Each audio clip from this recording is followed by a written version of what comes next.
Bruh, I am so freaking tired.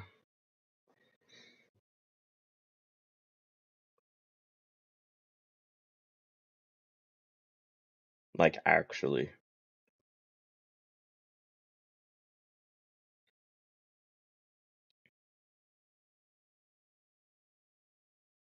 I'm exhausted. But, nonetheless, we're here.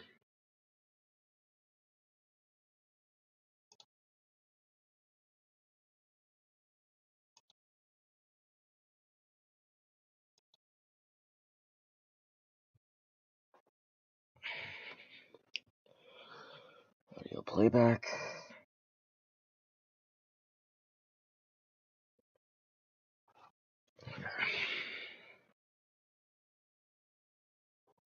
Oh.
Man, hey, what's up, Invincible?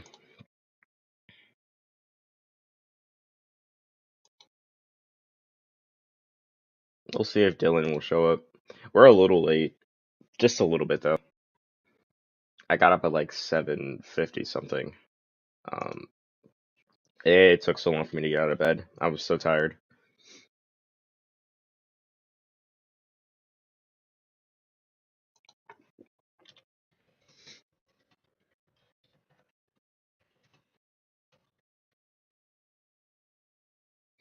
Um, yeah, but when we play Miles on Monday, I'm like getting up at 7:30 and getting started as soon as possible before 8 o'clock, hopefully.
All right, so we're here. Hey, what's up, TM? Dave actually got up early.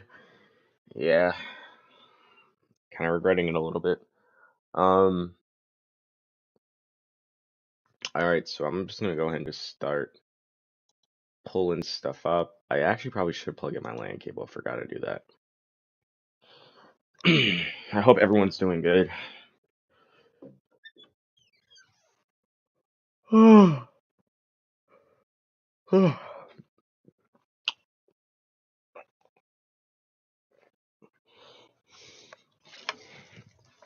um,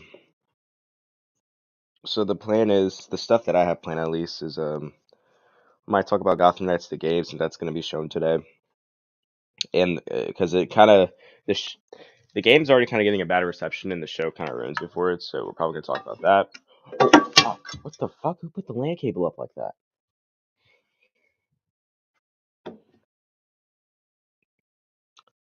Um,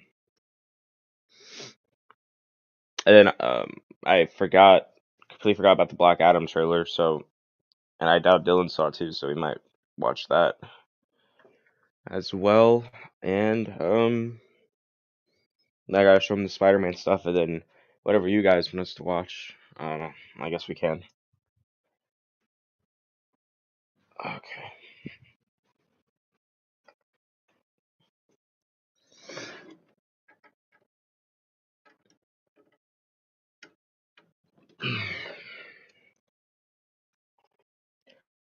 And the Summer Game Fest doesn't start until 2. It's just that I just want to do a bunch of other stuff beforehand, which is why I showed up early.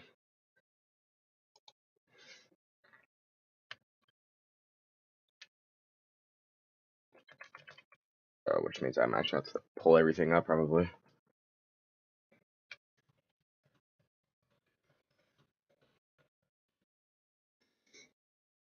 Okay, let's see.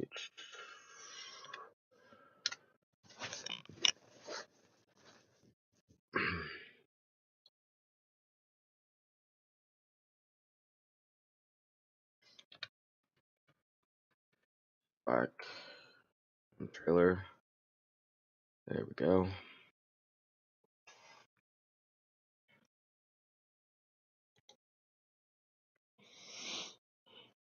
Oh, then the Marvel Spider-Man superhero, which he actually uploaded like a full 50-minute like thing of all the clips behind. Oh yeah, today is Thursday, so I guess we should actually see what they have up for GTA. I just want to see. Oh, maybe the DLC will get released this afternoon actually, and if it does, we back on that grind, bruh. Someone also theorized that we'll be getting maybe mansions in the game. That'd be dope.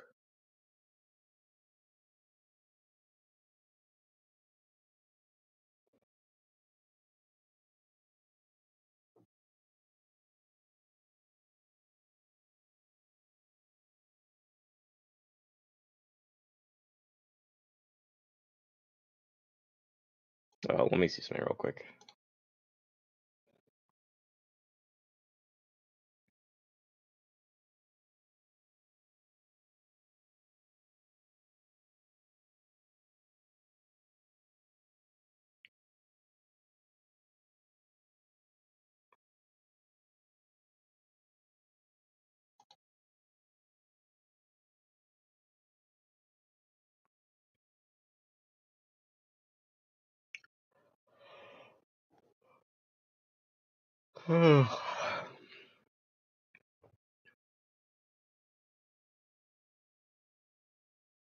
Oh, I was gonna talk about Ezra Miller.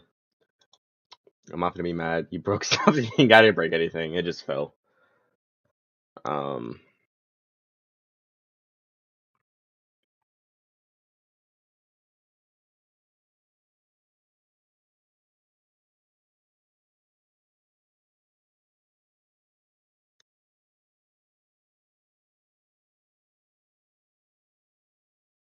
Oh shit. Hold on.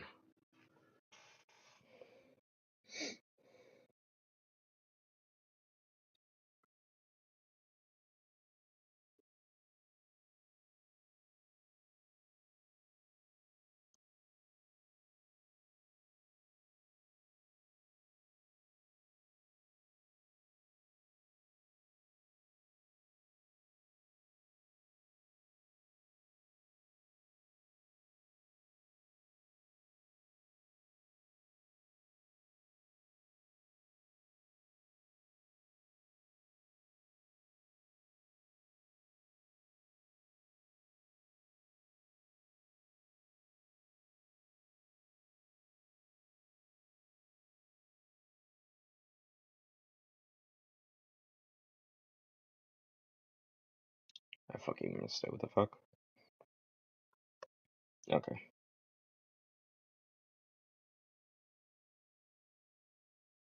Friday, bro. I am sleeping in.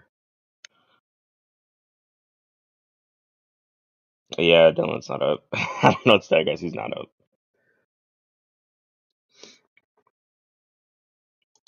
Oh well.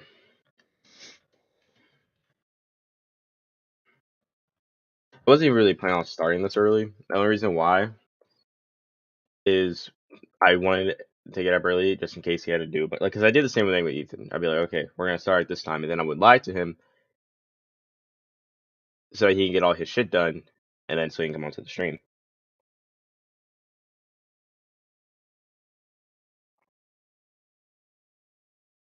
Yeah, but he's probably not gonna show up, so we're gonna have to wait. Of course, it's not.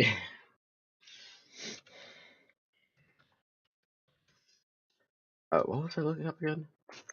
Oh, yeah, okay. Um, yeah, pre-writing Marvel Spider-Man 2 full movie game fan fiction. Fucking 52 minutes and 36 seconds. So we're gonna keep that open.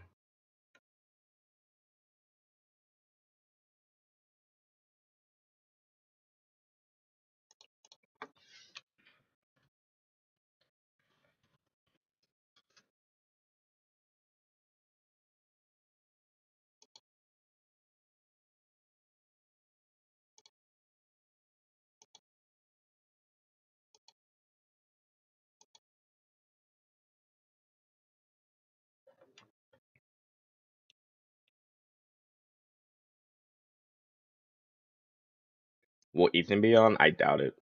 He might honestly be at work. I think because of what happened, so that way he can stay busy since he lost a lot of his stuff. Because he has his phone back, but he only has it on the days he works. Um, so I think he's honestly probably working every day besides the weekends.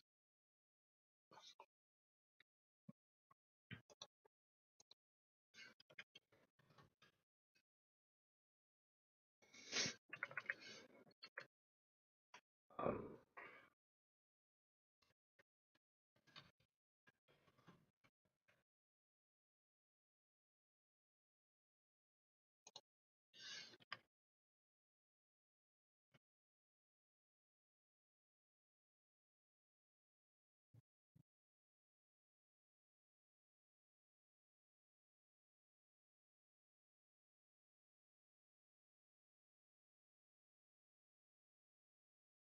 Summer Game Fest is actually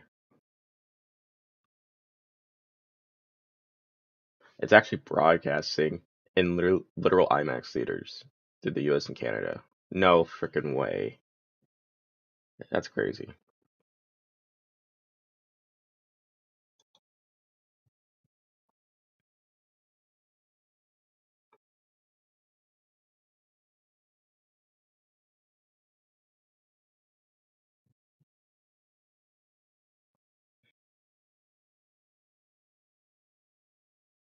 This is I just don't know. Like, I'm just trying to read about some stuff. I also saw that like the length. Hey, what's up, Red?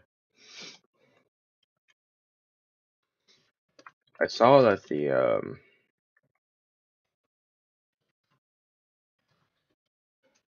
the length. Um, I think it says like an hour to 2 hours, or hour and a half and 2 hours. Hey, perfect timing, because I was just talking about that. What to expect if you're hoping for a ton of unannounced titles to emerge at today's Summer Game Fest. You may want to temper your expectations slightly. In Twitter Spaces chat, the dude, I don't know how to say his name, mentioned that this year's presentation will focus primarily on games that have already been announced. Doesn't mean that there's still a ton of games to get through with the presentation promising footage from Call of Duty, Modern Warfare 2, Gotham Knights, and even a guest appearance from Dwayne The Rock Johnson. That's fine, to be honest. Like, I had a feeling there'll also be appearances from the likes of 2K, Bandai Namco, Capcom, EA, Sega, and Warner Bros. So yeah, Exosonic. Um, yeah, okay, cool.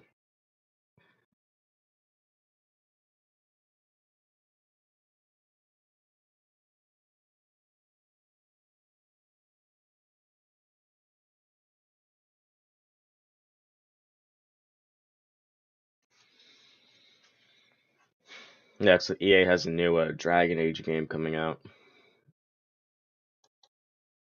All right, let's check out. Shout out to my guy TGG and also Tylarius. These two guys were a major help with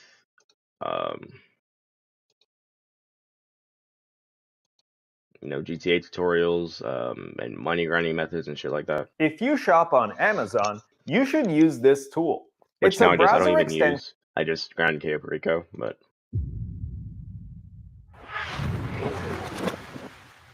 Happy Thursday. Happy weekly update day in GTA Online. Let's hope it's a good week. If you enjoy these update videos, a thumbs up would be awesome. I'm only watching Subscribe just for more to see, stuff like this. in case And we let's do get straight a into DLC it. drop Starting today. off with a podium vehicle, like what's up. always, it's a classic. It's the Entity XF. This was introduced in GTA Online, well, when it came out. Yeah, this is from the base game. Fun little fact, this was actually the first supercar I ever bought, so it holds a little special place in my heart.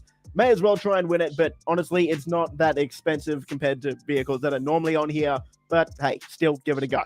Moving down to the prize ride, it's the Dubachi Spectre, and this is going to be a Dubachi week, you're going to notice pretty quick. But to win the prize ride this week, you just need to place top 5 in a pursuit race 3 days in a row, and we'll get into it in a minute, but those pursuit races are double money this week, so maybe that's a good opportunity. All right, moving into the property discounts, we've got all high-end apartments on sale this week. So for you guys that are trying to do the first heists, this is good. Moving into the vehicle discounts, I think it's every single Dubachi vehicle in the game. If not, it's very close, is on sale. So let's go through them. Even though it's on the prize ride this week, the Spectre is on sale in Benny's. Moving into Legendary, we have a discount on the Champion. Scrolling down, we have a discount on the Immorgan, the Tyrant, the Tesseract, and the Overflod Entity XXR. Moving down, we've got a discount on the Rapid GT Classic, the Cyclone, and the Vision. Those are from last week. That's just a visual bug. They're not on sale this week. We've also got the Dubachi Wagner, as well as the Dubachi Massacro. And we're not even done. The JB700 is also on sale. The Stinger GT, that's just another visual bug. That was last week's. And the final 3 are the Rapid GT, the Rapid GT Topless, and the Exemplar. Are we done with Legendary now? Let's have a look. Yeah, that's it. Okay, good. Moving into Southern San Andreas, we have the Massacro. Again, that's just the race car variant of it, if you wanted that. And that's it for the vehicle discounts. There's a lot of them. Unfortunately, we don't have any in war stock, but, I mean, we did get a lot, so you can't complain too much. Moving into your double money, the pursuit races, like I mentioned, are double money this week. We've also got double money on all Gerald missions, which isn't too bad. And we've got quad money on double down adversary modes. Now, this is the newer mode that was added not too long. It would be so cool if you get quad money on like one of the businesses. Jeez. Long ago, where one team plays as Franklin and Lamar against the other team. So that's kind of fun. And the final double money job is the adversary mode Vehicle Vendetta. So a bit to do. And finishing off with the time trials, like always, your RC time trial is Construction Site 2. Your normal time trial is Power Station, and your HSW one is Ron Alternates. So we'll wrap it up there. Overall, I don't think it's that bad of a week. I reckon it's pretty good. A lot of discounts. Hopefully soon we'll get some info on this DLC that normally comes out the end of June or early July for GTA Online. Honestly, I think... Yeah, I feel like we will. It's bound to happen. Oh shit, that might be Dylan. Did he get up? Oh fuck, he is up.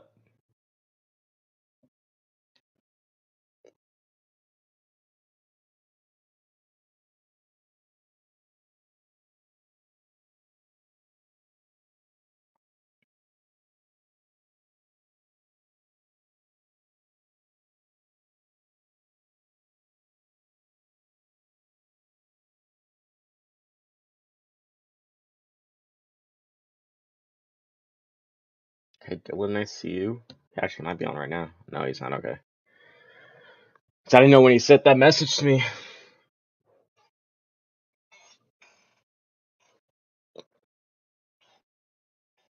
Oh, I can check Ethan's availability, I guess.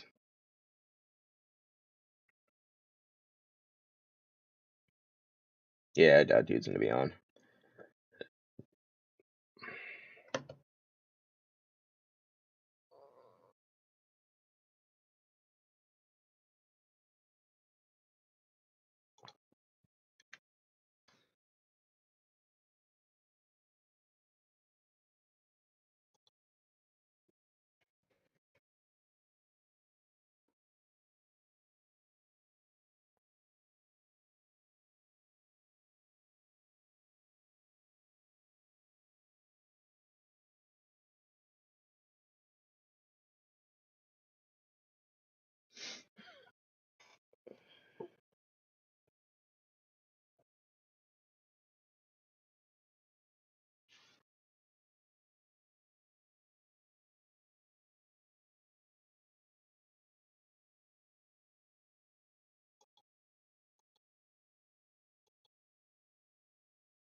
Man.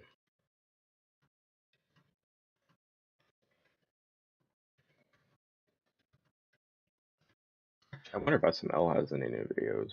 Or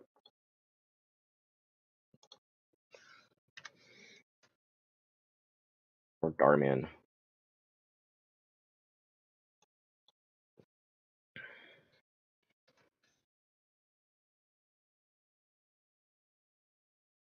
Saw 2. That was the first Saw. Smell Saw. Oh, that's interesting. I guess we'll just watch both. Do you want to play a game? I can't do any voices right now. I'm still so tired. Dehydrated. Hold up. Do you? Yeah, no, that's not gonna happen.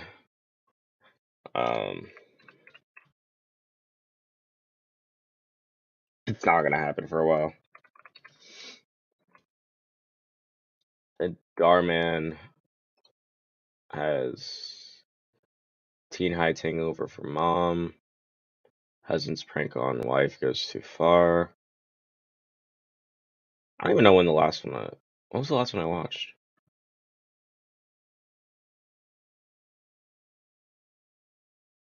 Yeah, we saw the kids' room mom's job interview last stream. So yeah, a bunch of stuff. The catfishing one seems interesting. YouTubers use kid to it down. I've not watched that. That's gonna probably make me mad. Mom spies on teenage daughter. Principal suspends smart kid. Man fixes resume to get a job. Oh, we're definitely watching that. Why is she making that face at the thumbnail? Bruh.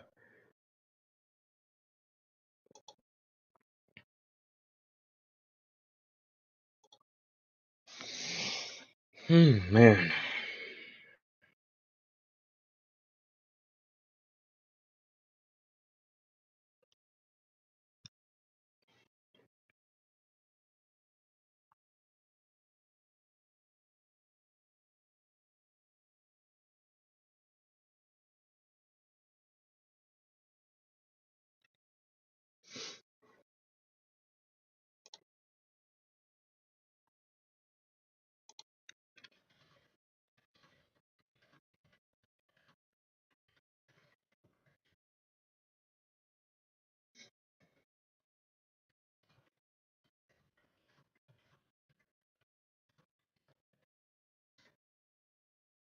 Okay, that's just about everything pulled up.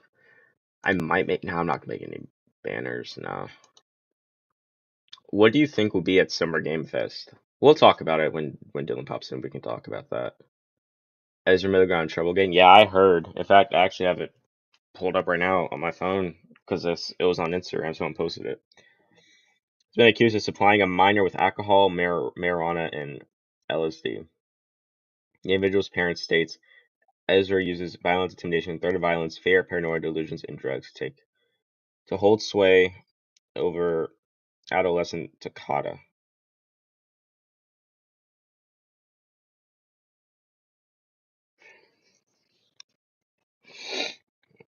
Somebody said, "How is this ninja not fired yet?" By the way, ninja is gender neutral. That's hilarious.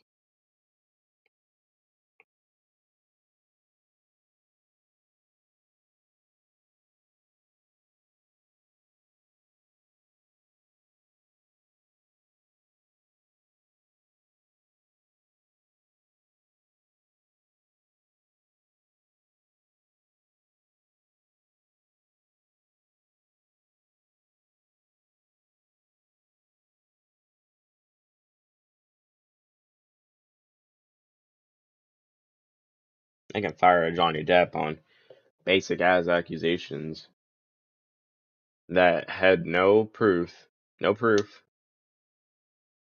but they can't fire fucking Ezra. Like, that's crazy.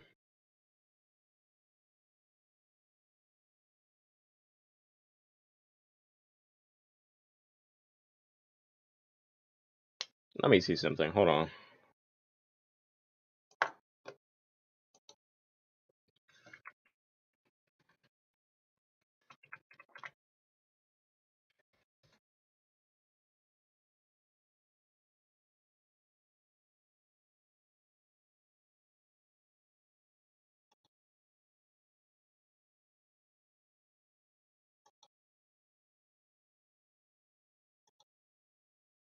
Hold on.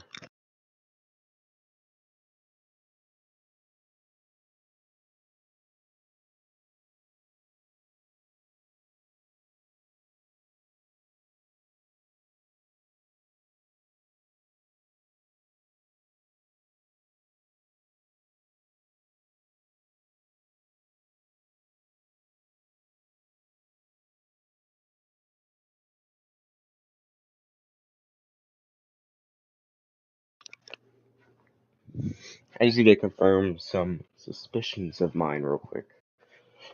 Hold on, let me see if Dylan's in. No, he's not. Okay. Because I'll look away because I can't see if he joins in or he'll be like, let me in.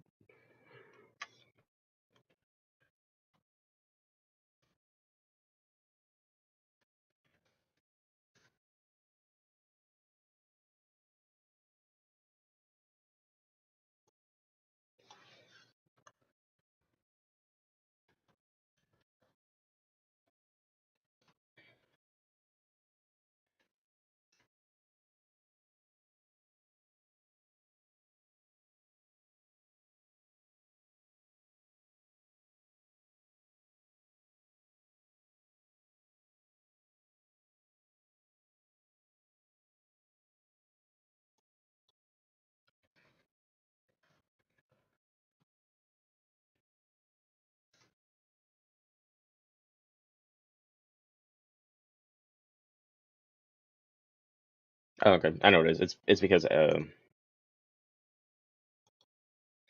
Miller is technically minority, although he's white. He's I forgot. He's I think he said he was queer or something a couple of years ago, back in 2020. So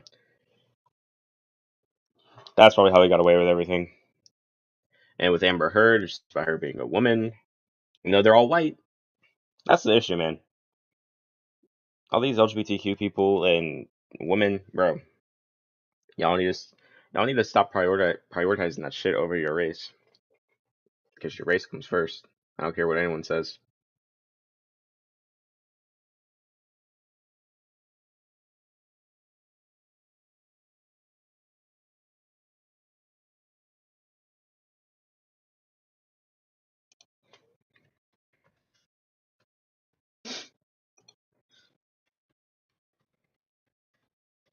And like I said before, it's sad that a bunch of LGBTQ people have to hide their clothes and jewelry and stuff when walking down a certain neighborhood, but a lot of people can't hide their skin.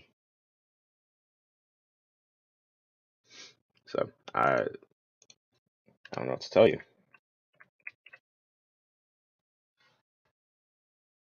I think what pisses me off about feminists and the LGBTQ community is that there's racism in both of those communities. It's like, how are you going to fight for equality and for rights, but then you're still going to act racist? Not all of them, but some have, and there have been reports on a bunch of racist incidents happening in both these communities, where even black women, in terms of feminism, black women have spoken out about it. If feminists never want to talk bad about themselves, they don't want to, which is why I don't understand. It's like, when it comes to like these leftist groups, like they're always quick to call out the bad conservatives and the bad cops, I suppose you could say. But then they feel all judgy when you call out the bad people and their little groups. It's like, bro, calm down. Black people don't do that. Black people definitely know. My mom also always says to me, a bunch of other people, is that black people, a black person's worst enemy is another black person. Dating back to slavery and how there were black people who would turn on other black people.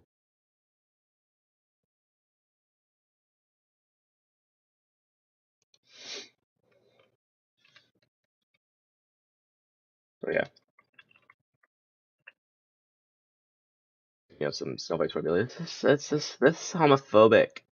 That's another thing. It's like, why is calling out facts nowadays? How is that like homophobic or transphobic? I mean, like I saw recently, I didn't talk about it, but somebody said that trans women are biological women. And it's like no one has ever said that ever. And there are people who agree with that, and it's like that literally contradicts everything that you've said for the past couple of years. If you're assigned male at birth, meaning that you were born a male, that doesn't mean that you're biologically a woman. Biologically, that's what I'm saying. Somebody's gonna try and twist that. It's not what I'm saying. Just some clownish nonsense. And then even people, a bunch of LGBT people were calling them out on that. It was like, no, that literally makes no sense. But I just don't know what to tell you. Like, I just don't know what to tell you. I don't know why people are just so stupid nowadays. It's crazy.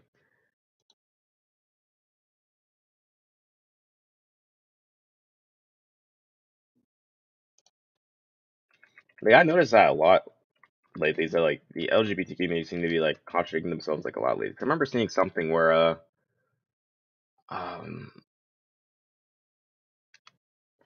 I can't remember what it was. Like it was like a couple of weeks ago. Might have been a month ago or 2 months.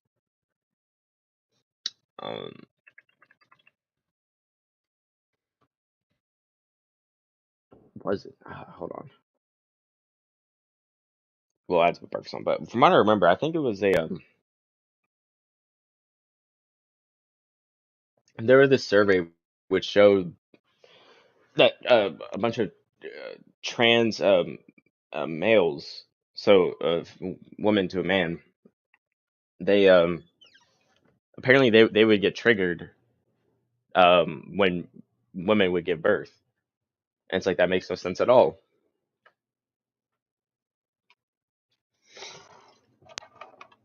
Because and they were like, and how some trans men, which I mean you could do what you want, I suppose. I don't really care. But I saw someone, I didn't say this myself, but someone did make a video, and he was like, if you're trans male, you can't give birth because it's not what men do. And then he said, me being one all my life, I would know. I mean, I don't really care. I mean, you can do whatever you want to do. But to get triggered over women in a room, a hospital room, giving birth, like that triggers you? Okay.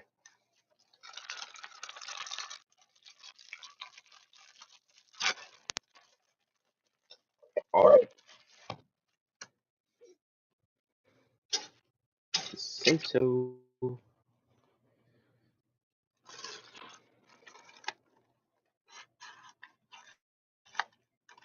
And I assume that's to do something with gender dysphoria or something. That's what I assume, at least. Could be wrong though, because I don't really know much about that stuff.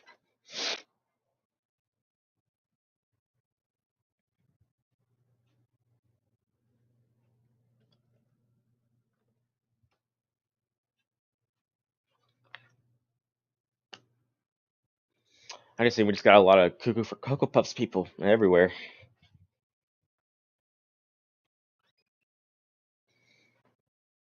Oh, I left this page open. Maybe Dylan's in.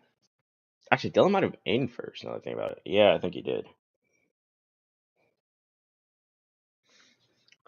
Oh.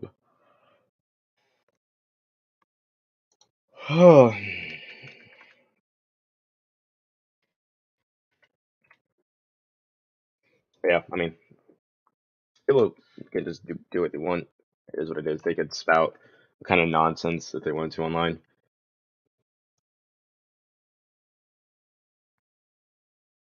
Yeah, then if we keep on this way, then we're gonna get some. Because we already have transracial people.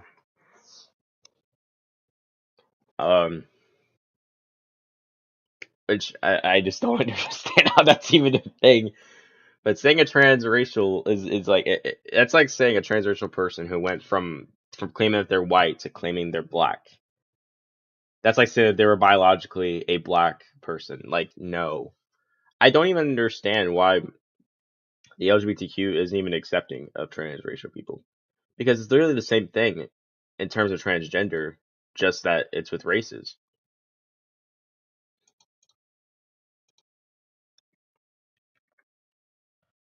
It's like, and all the reasons that you want to shit on them for being transracial, we could turn around and say the same thing for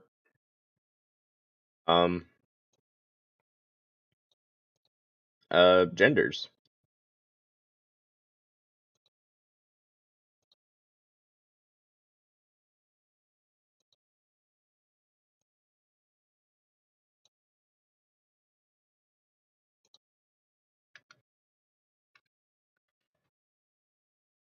Now people mess it up where they think that transracial is the same as being biracial, multiracial. No, that's not what that is at all.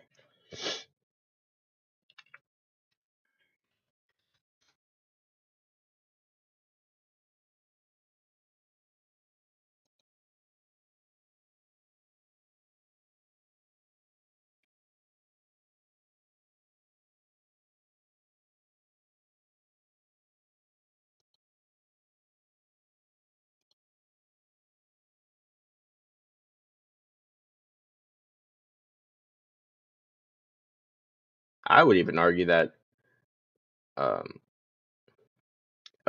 people on the left, I would argue that they're homophobic and transphobic because they be shit talking about LGBT people on the right. I would definitely argue that. That's facts, TM. That is facts. But then again, they're all shit for the most part. Especially Caitlyn Jenner. For Caitlyn Jenner, I can understand. Now, for the other chick, the hot chick, Blair White, I do not understand at all. She could spit on my face and call me a mixed ninja. And I'll be like, yes, mommy. Yes. Oh. Hey, Dylan. I came in at like the worst time. Swear to God, all I hear is LGBTQ people. I'm like, what the fuck? And he's like, I hate all of this, like, except for the hot one. They're like, then Blair White can spit on. I'm like, why? I'm like, yo, what the fuck? I didn't expect you to hear all that. Whoops. That's my bad. Well, too bad I didn't. You didn't hear the Blair White thing. That didn't happen. We're gonna cut that out. No, I heard the Blair White thing. I heard that. Oh, no, what the fuck were you talking about? Hold on. First of all, that reminds me. So you know Ezra Miller got in trouble again, right? Again? But yo, what he did, like, he has to get locked up for this because hold on. Okay, so this is what he did. So apparently, he's been accused of supplying a minor with alcohol, Mary Jane, and LSD. He was trying to get that person fucked up. But then someone said, how is this ninja not fired yet? By the way, ninja is gender neutral. Which is facts. I mean, you're not wrong. But man, Blair White is hot. God damn, bro. Like, I don't. This goes for you too, because you hate Blair White, and I understand. But dang. Yeah, they do. Yeah. She's like all the black people on the right. I fucking hate that. The white faces. She's literally the trans version of all black people to just say, "Fuck it, I'm gonna support the right." Why are you actively hating your people? People say that's Caitlyn Jenner, but the thing is, like, Caitlyn Jenner doesn't do anything. If we're being honest, both of them fucking suck. Yeah, but Caitlyn Jenner doesn't do anything. I mean, like, because ever since she lost the what was she running for? I think governor of California. Ever since she lost, which she was definitely gonna lose. Because there was no way in hell Gavin Newsom was losing that shit. Yeah, exactly. And then they could have had that black guy, but then he started fucking up towards the end. So I was like, yeah, it's gonna be Newsom. I knew Newsom. I knew Newsom wasn't gonna get fucking recalled. I'm like, there's no way how that nigga getting recalled. I'm sitting here like, they're never gonna recall that nigga. Why would they recall him and then put a Republican in the seat? Yeah, exactly. That's not how that state's not gonna work like that. Hold on. Like, I follow politics too much to know Gavin Newsom would have never gotten recalled unless it was another Democrat that they felt was better for that seat. No Republicans ever. Well, not never. No Republicans getting that seat right now in 2022 until that party fixes itself. Well, it depends on because if Newsom keeps up with that clown shit, he's not as bad though as comparison. Like I would say. I mean, then they'll just throw him out and put another Democrat in there. They're not. California's not going to put another Republican in right now. I promise you that. At least not the whole state of California, at least. Yeah, could be true. Although I know there are definitely like a lot of righties California, but yeah, it would depend on the county. Now, if we're going like county by county, I can see that happening. But if we're going for the whole state of Cali, hell no. Ain't no way in hell you sitting here telling me they're going to vote out a Democrat and put a Republican in that seat. After all these presidential elections, hell no.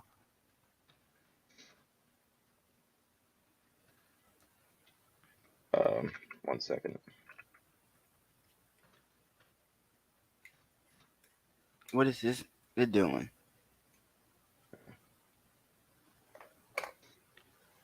You already know my answer. You already know my answer too. I don't care how pretty or cute or hot you look if you fucking over your own people. Nah. I got to go with the 2. I'm gonna be lame. If what we're gonna do is if we get more 1s and 2s, then Dylan, you're gonna have to hook up with her just for one night and have a one-night stand.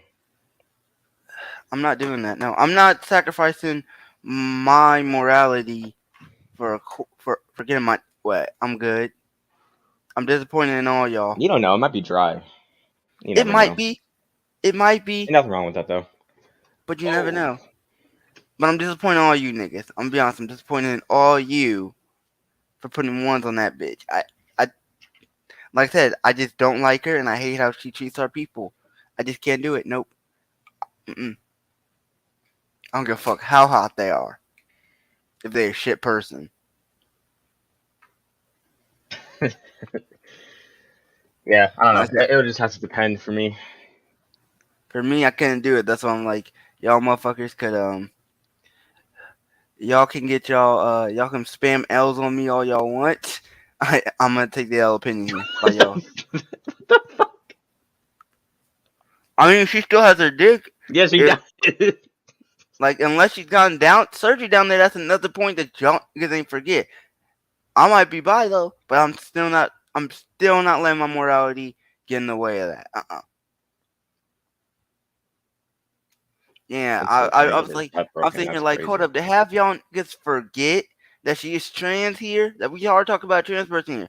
There's not a guarantee that they've gotten rid or they don't, that they still have the other private area. Like, let's not just say and act like she might not still have a penis. The fuck?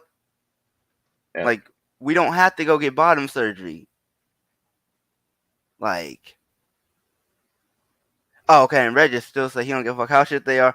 I don't care either. I'll still smash. I knew y'all. Okay, well, I expect that out of Red and you. You two are horny. I expect that. I need to work. I need to work on them though, because I'm not into.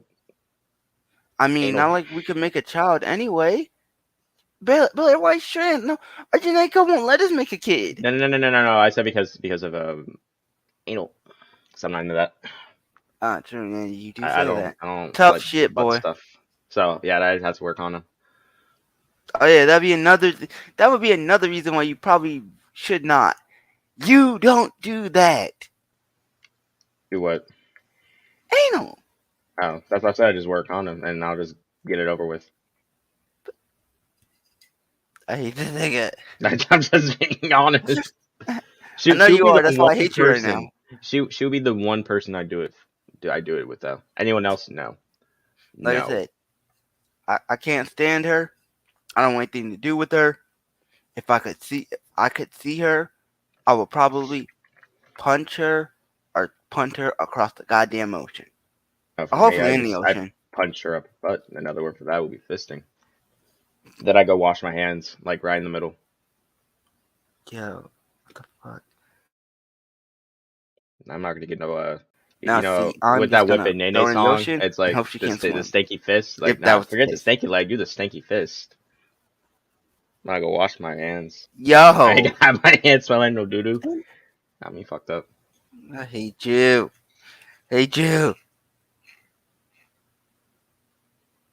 Oh, see, I was waiting for you to come in, but which I guess we can talk about. Fuck, I'm hungry.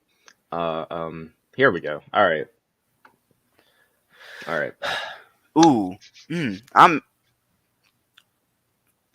I'm gonna be honest, niggas. I don't even got the slightest idea. I'm gonna cap, dog. Well, we I all ain't got the know. slightest idea. Well, from what they said is that mostly, of course, which is kind of obvious that we're mostly like we're not going to get like any new announcements. We're Of just going to get course. stuff that's already been announced. So now for a fact we're getting something with Sonic today. Yeah, I was like, we're Um, probably gonna get time for Sonic Frontiers today. Yeah, and then maybe no, because they did because Sonic Origins comes out the classic game. Okay, well, probably some for both of them, in my opinion. Yeah, I could see that. Because But we've they been did getting a lot actually of release a Sonic trailer. Frontier stuff, so.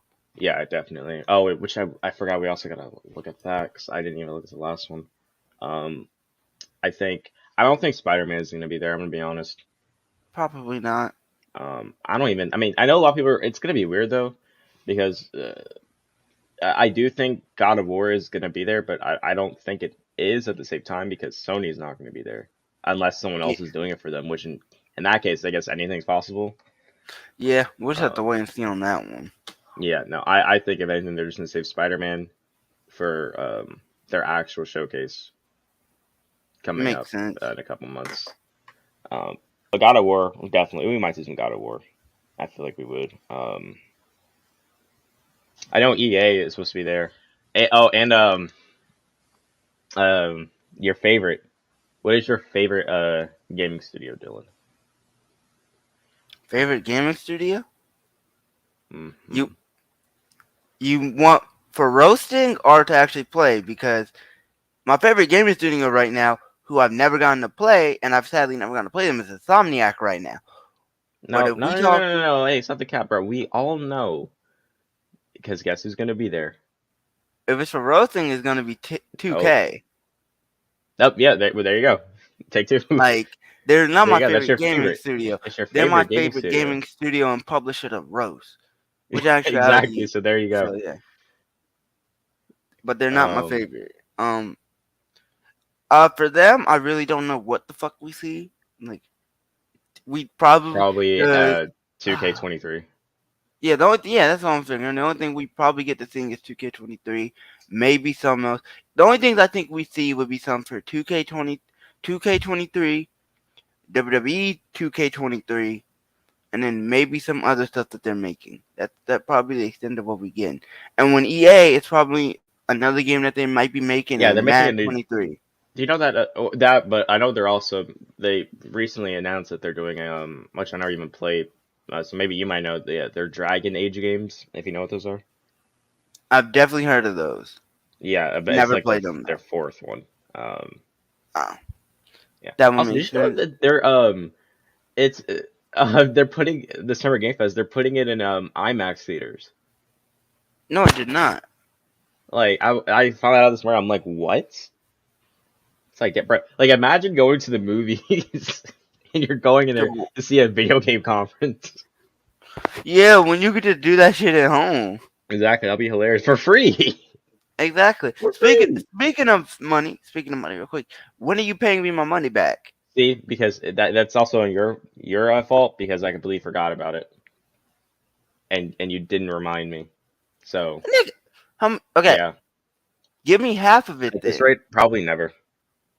Hey yo, bro. Being honest. If that's the case, I ain't gonna give you no more money.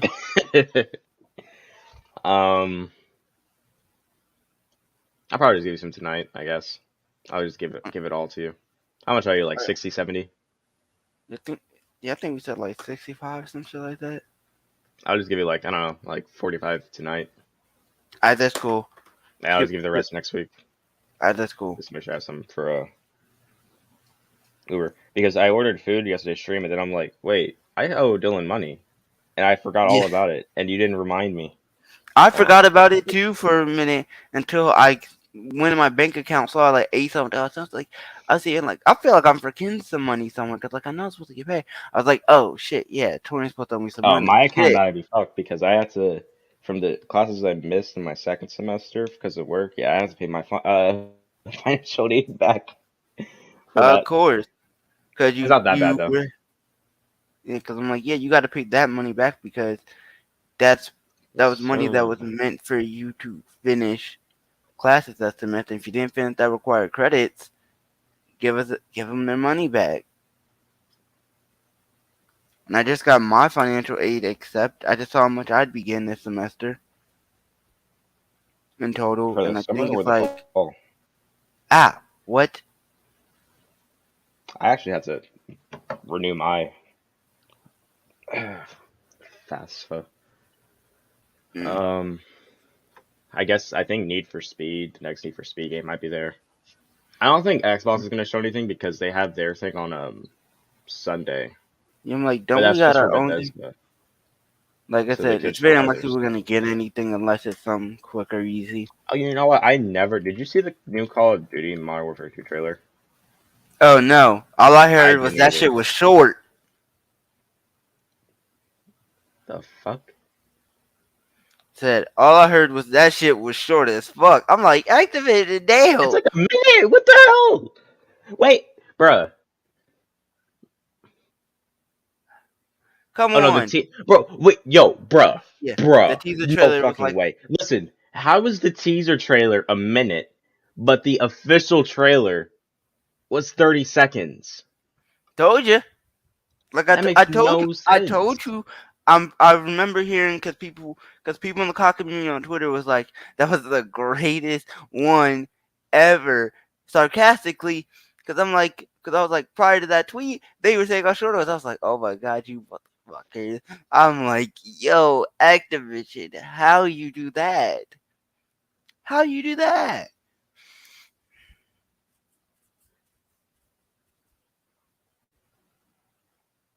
Just sadness. I'm watching right now. Like, I'm reserving a little bit of hope. There's a ton of characters, like, I guess, but yeah, no. I'm reserving hope that overall, MW2 will be a solid COD. I hope, especially because it's gonna be the one we're stuck with for the next 2 years. So it better be decent at minimum. Especially if we're gonna be having to play that bitch for 2 years.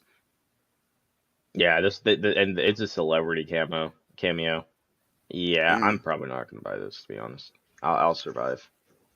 Like I said, I feel like we just have to wait and see until October.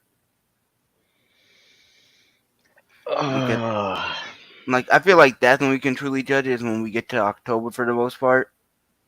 Cause I heard they just did some play testing with like COD pros and stuff like that, and they were giving. Yeah, I saw that. They also they had like some like early like multiplayer campaign info. Yeah, and they were able to give them some feedback and stuff like that. So that's why I'm like, I'm gonna reserve a little bit of hope for the game, and I'm not gonna truly judge the game until like October, because that's when things get serious, because you'll be a few weeks away from releasing the game. So, and also, I want the CDL to also start doing events earlier then if the game is in October. Because I'm not waiting to. I'm gonna be so pissed if I gotta wait till January for an event in CDL. I'm gonna be so pissed from Activision. If the game releases in fucking October, but we gotta wait till January to get any fucking content from the league. Nope. Hey, something I thought about, which I want to put in the video, but okay, because it's fucking hilarious, because I didn't realize timing. Remember a couple, like last week or the week before, I told you about the article that came out about how Microsoft almost acquired Spider-Man as a exclusive, but they turned it down. Yeah. And then afterwards, then we find out that Spider-Man is going on PC. So it's like, damn. They saw the people wrestling with it, and they're like, damn, we really fucked up. Let's see if we can get into PC. And then Sony said, bet, more money for us. Bro, we need Mystery Incorporated. We have facts. We need Mystery Incorporated Part 2. When is that shit supposed to drop out anyway? Bro, I have no idea. I know recently they closed the funding on their Yeah. their thing. So Yeah, and I know it takes a while for shows to get done and stuff like that. So especially homemade ones for the most part. oh yeah.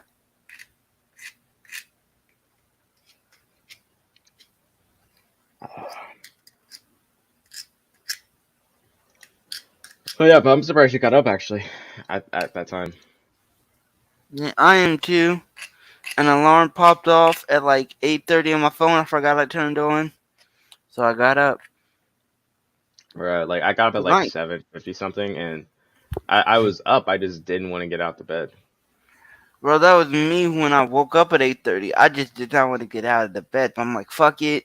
I'm like, it's 8:45. I'm saying like it's 8:40. Might as well get up and do this shit with this, bro. Might as well. Cause I was seriously contemplating just going back to sleep right then and there. Cause I already gotta get up. Yeah, I already want to go. I want to go back to sleep too, but I just couldn't. So I said, fine, I guess I'll just get up. Yeah. No, cause I gotta get up at like 9:00 this semester for a class, but that's the only one I gotta wake up and do a Zoom for. Every other one is online. So I have to get up early on Monday so I can beat Miles and or try to beat Miles in one stream at least. oh god. Good luck with that. No, I did it before. I just didn't do all the crimes, but other than that, I think I did it all for the most part. Black Adam trailer. Oh yeah. See, I didn't watch Black Adam trailer yesterday because I was watching like a bunch of shows, and then like my morning was ruined because they were all trash. I was so mad because Kenobi, it was just so boring. I was like, I'm only watching the show for Vader, to be honest, and he only had like one scene. Especially in like the way they ended off episode 3 too, I got lit, but I was like, okay, whatever. And then I saw Superman and Lois, and I'm like, okay, all these white characters are starting to piss me off because white people. And I saw Miss Marvel, which I mean wasn't bad. I wasn't hating on the show beforehand like a lot of people, but I'm like, I just hate the fact that it's made for kids. Because nowadays, if everything that's made for kids, it's probably gonna be trash. Like I miss like the 90s and early 2000s where, even though they were kid stuff, they were literally masterpieces. Like, but it is what it is. I don't know if I consider all of them masterpieces. You can't excuse a show being for kids if it's just bad, because they completely like rewrote her powers. Because she has like kind of like Mr. Fantastic powers. She has like some fucking cosmic Captain Marvel powers. I'm like, no. But and then they said in an interview that they're trying to give her a similar character growth to like how they did Tom Holland Spider-Man. Like, no, you have to be original. You have to be original.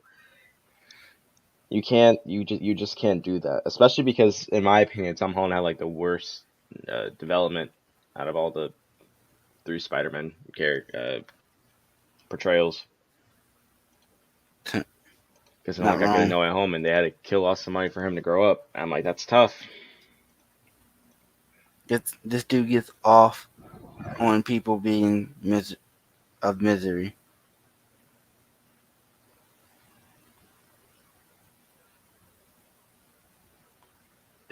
He didn't tell MJ who he was, and then you and I were hyped, and then all the girls I went with, they were like, yeah, me and you came to expect that. I was excited. I was about to clap in the theater. I'm like, yes, suffering. That's what his character is built upon. And then I want him to still get shit on even more in the next trilogy. For sure. My God, I want him to be missing out on college. I want him to not be being able to pay his rent. I want him to be jobless or struggling with a job. Just a devious. Yeah. Y'all niggas just like some of you Spider-Man. Yeah, I saw a tweet that said Spider-Man fans just like get off on dude's own misery. I'm like, you're not wrong. They really do. But it is an integral part of his character. It really is. Because a lot of people be like, they'll be like, "Stop! He's been through so much." It's like, no, we have debts to plunder, bruh. There's so much more you can do. And then they're gonna introduce Gwen Stacy.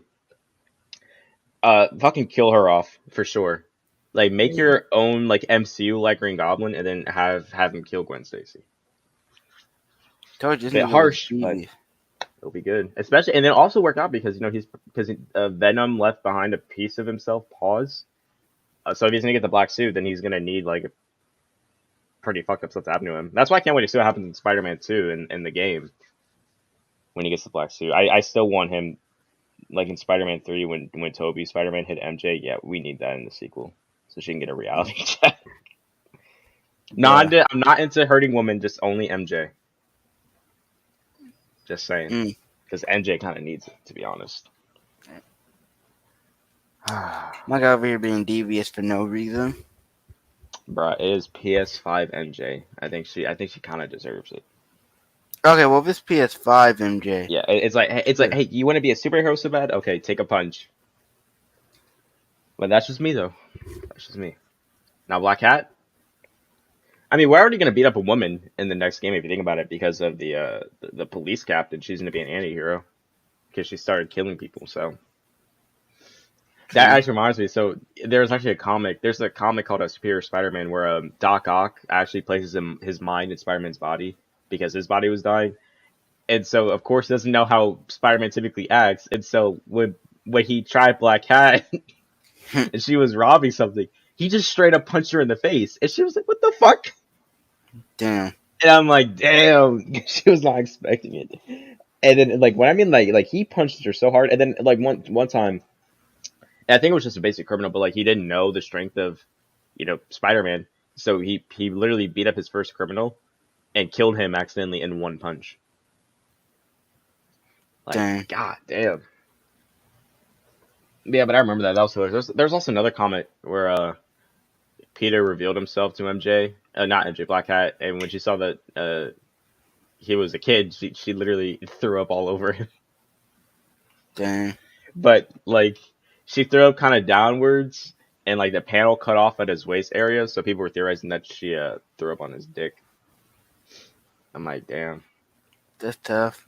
Story of my life. Hey, yo. Hey, yo, what? Dylan, calm down. I ain't say shit. That was you that said that. Anyways, we got Black Adam. I'm actually excited for this film. DC may have another dub yet again. The tables have turned. It's like DC's pumping out with more dubs lately than Marvel for the most part. Okay, so yeah, I see DC. I think it's gonna stop soon though. I know they're also putting out Shazam 2 sometime this year, which I think might be another good one. And I think after that, I think everything else is probably gonna suck. Because they're having like a bunch of rewrites and reshoots and stuff going on with Batgirl. I almost said Black Girl, not gonna lie. I was thinking about Black Panther for a second because I said reshoots and rewrites. So yeah. And the Flash movie, which I don't know, like, bro, they just need to fire him and then get someone else to do. I mean, I don't think they're gonna fire him probably because like he's playing Barry Allen, and then he's playing evil Barry Allen, and then he's playing another Barry Allen. So he's playing like 3 It's gonna characters. Be tough for them to justify firing him right now. Yeah, exactly. And he's like doing some. Now I said, like I said, it's like just like when he resets the universe using Flashpoint, then just have him replaced with a different character. But until then, you might need to tough it out. Yeah, they're gonna have to keep him. Now, in good news though, apparently, which thank God, it's only because Discovery took over, but apparently, I think Amber Heard got all her scenes cut in Aquaman 2. Probably. I knew eventually both of them were gonna lose their shit to the trial. I'm like, I'm saying like, it's just gonna take a matter of time. Yeah, the Disney's probably gonna ask Johnny Depp to come back for Pirates. I still think I think even though he said no, I still think he's gonna do it because money. Especially because, and we all know Amber Heard's not gonna pay the money that she owes. Oh no, she's gonna be legally required to. So she's gonna be required to, but I doubt it's gonna happen like anytime soon, knowing her. Well, it's probably gonna be like a deferred payment, so when it gets paid out over time, more than likely, possibly. Yeah, she'll put in the probably deferred payments, more like child support payments. I mean, that's how it's probably done, sort of like child support payments where it's like you pay a certain amount each month. I wouldn't be shocked if she had to do that or if Johnny Depp had to do that when they did the trial in UK and stuff like that, and he lost. Like, the stuff like this is probably end up being a deferred payment. So yeah. Although in my opinion, I think he should have gotten more, but because of the pricing here in Virginia, I think that's the only reason why I didn't get more. I mean, yeah. Yeah, and besides, this motherfucker already lost the trial in UK. Like, he should accept the $15 million that he gets in America and the trial that he did win. Live with that. Like, yeah. But shit, man, I'll be trying to get hella more money for sure. Especially because she's rich. Plus, he doesn't need. Well, not only that, but it's like because he lost out on a lot of stuff. Because I mean, he lost out on a Disney film and a Warner Bros. Film. I mean, true, yeah, but I mean, he also. Lots. I mean, like I said, when I look at this trial, it's like it is one between two shitty people. Because at the end of the day, let's not all forget here, Johnny Depp had his own demons, and Bird had her own demons, and they were just not good for each other. That's the insult of all this. They just were not good for each other, and so yeah. And you can even look at the trials. Johnny Depp wins in America. Amber Heard won in UK. I'm telling you, bro, this is just two people that just should not have been together from the jump. They just did not work together at all. It's like oil and water. Literally. So, I more so hate the people in the trial that were like, "Oh my God, I'm glad Johnny." I'm glad Johnny Depp's getting justice. Let's sit and act like this, bro, and got his own demons. Like, let's not forget this nigga had a whole trial in UK that he lost. Nothing but heartache. Oh shit! I was a slave until I died. Then I was reborn a god. My son sacrificed his life to save me.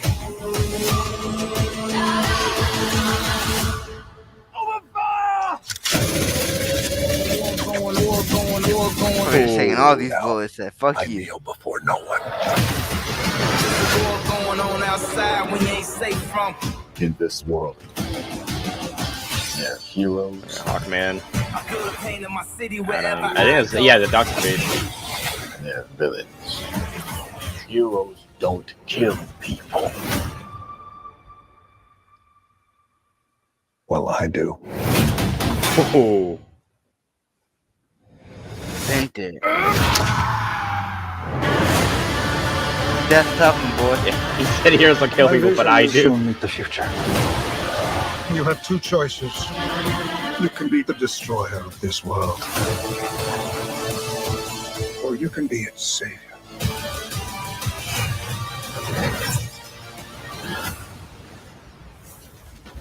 That's up to you.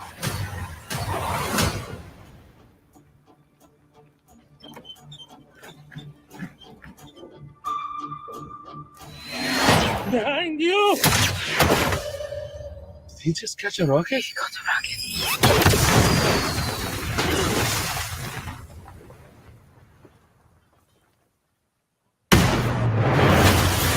Sold. All black everything. You know my fresh coat. He even looks like Black Adam too, bro. Like when he was flying. Yeah. Looks like he reminds me a lot about Injustice Black Adam. Well, the first one. Because the second one, and see, somehow had hair, and then the first one he was bald. But yeah, I'm sold. I hope they don't make him a hero though. Don't do that because he's supposed to be in like one of the Shazam films. So like, they're gonna fight. I was gonna say this. I feel like this how you'd have to treat him. Like you treat him as someone that always toes the line between hero and villain. Like they're never fully on one side.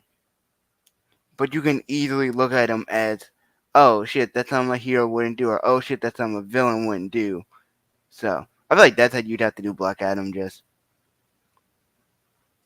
have him be that someone that toes the line between what is good to be a hero and what's bad to be a villain. But also W trailer, like TM said. Definitely W trailer. Yeah, but technically he was always like both a hero and a villain. And then of course with Injustice he was on Superman's side. But yeah, in fact, no, there's actually an animated film. It happened in the comics too. So it'll be really cool if Warner would get their shit together and then bring Henry Cavill back as Superman. But Dwayne The Rock said that he wants because he's also the one making the movie, and he said that he wanted to fight Henry Cavill Superman. I'm like, shit, let's make it happen. Because there's an animated film where Superman and Shazam both team up against Black Adam. It was pretty fucking good.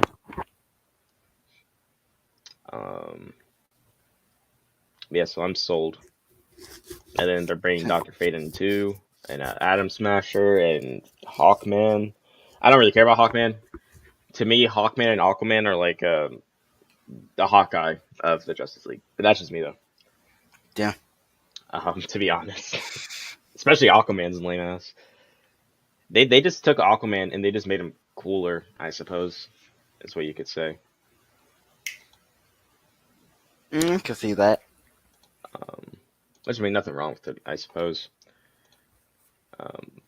So what the viewers wanted me to show you is that there's this guy called Lewis Films. So basically, he does like pre-writes or like fan-made writing, and he's a pretty good writer. Not gonna lie, like I watch this shit all the time. But he did a pre-writing Spider-Man 2 thing, the game, for where he comes up with his own ideas and stuff like that. And well, I didn't watch part 4 because it came out a couple days ago, but I did watch the first 3 parts, and they said that they wanted me to show you. So, yeah, I guess we'll do that. There is like a full 52-minute one because it's in 4 parts. Oh god. I'm not watching all that. I'll just divide into parts for you, so that way you can take everything in at a time. Pause. Mega pause on that. Where the hell is it? It's part 2. Where's part 1? Damn, if I can't find part 1, then we might just gotta watch the whole 52-minute one, not gonna lie. Oh, there we go. Oh, I'm so fucking tired.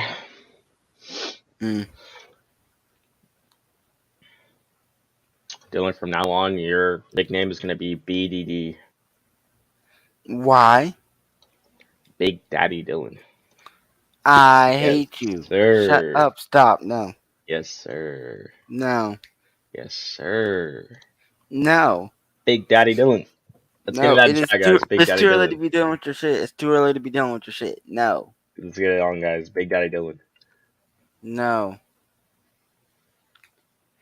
Can we not? Like I said, it's too early for this bullshit. Are you tired, Dylan? A little bit. Oh, wake me up, Daddy.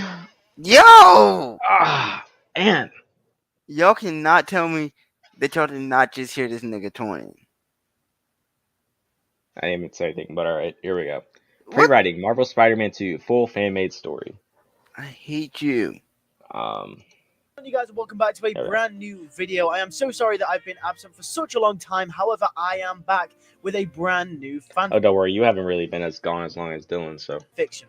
I plan to mainly make videos like this now, as I'm noticing that these videos are the ones that are requested the most. However, when a big piece of news drops on something Spider-Man related, I will most likely make a video about that as well. However, without further ado, this will be split into 3 main sections. This is part 1 and will be a little slower than the next 2, but it is here to reintroduce us to all of our characters and really engage us into the new adventure and the new story for both Miles Morales and Peter Parker. So let's get into this. Marvel Spider-Man 2, Part 1. Suffering Dr. Octavius has been defeated and things have calmed down for Peter Parker. He had once again came out on top and made sure the city is safe. But now it's time to settle down. Him and MJ are back together finally, and Peter calls her up and asks if she's interested in moving in with him. After all, Peter is moving into Aunt May's house in Queens. MJ agrees and they start moving their stuff in together.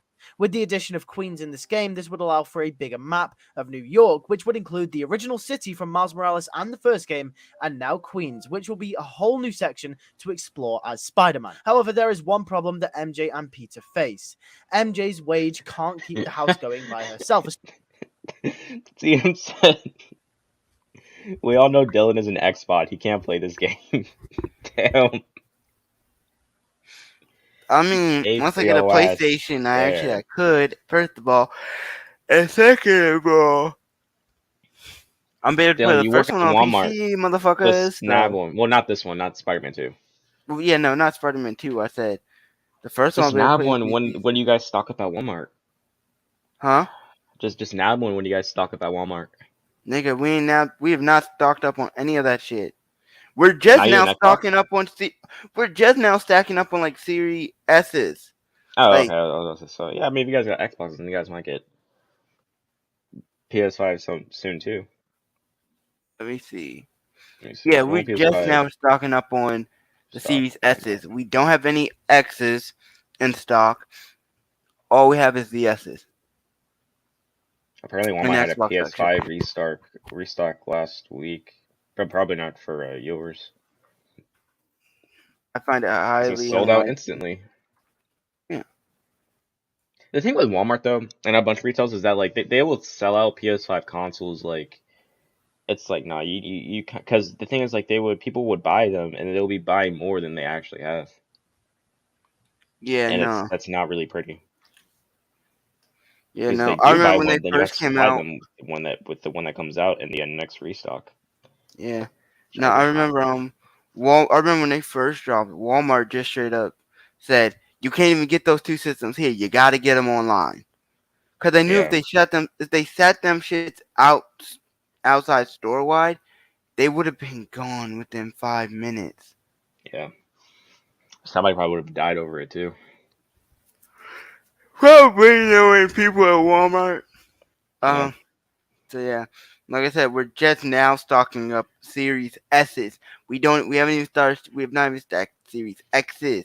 Just S's so far. That's all we got in stock with Switches. I think the only systems we have out of them all right now are Switches and Series S's of the big ones. We don't have a PS5 and we don't have the Series X yet. And that's tough, bro. That's another thing. Like people keep theorizing that. Like I doubt Sony. I'm not saying that it won't never happen because it probably could, because they already released like 2 separate consoles. So, but given now like the lack of PS5s they can make, I seriously doubt they're gonna make a PS5 Pro or a PS5 Slim. Oh yeah, no. That's If they not gonna ever happen do anytime that, soon. if they ever decide to do that, we're probably looking at 2022 now, right? We probably won't be looking at that shit about 2024, 2025. Yeah, especially because they said that they feel like they'll probably be like they won't make enough PS5s until 2023, and that's when they can start pumping more out. Which means that probably wouldn't even be true either. They might not still have enough ready to go out there yet, because of the chip that both the new Xboxes and the PlayStations use is like it's like fucking vibranium. It's rare as shit. Yeah, we got supply chain issues. Yeah. That some pieces are becoming more struggle. Like the chips in computer and cars are being bare bones as fuck. Like unless Sony is making all this shit in house at every fucking factory, I do not know how many they're gonna be able to make consistently. Yeah, you just have to just wait it out. Yeah, that's literally all it is.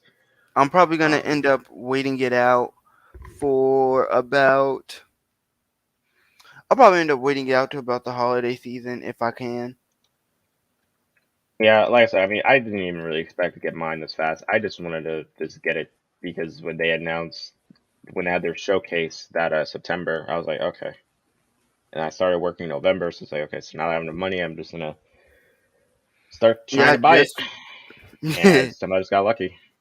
Yeah, no, I just started working, so I got other shit that's gonna take priority because I still got school. I gotta pay school. I do still have to pay for TNCC, and I gotta pay bills, car. So yeah. Yeah, I need to get a car at some point in time. When do you think Spider-Man 2 will come out? And it's supposed to come out like next year or 2024. Yeah, I think no, I think Wolverine comes out 2024. Yeah. No, Spider-Man 2 comes out next year. I think, depending on the game setting, like, I think it's probably gonna be like summer 2023. I would like it to be like January of 2023, like literally January 1st, 2023, but that's not gonna happen. No, no And then I can do a company would winter ever setting. be ready. Well, not no company. Most companies would never do that. Well, it will not be that way unless they had unless it was on a Friday, because they're probably gonna release on a Friday. But I doubt they're gonna do that, especially since I'm in the winter. I would like it to be an early 2023 release, but they already had like the winter stuff with Miles, so and they If I like to were use real time for game time as well. So They drop just it like what at Arkham did, mid 2023. yeah, like summer 2023. If they drop it, it's probably gonna be around September, October, August, probably somewhere around there. Yeah, I'm kind of thinking I August think at the because earliest. I think at the latest it'll be like November. yeah, I doubt they do a November release, because I don't think they would want to release this game the same time around the other game. So I could either only see August or October Yeah, at like the latest. it's gonna be sometime around the middle of 2023, probably. Yeah. Especially since there is two of them living together, and obviously Peter is Spider-Man. MJ says to Peter that he needs to get some sort of low-key job, and Peter agrees. MJ says that he could come back to the Daily Bugle and take photos of himself again, and Peter disagrees, saying that he doesn't want to work for that Rut Jameson again. He wants his life to move forward and do something science-related, like he was with Dr. Otto Octavius. MJ says that she's heard Dr. Connors, their old high school teacher, is now working with Oscorp, and suggests that talking to him about a job could actually get him in Oscorp. Peter says that's a great idea and immediately is on his way to Oscorp. This is the part in which the tutorial of the game would take place. When you're on your way swinging towards Oscorp, there will be a crime that is going down at a feast outpost. Basically, I'll quickly explain what a feast outpost is. After the first game and Miles Morales, the city has come under huge stress from the amount of destruction and people seeking health, homes, and food. So therefore, Feast has expanded under leadership of Rio Morales by expanding and creating lots of new outposts around the city, whilst the main Feast center created by Martin Lee still stands as the main operating center. These centers will allow Spider-Man to do some side missions around the city with civilians and helping out. This will go for Peter and Miles. However, Miles will get his own little side quests with the Feast outpost, and I'll explain that a little bit later. This first fight scene is here to reintroduce the audience to fighting as Spider-Man, potentially showcasing us some new combat abilities that weren't in the first game. MJ later turns up to the crime scene once it's all dealt with, taking notes for an article. MJ tells Peter that this is the third crime to happen in quick succession to one of the Feast outposts. MJ thinks something suspicious is going on. Peter says to call him if she finds anything, and Peter in turn also says he'll speak to Miles about it, as he knows his mother runs Feast now. After the crime is dealt with, he goes to Oscorp. Peter walks up to the front desk, asks if he can speak with Dr. Connors. The receptionist says he needs to book an appointment. But just as Peter was about to agree, Norman is rushing past out of the front door on mayor business and bumps into Peter. They greet each other warmly, however, Peter is slightly on the suspicious side after the wrongdoings exposed by MJ in the previous game. However, Norman leaves his condolences with him after the death of Aunt May, and Peter thanks him. Norman asks him what is he doing here, and Peter says he was just trying to book an appointment with Dr. Connors. He's after a job. And Norman is absolutely exasperated. He says he could give him one of the highest paying jobs in Oscorp right now on the spot. Norman knows how smart Peter is. After all, he used to be best friends with Harry in school. Peter says that's quite alright. He'd like an interview with Dr. Connors because he wants to make it on his own steam. Norman says he highly respects that, as that is the process that Norman had to go through to get as high as the ranks as he did. Norman in this moment sees a lot of himself. Lucidchart makes intelligent diagramming easy and helps your best ideas become real. Start from scratch or get started with templates. You ain't gonna Damn Shape you, your YouTube. ideas with hundreds I of was out in my room. Peter, which really Makes connects sense. and bonds the two in this scene. Norman will say he'll have to go now though because he's late for a council meeting. He's on mayor business. Norman leaves and Peter turns back to the receptionist as the receptionist says she'll book him in with Dr. Connors straight away. Peter says thank you and leaves. We cut to a bit later in the story after the reintroduction to some side missions and events that you can partake in around the city, and also introducing us to suits and abilities we can unlock. One of the most notable ones here being the Iron Spider inspired Doc Ock arms, which were shown in the trailer for the game. We are reintroduced to Miles Morales as both the Spider-Men meet up. They catch up with one another and discuss the Feast outposts that are being attacked. Miles assumes that it was just a coincidence because they get some raids every once in a while by some punk thugs. Peter says that MJ thinks that they are connected. Peter says that he thinks it might be to do with Martin Lee and the demons. Maybe someone is out for revenge of some kind.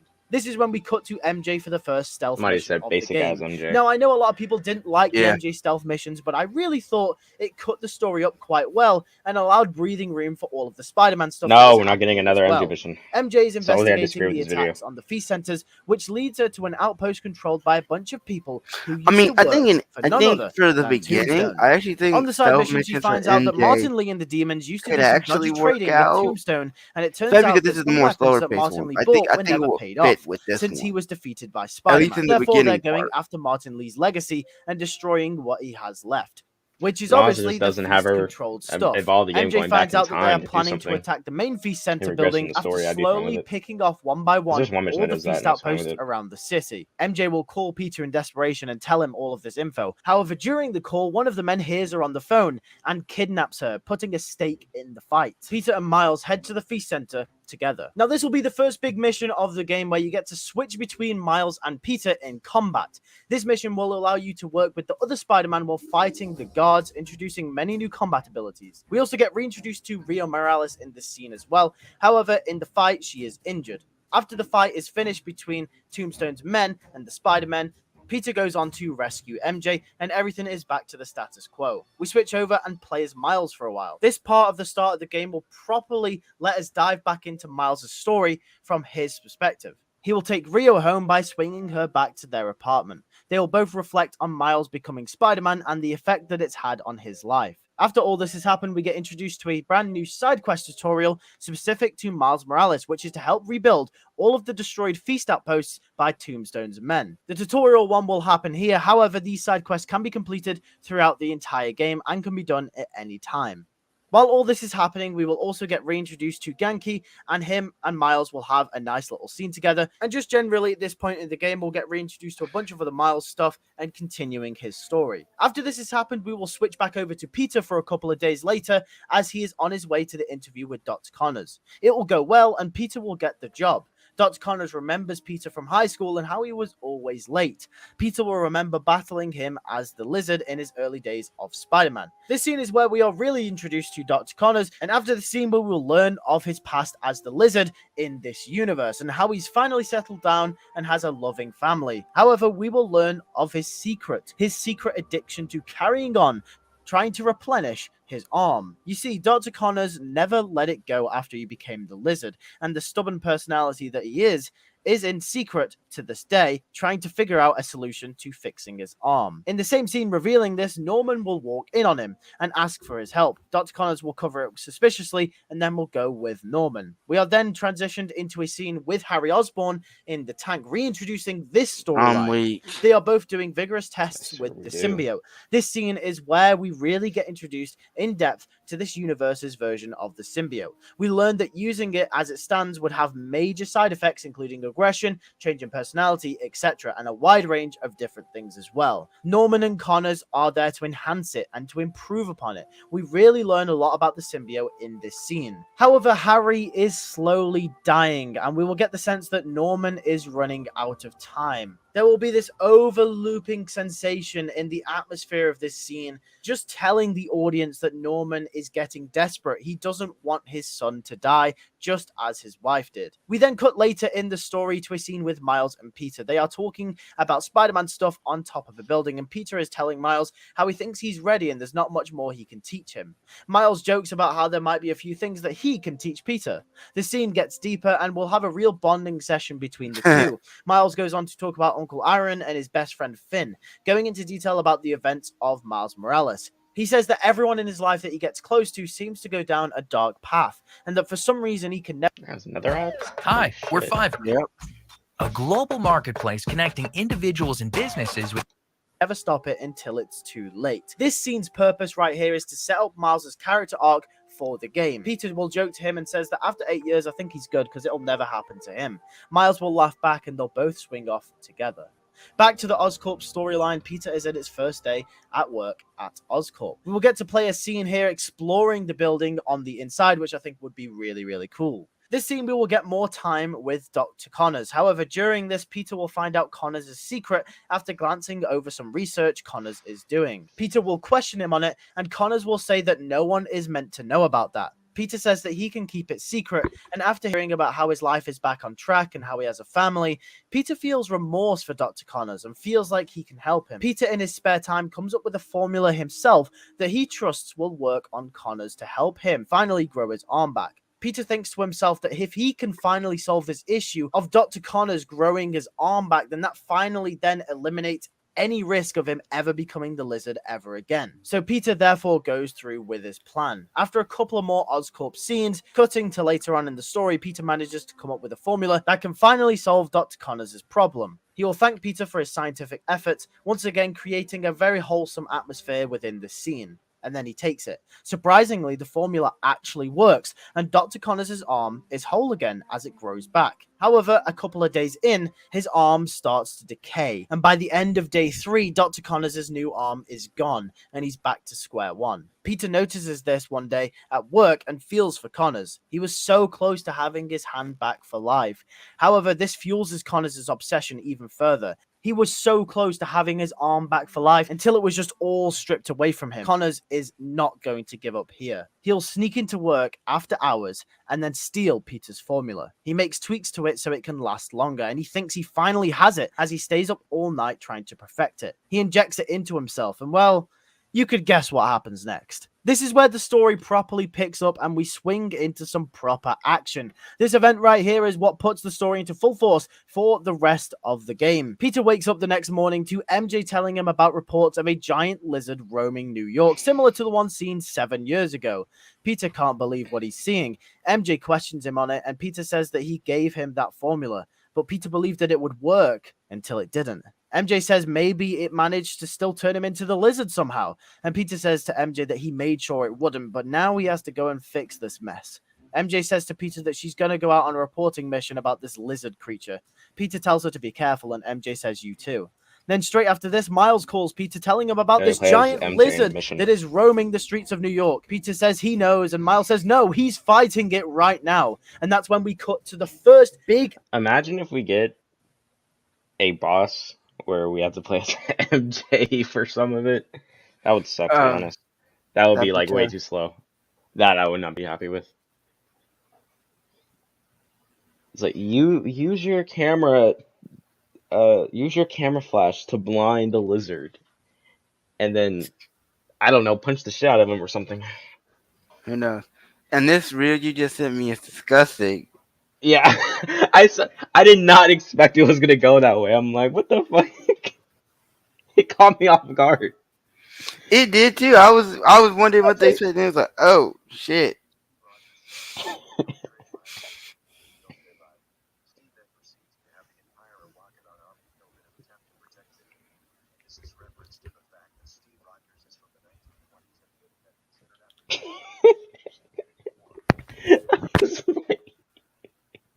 Like, but at the same time, because Vision's not a person, he's an android though. But that caught me off guard when he said it caught me completely off guard. I did not know it was going that way. I neither. I was like, oh, and then I was like, oh shit, okay. That was hilarious though. Action boss battle in this game. We cut over to Miles Morales as he is fighting the lizard. The main aim of this mission is to hold your own as Miles until Peter can show up to the scene. Miles uses his Venom Blast, which will keep the lizard at bay. Miles fights the lizard in his most intense battle yet. I want this fight to also show how Miles isn't quite as strong or experienced as Peter at this point in his Spider-Man career. I think this scene will showcase this perfectly, since Lizard is one of Spider-Man's fiercest foes. Peter will eventually arrive on the scene, and both of them will fight the lizard together until it escapes into the sewers and away. Peter seems really angry with himself. How could he let this happen a second time? He knew the risks, but he just decided to go for it anyway. Peter knows, and Miles knows, that this just got serious. They have to find the lizard before anything happens to the innocents of the city, or worse, Dr. Connors himself. So then... Alright, bro. So, Well, before I hear your thoughts, I want to say, like, the Lizard is cool and all, but, like, for a first boss, because of the power of the PS5 and what it can handle, we need a Mysterio or a Sandman boss. I was thinking the same thing. As Mysterio, like, all, like, the trippy effects, and then with Sandman, we could literally see every grain of sand that this dude creates. Like, it would look amazing. I just really want Mysterio though. But all right. So what did you think, Dylan? If this was actually in the game, would you be with it or would you hate it? Oh, so far I'd be with it. I think it's pretty nice. Like like he said, this one's gonna be a little more slower paced than the other ones, and I think it does a nice job of building up to the big eventual first boss that you gotta fight. Like, I think I fuck with it. I definitely fuck with it. It's like an older villain too. There's like a slight comment I had though, and I guess because you forgot, but there was at some point where he did in the first game. It was mentioned that he did chase the lizard to the sewers, but he lost them. So I guess Doc Connors just showed up when he was like, "Oh well, shit. I guess I should just turn back now." And it just goes back to work at Oscorp because at that point in the first Spider-Man game, he said that he did stick him with part of a cure, but he lost him like super in the sewer. So I guess anything could have happened. But yeah, so I liked it for the first one. I'm just really excited to see what they do for the fourth part because that's the only one I didn't see. But yeah, also like one thing though that we need for sure, like gameplay wise, is that here's the thing, because with Miles, like we got like Venom blasts and the invisibility shit. So like Peter better get some match. Besides, because he's also gonna get the symbiote. People are theorizing that he won't get the black suit at all. Like, no, I don't. I think like I'm 99.9% sure he's gonna get the black suit. Oh yeah. But as like his base, non-black suit self with a normal, suit, yeah, he's gonna need like some like major upgrades. Especially because like one thing though, it was kind of interesting to see that in Miles in terms of the cutscene where we saw Peter more experienced as Miles because he's been Spider-Man longer. So with combat though, yeah, we should definitely see that. And I also do want to see an improvement with Miles, which I think they're gonna do, but I don't want him to be at Peter's level yet because it still wouldn't make any sense. But because like in the first game, like it was fun swinging as him, but like given his like inexperience, he'd be like flailing his arms around and shit.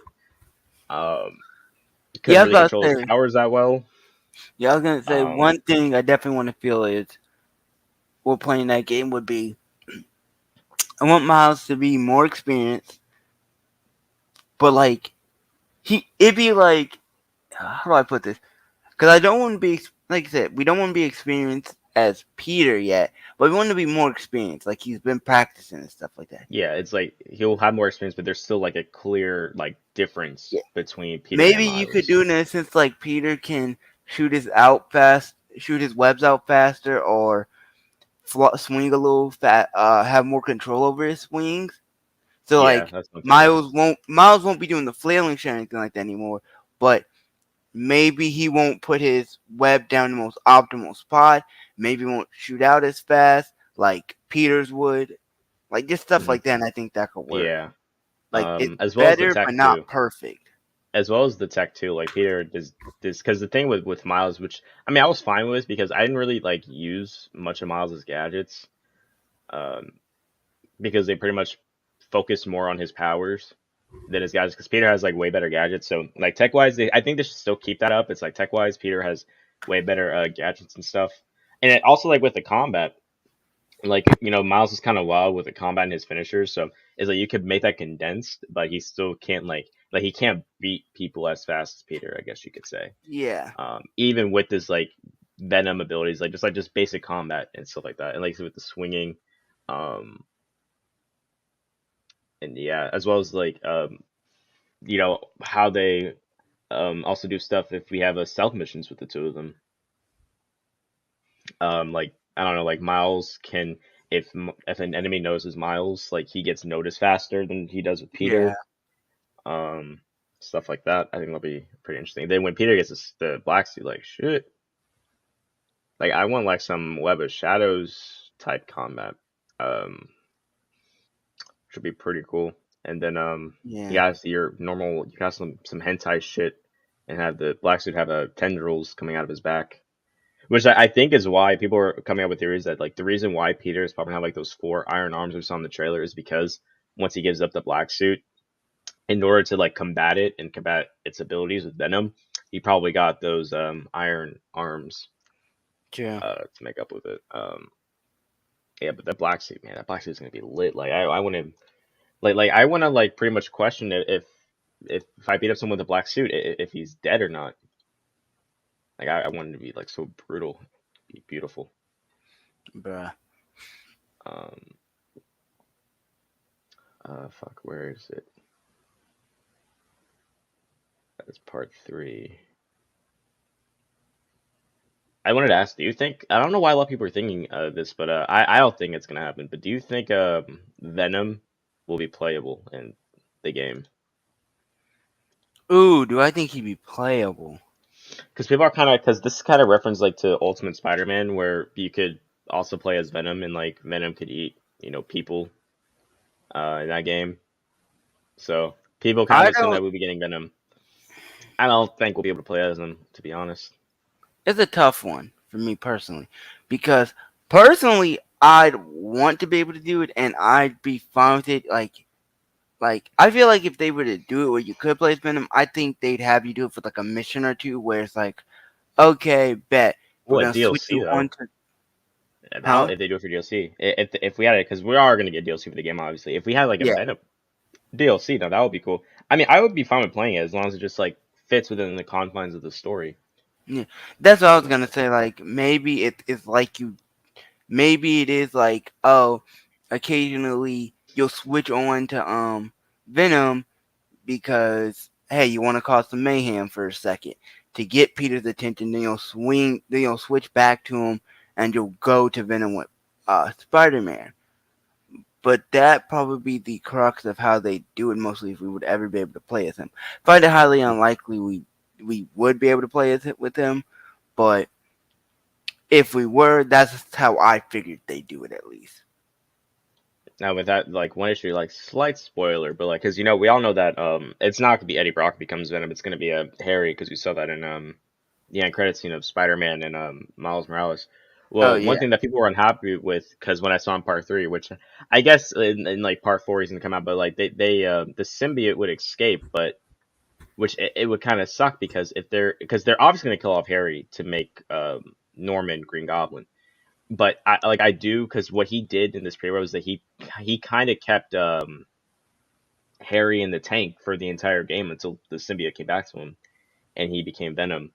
And a lot of people were upset with that, because it's like I do agree, it's like if they're gonna kill off Harry in this game, we would need to see more of him. Like I would actually want him to be out.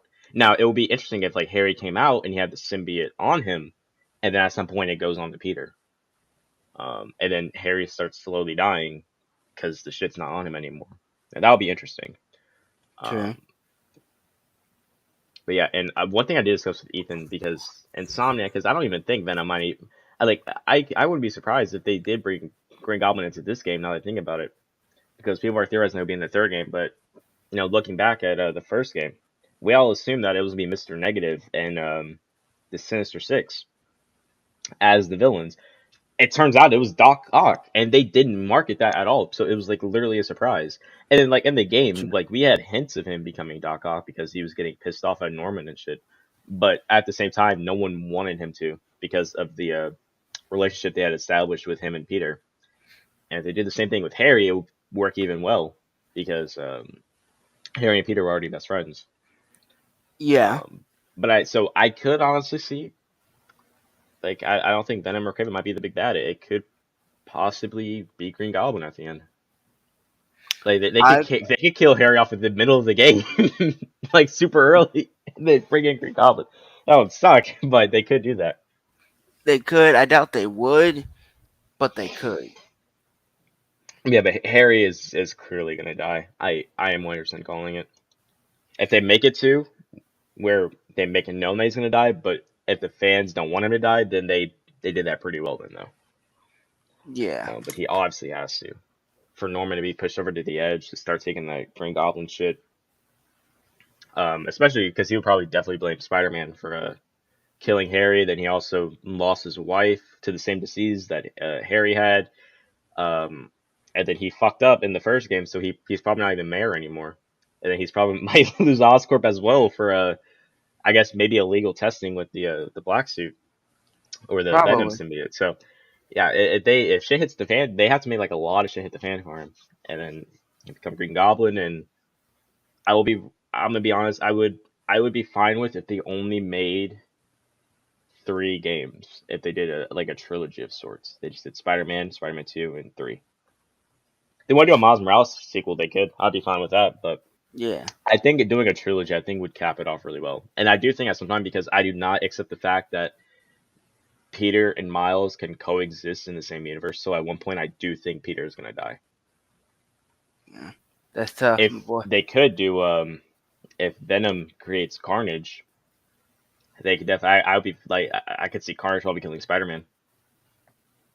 True. But I can't really see anyone else probably getting the drop on him. But yeah, I don't, because comic wise and even movie wise in the Spider-Verse, yeah, like in any universe that Miles is in, Peter Parker pretty much dies in that. So they might kill off the boy in a future game. I'd be fine with it if they do it right. Yeah, and knowing Insomniac, I trust they do it right. To be honest, they would most definitely do it right. Give them the time, the resources. Yeah, they're gonna do it right. Probably. I got enough trust in them. I have trust in Insomniac until they don't give me the reason to not trust them. Yeah, like this game, like I can't, like the sequel just can't suck, and if it does, it's gonna be shocking. Yeah, and like I would honestly even say that like I'm 100% like I'm pretty sure this game will probably just be perfect. Like if they do everything right in the first game that they did, and they just weed out a little bit of the bad and give us a really good DLC. Or honestly, if the game is good, like with Miles, I was fine not getting a DLC in Miles because there wasn't really much to do. The base game itself is good. You maybe don't need DLC. Yeah, like we didn't really need a DLC. You want to get money out of people if you do. Yeah, that's true, but we didn't really need a DLC for the first one, to be honest. And then Rocksteady, they fucked up their DLC for Arkham Knight because they just gave us like these short little 15-minute missions with the other characters, and it's like, bro. But it's fine, I suppose. True. Oh, speaking of, not that, but Gotham Knights, I saw this thing, and it made me laugh. Because it was fucking hilarious. So apparently, like, they posted this thing with Gotham Knights about how the heroes have their quotes. All right, so and like I like how all of them seem like hopeful and inspiring, except for Red Hood. So Nightwing says Gotham City deserves to feel safe. Batgirl says protecting people is what I do. Robin says the legacy lives on, and then Red Hood is taking out the trash. Damn. It fits though. Really do.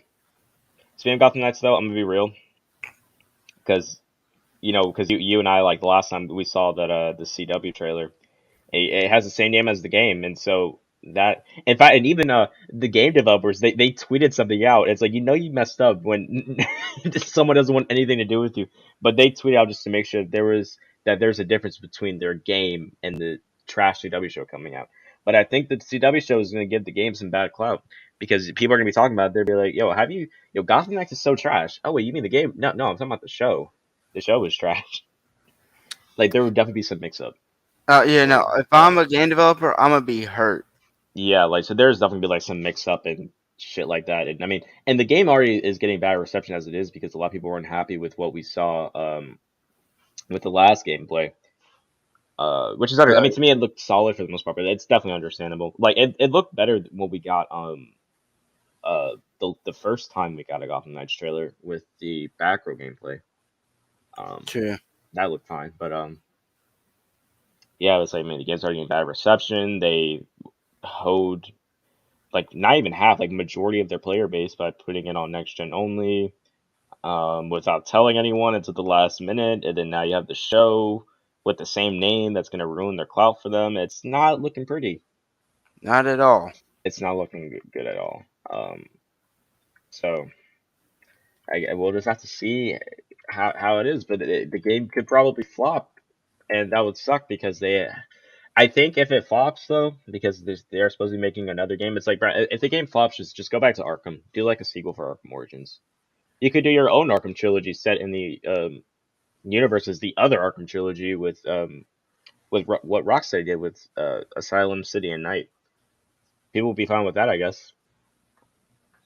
And then honestly, and then if you do Arkham Origins 2 and Arkham Origins 3, then you can end off the third game with the ending of Asylum, where Batman's about to take the Joker to Arkham. And you could just hint that Joker has something planned at the Asylum, and that's when he takes over. It's like, that would be beautiful, to be honest. Really but would. I doubt they're gonna do that. But a guy came through. So this is part 2. And I think this is actually, from what I remember, I think this was actually more Miles based from what I remember. But we'll see. Yo, what is going on, you guys, and welcome back to part 2 of my pre-write for Marvel's Spider-Man 2. If you do enjoy all types of these videos, including all Spider-Man pre-write stories and fan fictions, make sure to hit that subscribe button and hit the bell next to the subscribe button to not miss any more content in the future as soon as it gets released. And also, if you'd like to join the conversation about all things Spider-Man, why not join the Discord server? Click the link in the description down below. But without further ado, let's get into this. You guys have been requesting part 2, Marvel Spider-Man 2 pre-write. Part 2. Peter is angry in himself. Him and Miles reevaluate the situation. Miles asks, what the hell was that and how did that happen? Peter says that is Dr. Connors, also known as the Lizard. Miles asks what happened, and Peter says to Miles that he may have accidentally given Connors the formula that transformed him into that giant monster. He says to Miles that this isn't the first time Dr. Connors had become the Lizard. At this point in the game, we shall flash back as Peter explains to Miles what happened, thus thrusting us into another battle with the Lizard, just as in the first game you could battle the Vulture at Empire State University. As Peter explains, we will fight the Lizard early in Spider-Man's career. Spider-Man Year 1 to be exact. Peter says that he has always been fascinated with his missing arm and growing it back. Yep. He believes that the science is there for it to be done. He used the Lizard DNA to hopefully have its regenerative abilities fused with his own DNA and regrow a lost body part. After he became the Lizard, Dr. Connors was rehabilitated and then got a job at Oscorp, explains Peter. Peter also explains that he had to get a job at Oscorp to pay the bills. He got an internship working with Dr. Connors. He found documents and files regarding his missing arm, showing he was still obsessed with the idea of regrowing it. Peter says that he tried to take the situation into his own hands by coming up with a formula himself, so Connors didn't become the Lizard once again. However, that isn't what ended up happening. Connors is the Lizard, and it's all Peter's fault. We cut to Norman as he's out on city business. He is going to multiple meetings each day to try and rejuvenate his mayor status. After the last game, he resigned. However, after the dust is settled, Norman wants to regain his power back. The amount of stress put on Norman after the end of the last game with the controversies surrounding Oscorp have severely decreased Norman's mental health, pushing him further down a darker path. That is the character arc I want to push for Norman in this game, which is a man losing everything around him. Not just losing power, but losing allies and friends too. We cut back to Miles and Peter. They both decide that they will split ways and try and find the Lizard by themselves to try and cover more ground. This is the point in the story in which we follow Miles for a short period of time. In this time, we will do a few things for Feast and help out Rio Morales. We will also get a few scenes with Ganke reflecting on the events of his game once again. I want to build this character as much as possible, as well as Peter. After this, we will get a call from Peter, who has found the Lizard underground in a sewer. We will switch back to Peter, and this is where we will have our first problem-solving mission of the game. I would want this mission to allow us as the player to put clues together to track down the Lizard, including trails, claw marks, etc. Maybe Peter could have some DNA analyzer technology in his suit that could allow us to track the Lizard down as well. As the sewer system would be very big, complex, and twisting, I think this problem-solving maze could provide for some really nice, diverse, and unique gameplay, and perfect for the sequel, something that we didn't see in the first game. This would also allow us to explore the sewer system of New York, as after this mission, the sewer system could be open for free roam or potentially a way of even fast traveling around the city. Anyhow, after the mission is complete, Peter and Miles will finally have found the Lizard, and this is where we will have our second big fight with him. This time, it won't be so easy, as it's in the sewer, once again providing a really unique fight compared to the first Lizard fight. By switching up the terrain, Peter and Miles would have to use the walls, whilst also avoiding the slippy, damp parts of the sewer walls to fight the lizard. Peter and Miles would once again use... Hey, I'm not gonna lie. They do that. That's a really good it's a really good set piece. Oh yeah, definitely. Especially with the New York sewer. Oh yeah. Like that'll be good. Yeah, I would also like it if like the sewer played a role in the lizard's abilities or health. Something cool like that. Yeah, I think oh, look at that. Stopped that right at the right moment. Hey, yo, perfect. Yeah, like if he's like if he is the boss in the game, it's like if we fight him on land, like in comparison to fighting him in the water, like he can probably like super fast in the water to the point where you probably have to like I don't know like maybe drain the sewer water out in a section of it. So I think that'd be pretty nice. And I'll be honestly fine with a free roam section. I know that there was a rumor where and like when they because I'm gonna be real, like I do think we're gonna get another area of the map. I still think we're gonna get the Manhattan area, but I don't think we're gonna get Brooklyn, but I do think we're gonna get Queens. I'm not so sure about Brooklyn though, but I know for Queens they mentioned that there'll be like with the low buildings that there will be a different traversal method than to swing in the city, which would be good because that's there are too low buildings to be swinging across the city, and I don't want to be spamming web zip throughout that entire area of the map. But for the sewer, yeah, it would be cool if it was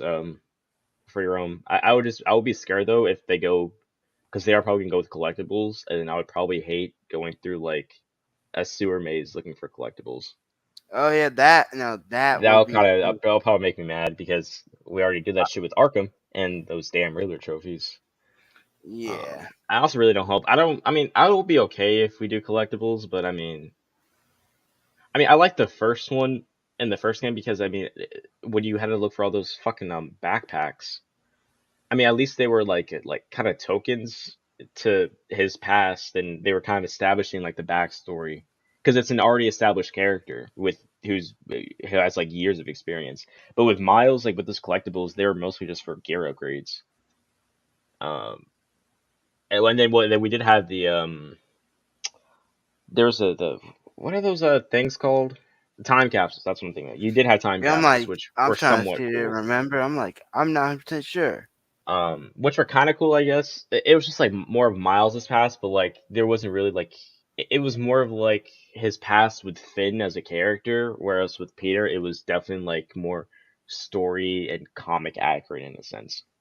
Now it was kind of fucked up. One of the battles were fucked up because there was a bottle of sand, and apparently he put the salmon in there. And I'm like, oh, okay, you said the backpack has been here since fucking high school. Like, yo, when Sandman gets out, he's gonna be pissed. He's gonna be his ass, boy. He's like, yo, I'm like, bro, you just stuck him in this dirty ass backpack and left him on a rooftop. Like, I'm gonna be pissed on Sandman. I would be hot. Like, they try to take his ass to the raft. He's gonna escape, be like, nah, I've been locked inside a glass bottle for the last couple of years. I am not going to another prison. You got me fucked up. I know, right? Like that's kind of fucked right there. 300 for that and 2,000 for this. Way too expensive. But today I'm going to show you guys how to get all this stuff for a lot cheaper. Okay, so first, team abilities as seen in the Marvel Spider-Man 2 trailer to try and take down the lizard. Oh, dual takedowns, yes sir. Was done, the lizard would escape. That's gonna be fire. Miles nor Peter could go face to face with the fear.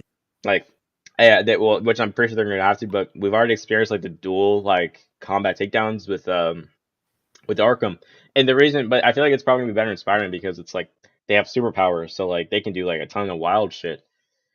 With Arkham, you would just beat a thug to a pulp because they didn't have any powers. Also, like one thing though, because I know in Arkham, you could actually break criminals' bones. Yo, black suit, I want to break some bones, bro. Please, let's do that. Like I really want them to go super far with the black suit. I don't want them to do it at first. Like I want like the more that Peter gets attached to the black suit, the more crazier he gets, the more darker he gets, because that's technically what it does. So you have like I'd be down with that. Yeah, it's like, and it'll be pretty cool if we get like different finishers and takedowns over time. Like you'll have like you have like your more brutal ones at the start of getting the black suit, and then you just like finish it off, and like they'll just be getting like more brutal, more harder, more bloodier, I guess. Yeesh. Yeah. And it'll also work out, especially if I do want there to be like some sort of redemption arc where you actually have to win back the trust of the city, because I do want the civilians to be horrified at what Spider-Man's doing. Because that'll be definitely like integral to his character for the most part. There's just a lot that they could do with it, and they have so many tools at their disposal. Especially when Sony did drop that extra money to the their first party studios. I'm like, okay, shit, bet. So I really do hope that they utilize like everything to their disposal, which I definitely think they will. Because in Insomniac we trust. True.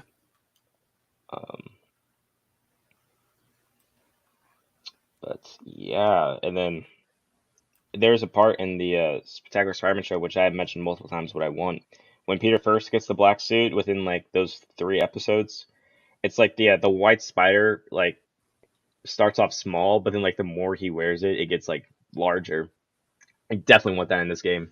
For like a cosmetic purpose, it will look good. And then also like it's gonna be super cool like getting a if we do get a black suit variant of all the suits in the game. Like if we get like the Tobey Maguire Raimi suit, and if we can have the black suit like we did Spider-Man 3, yes, I would wear that the entire game. Oh, I'd be down for that. I would definitely wear that because that black suit in Spider-Man 3, yeesh, the thing is beautiful. So I would definitely, if we get the black suit, fuck the other suits, I would just be wearing that suit the whole time. This beast, especially in his own territory. This is the point in the story in which I want Peter to start to become frustrated, tapping into those dark emotions, something that we will revisit very shortly. After everything that happened with Dr. Otto Octavius, and as everything seemed it was on the way up, the Lizard is back out on the loose. Not to mention, like we said before, it's all Peter's fault. Peter and Miles will have a scene where Peter's frustrations are clearly being expressed. Miles tells him that he is losing his head, and Peter says that it's not that simple since Dr. Connors and himself go way back. Peter needs to fix this situation, but it's out of his hands. We cut a little later in the story. Though this period of time, you as the player will do tasks around the city, and this is a chance to be introduced to new side quests, which, like I said before, could include small lizard sewer side missions where you will go around the sewer and problem solve. These could be really cool and unique side missions to go on. This will happen along with a few other scenes with side characters like MJ and Rio until we get to our next battle with the Lizard. However, this time in the battle, both Spider-Men will have the aid of Kraven the Hunter. At the end of the battle, when it all looks as if Miles and Peter will once again fail to beat the Lizard, Kraven the Hunter will make his first appearance and will come in and help both of them. This is when we're introduced to our second main villain of the game, Kraven. However, Kraven won't be a villain straight away. He will start out as an ally. We will be able to go out on quests that Kraven will set out for us, similar to how we got the Prowler side missions and collectibles in the Miles game. Despite Kraven's aid, both Spider-Men still fail to beat the Lizard. However, after the battle, we will start to see frustration within Peter be carried out onto Kraven, as Peter starts to become agitated that Kraven seems to have an upper hand on him when it comes to tracking and hunting the Lizard. You see, Kraven's abilities in this game will perfectly match what is needed to fight and hunt down the Lizard. And obviously, because Peter is so close with Dr. Connors and that personal relationship is there, Peter will start to become agitated as he's already flared up with emotion, and he'll start to take it out onto Kraven, as it seems that Kraven is more suited to the job than either Miles or Peter. And like I said, Kraven is better than him. He eclipses Peter not in brute strength, but in hunting technique, ability, weaponry, and intelligence in battle. However, during all of this, Peter will continue his Oscorp internship despite there being an absence of Dr. Connors. However, it will be Norman that will give him the blessing to carry on. This in turn will bring Norman and Peter closer with one another, once again showcasing that relationship that they had for all of those years, which stretches back to Peter's high school days. A couple of scenes will pass during this time, and Norman will be moving Harry from the Osborn Mansion into Oscorp for some more rigorous testing on the symbiote that cannot be completed with the technology available to him at his house. This will be kept a secret as no one knows of Harry's condition. The symbiote will be in the midst of Oscorp Industries whilst Peter is working there, and you can probably guess what will happen next. In this time, we will learn more about the symbiote and its personality. The reason it still needs a lot of testing done on it is because it comes with dramatic side effects. Ones that, if Harry is to be let free out of the incubator, could potentially turn him into a monster. However, the symbiote is alive. Its complex symbiotic nature wants to bond with the strongest companion, in which, if you couldn't guess, would be Peter Parker. Since the symbiote would be able to sense the strength, mind, and agility of Peter, the symbiote would see Peter as a perfect target to bond with.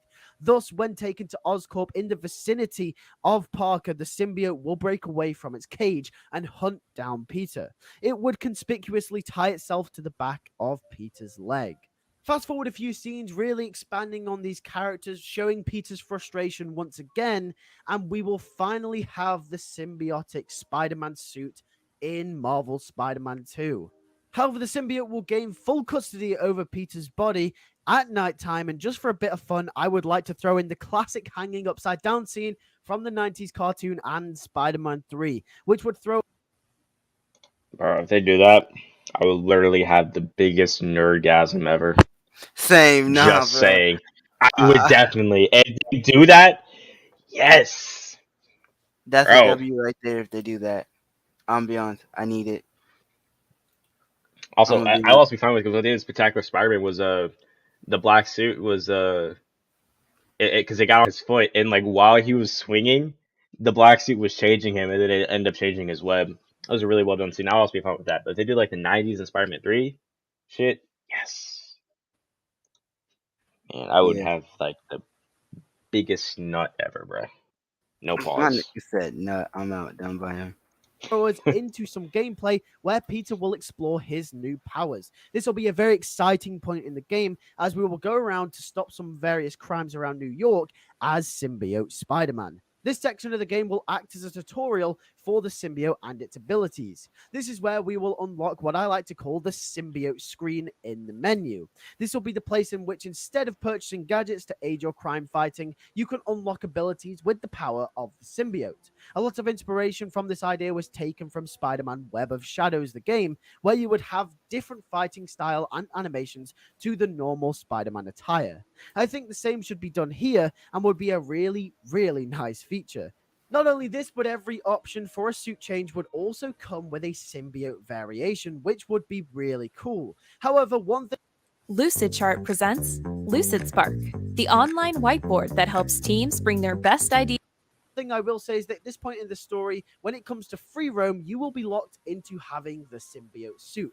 You will not be allowed to roam freely and play missions in other suits that do not include the symbiote, because I think that takes and breaks away the eeriness of the story that is being told.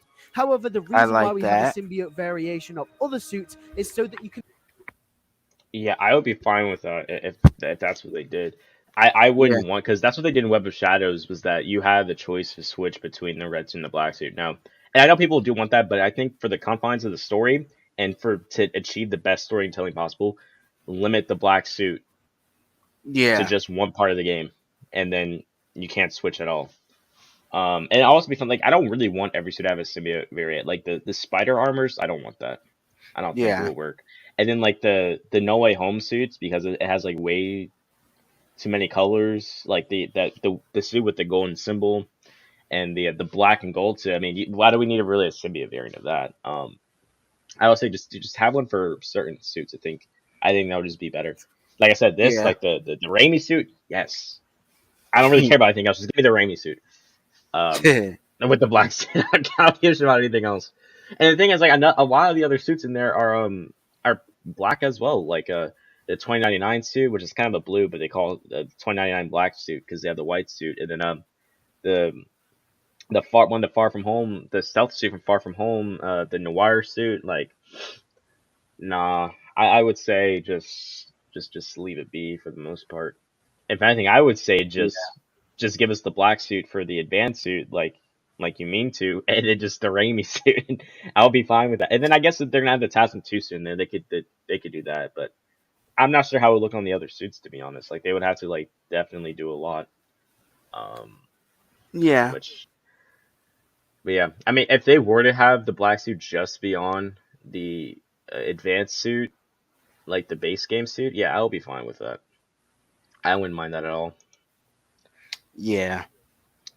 But yeah, that's just me. Because I know a lot of people were like, because they did say that all the suits in the first game and in Miles were going to be in this game, as well as they're going to add more suits going forward. And if Vince would answer your question real easy, the Batman. Yeah, no, I like out of the 3 super movies that come out recently, I would say the Batman, No Way Home with Spider-Man, and then Doctor Strange. Yep. And that's not even to say Doctor Strange was a bad movie. It was a pretty solid movie, all things considered. Just really quick and some inconsistencies that I really, really find annoying. I'm not gonna say it's not a bad movie because I don't know how I feel about it. Yeah, no, I don't know how I feel about it. I'm gonna say it for us. It's not a terrible movie. I mean, it's not terrible. It's not terrible. It's not a bad movie. Like I said, at worst, the movie is a below average movie. At worst. Yeah, I would say that. At best, it's a good movie. That's where I put the reign on Doctor Strange. At worst, it is a below average movie. It's like a tad bit below mid. Yeah. That's what I would say. Yeah, which for all intents and purposes isn't terrible. Again, how some of these niggas on Twitter would have had made you think you would have thought this was you would have thought No Way Home, The Batman, and Doctor Strange were either the worst movies ever or fucking all-time like masterpieces. Yeah, like No Way Home, it has its issues, but at least like the general plot was somewhat decent, and yeah, because it did what it needed to do in terms of having Tom finally becoming Spider-Man. And as well as, I mean, like, at least the characters there, like, we had some pretty good characters. And they didn't kill them off within 5 fucking minutes. Yeah. Which I even find hilarious is that because they were all shit, like, the Black Captain Marvel, she was talking shit about Wanda, and then she got... I don't understand how Captain Marvel died. Like, I of all times we watched the movie, because Wanda knocked the statue over her. That makes no sense because isn't Captain Marvel technically indestructible? In Endgame, she flew, or the main Captain Marvel flew through Thanos' fucking spaceship thing. It's like how does a pillar defeat Captain Marvel? I never understood that, and no one has talked about it. So it frustrates. But there's like a lot of things in the film that really frustrate me to my very core. But there are some good things about it, I suppose, I guess. I just think that it's probably like out of 2022, like the movies I've seen so far, it's my least favorite movie. Yeah. Because hey, at least I had to pay for my ticket though. Yeah, that's true. I mean, I hope Thor will be better. I don't really have high hopes for Thor though. I'm gonna be honest. Yeah. It is what it is, and then I don't know, and then I think we're having more shows come out. We got a bad CGI She-Hulk, and then we're getting another kid show about Baby Groot. I'm like, bruh, dude, the multiverse stuff. Why are you doing this shit? Who knows? We only have 2 multiverse films in this phase, and they have so far done nothing. Yeah, and one of the multiverse films, Doctor Strange, literally felt more like Wanda. Yeah, that was literally like a Wanda film. So I mean, I feel like the reason why people like the film, I think the general audience that likes that film are just Wanda fans. I mean, I don't really have an issue with Wanda. She does some stuff that pisses me off. My biggest gripe with her is that, well, first of all, by making, I mean, I can respect that they make her a villain because she is a villain in the comics, but it's like you had her start off as a villain and then you build her up to be a hero where she helps the Avengers against Ultron. And the thing is, like with Wanda, what I really liked about in the old days is that, you know, in Ultron, she realized, Age of Ultron, she realized the error of her ways, so she changed, and she still kept trying to be a hero in Civil War, and she messed up, and people kept trying to tear her down, but she still stood up for what was right, or at least tried to. And then in Infinity War, although she was on the run, she still came out of hiding to help save Earth. I thought that was pretty awesome. I thought, in fact, I'll even say inspiring. And then you just turn around and make her a villain. Like, that's not even really, that's not character progression. It's honestly, that's regression, to be honest. Yeah, we're gonna be honest. But yeah, wrong. So no. And one thing I really hate with Wanda is that I hate that she's an Avenger, not an X-Men. That pisses me off, even to this day. I don't like that at all. I'll be fine if she started off as not even like she should be like an X-Men character, not like a Marvel character. Which I don't even know, to be honest, because I was thinking about it. I don't even know if I want the X-Men to be in the MCU because they would probably fuck it up. Because with number one, with the events of Logan, if Logan takes place on the same Earth the MCU does, all the mutants are going to be wiped out in a couple years. Because I think the Marvel universe, and I think like the phase it's in right now, I think it's like 2024, I think. Because Endgame is 2023. So actually, maybe 2025. Logan takes place in 2029 at some point in time before then all the mutants died. So which means that there is no X-Men. Because they're all dead. Not to mention, I was thinking about it because obviously the number one X-Men villain is Magneto. Magneto would be fucking OP as shit. Like, if you think about it, because I don't think anyone on the Avengers could probably beat him. If you have Thanos and Captain America, his shield, Magneto could just control that shit. You're not wrong. Magneto's so OP that he can control. Yeah, wait, no, you're Magneto's not wrong. So OP that he can manipulate the iron in people's blood. Like, he could just essentially just kill everyone in an instant. Like, and they'll probably like come up with some like bullshit way of them beating him. I'm like, and I would be mad, to be honest. But yeah, because I was thinking about, like, yo, Magneto, that dude is way too fucking OP. He could not be in the MCU, especially like if Magneto like will fight Iron Man. Iron Man's armor is just made out of metal. Black Panther, if they whatever they do with Black Panther, he would be fucked because vibranium's also metal.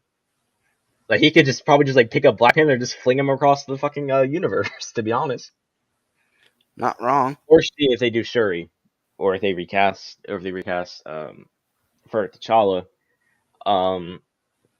I mean, I would think the only metal he probably won't be able to control would probably be Thor's hammer. I would assume. But if he could, that wouldn't be shocking. And like I said, he just manipulate the iron in people's blood, and he's done that before too. I'm like, yeah, okay, they made him too OP. Yeah. Way too OP. Like, because the fact of the matter is that he could literally, like, going forward, like, I hate when they make characters super OP. And this like they can be overpowered, but they can't be like where like there's no way you can truly beat them. Yeah, exactly. Bullshit. Because it's like that's an issue with Marvel, because DC, they make their characters like OP as shit, but they still add like these humanizing elements, so that way they can't really do anything. Like, that's why for DC heroes, like well, for most of them at least, they don't kill, because Superman can most definitely fuck the Earth if he really wanted to.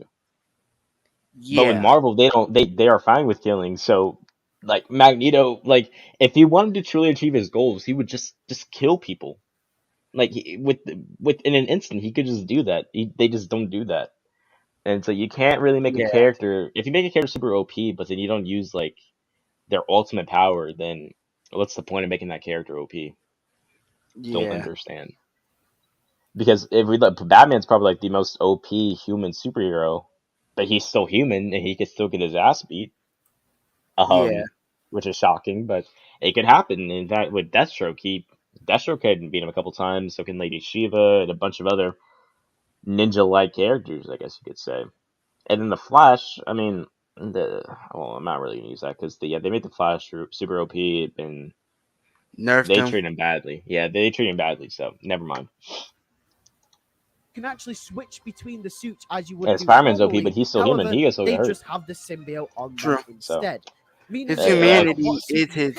Still technically have is what makes him not super OP. So it's kind of he has superpowers, but it's still he's still a human. But yeah, he could still get his cheeks clapped. Anyway, moving back to the main story. Peter getting the symbiote at this part of the story will aid with the Kraven storyline as well, thickening the rivalry, as Peter will start to grow more confident in classic symbiote fashion. We better get a dance scene in the Miles sequel. will notice this. Miles will start to notice Peter going down this dark path in which he hoped he wouldn't. Like I said previously, Miles' story is to have him feel the weight of all of his closest friends take that dark path. Just like the Tinkerer in his game, Peter has started taking a darker route. MJ will also notice this in the way that Peter is behaving and will call him out on this. This will further fuel Peter's anger and obsession with trying to find the lizard once and for all, as it is all Peter can think about at this moment in time. We cut to the latter half of the Lizard and Kraven story, where Peter, Miles, and Kraven find themselves in pursuit of the Lizard. The three of them will work together to finally take him down. At the end of the fight, Kraven says that he wants to kill the Lizard once and for all, as it's been plaguing New York for all this time. And this tips Peter over the edge with the symbiote as well. Kraven says that he is too dangerous to be left alive, and Peter says that that's his friend. This initiates the first fight with Kraven and Spider-Man, whilst Miles is in the middle, not knowing what to do. They will go at each other until Kraven is beaten. Kraven, who would normally stand a pretty good chance against Spider-Man, has now been beaten because of the symbiote. Peter looks like he could finish him off before Miles drags him away. There was something within Peter there that no one had seen I like before. that. Whoever designed that did a really good job. To safety and make sure he is okay. But before we come to the end of the second act, we catch up with Norman Osborn. He goes to the lab where Harry is being kept to find the symbiote is gone and his son's vitals are dropping by the day. He needs to find the symbiote and fast. Whilst the highest of high Oscorp tech struggles to keep his son's body alive. Norman does some digging and it looks as if Spider-Man has stolen the symbiote. It's all over the news, but increased strength, the look, the aggression, they're all attributes of the symbiote. Norman doesn't know how or why, but he will get it back. He's angry, upset. After resigning the stress of trying to regain power as a politician, the controversies of Oscorp, and now this. Norman fishes for a contact, someone to help him, and sees the expertise of Kraven the Hunter, his recent hunt against New York's Lizard.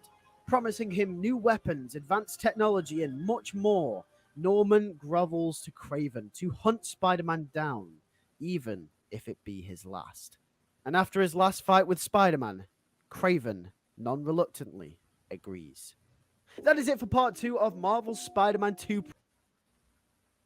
Alrighty. So what did you think, Dylan?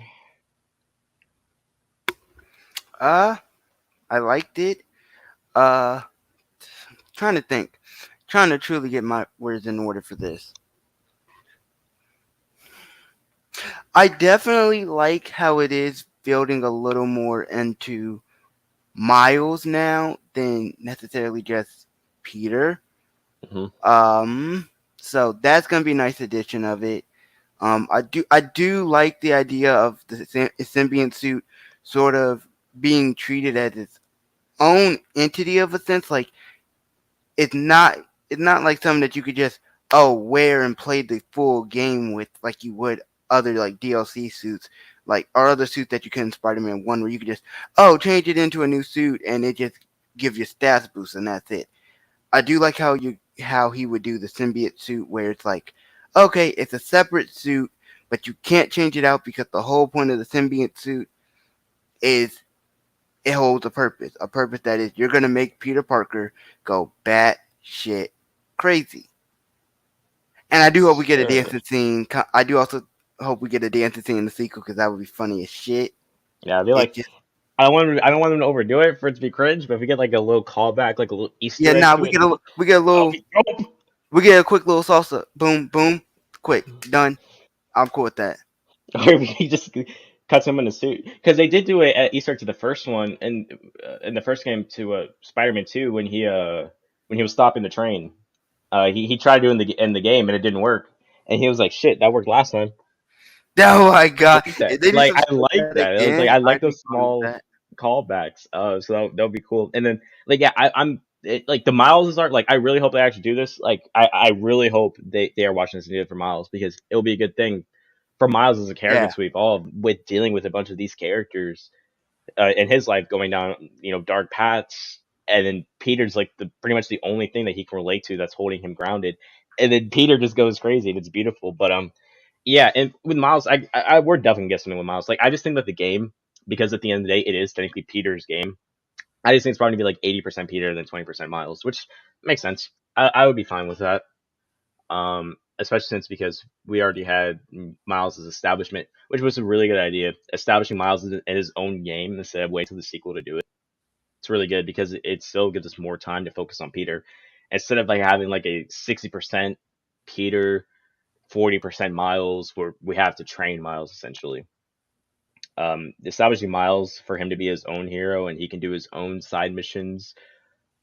It works well. And so I'm glad they did that.